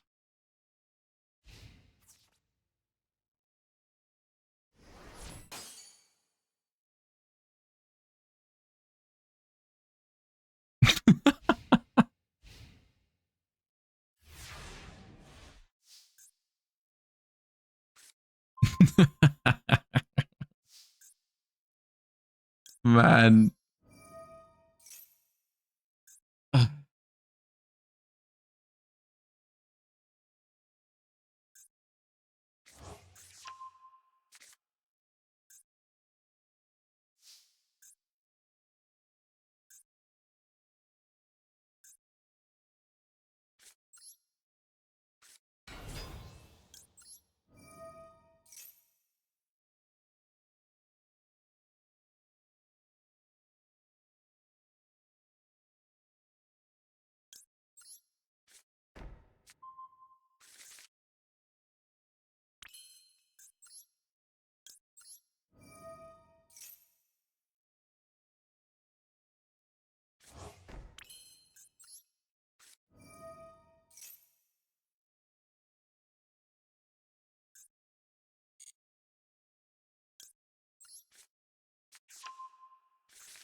Oh my god, man.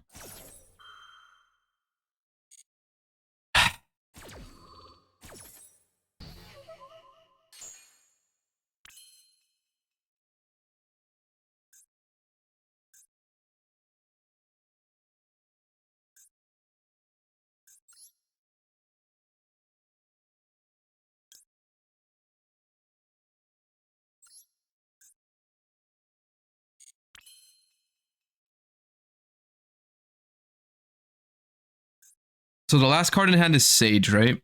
Last card in hand is Sage.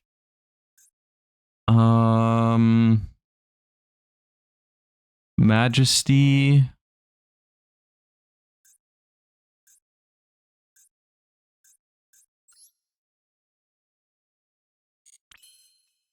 I Drill Beam the True Light now, they chain it to summon back Blue Eyes, but that's not that big of a deal. I can clear that stuff.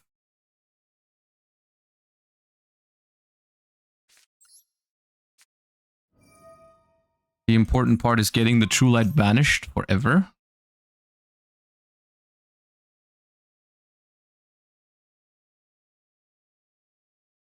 No, I definitely do Fiendsmith stuff here, for sure. I definitely do Fiendsmith stuff, and at the end of the turn, I bring out Dippity again with Lordly Load to make the Drill Beam live for their turn.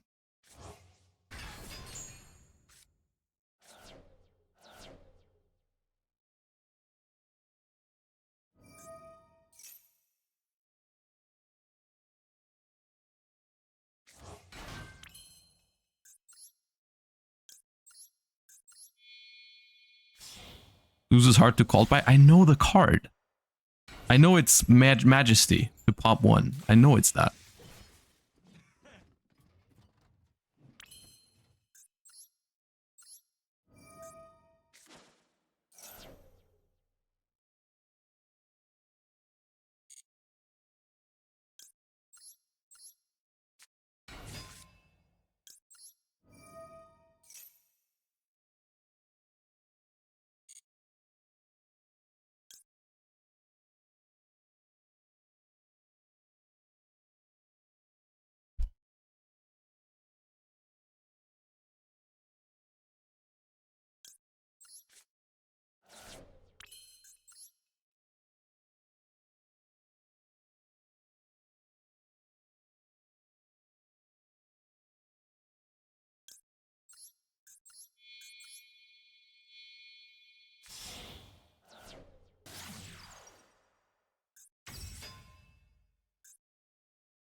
Yeah, it's full clear.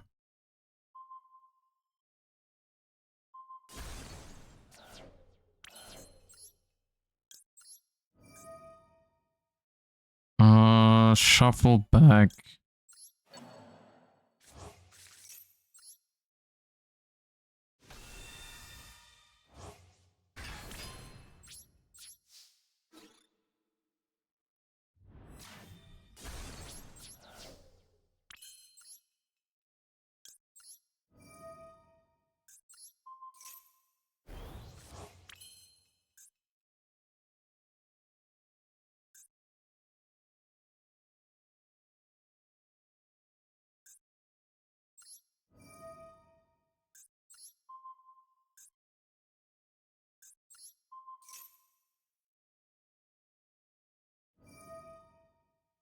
I forgot about that thing. I always forget about that thing. That's bad. That is very bad. Okay.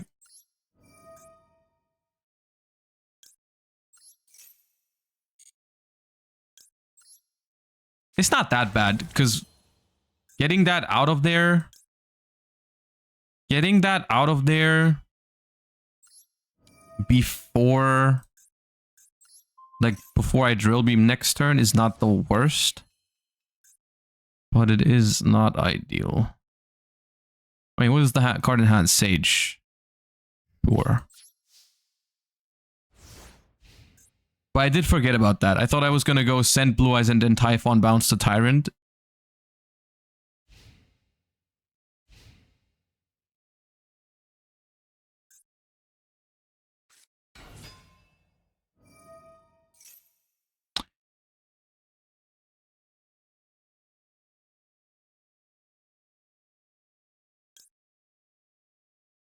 Thing is, I kind of want to drill beam the Tyrant. I kind of want to drill beam the Tyrant. Is that crazy? It feels crazy. Maybe it is crazy.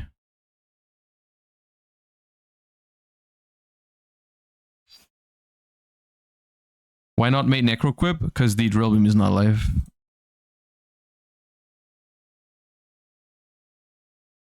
Okay, what happens if I drill beam the Tyrant Dragon and I let this go through? The True Light is banished, so like Maiden isn't really that big of a problem. No, I have to drill. I think I have to drill beam it and deal with the Tyrant.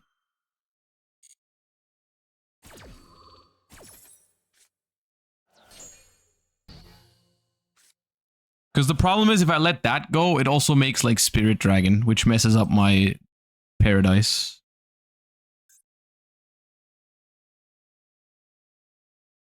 This way, they're going to get a guaranteed reset on the Majesty, but at least that's most likely the only thing I have to worry about next turn, because I don't think they can do anything else. Doesn't Trap deal with Tyrant? Only if they keep summoning, which they will not.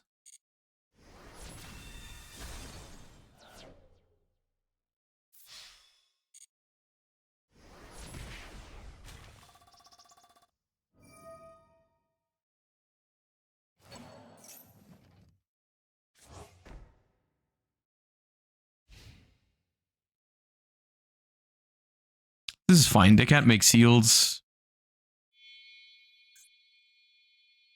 Who that?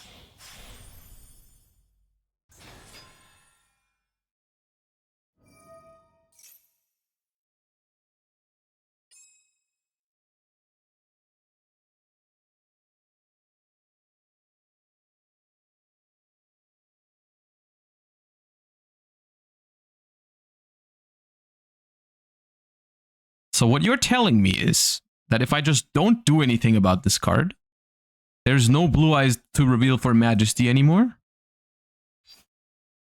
Or I just sent the Majesty.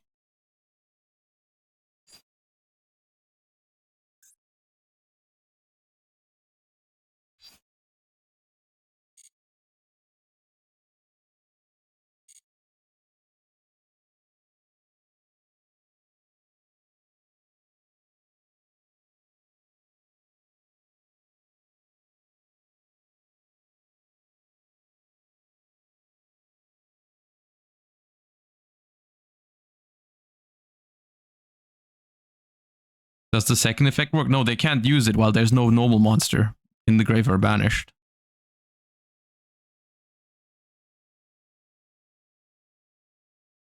So right now they have 0 interruptions on the board. Unless there's a Blue Eyes in hand, then they can pop 1 card.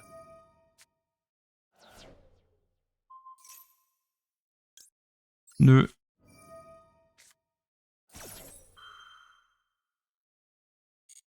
No.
I don't have room for all the equip spells on my Desiree.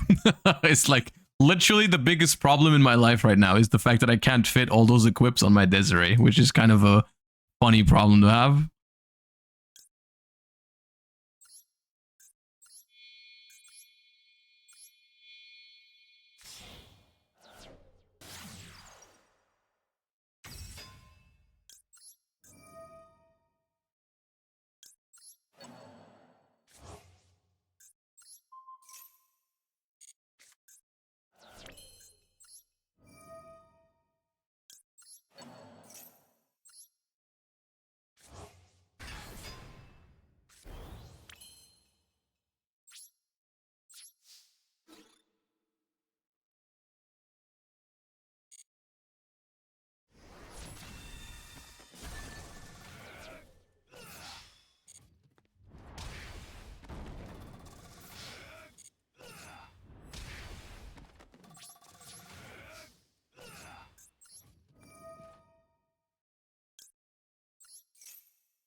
Well, Blue Eyes Andy, you fought well, your hand was insane, but ultimately can't defeat the Dippity.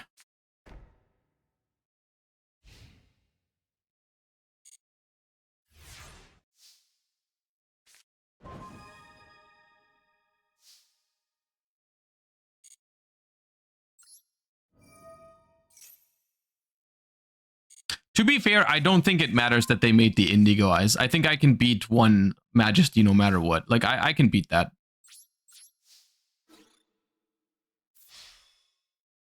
I hope you drew a skill drain there.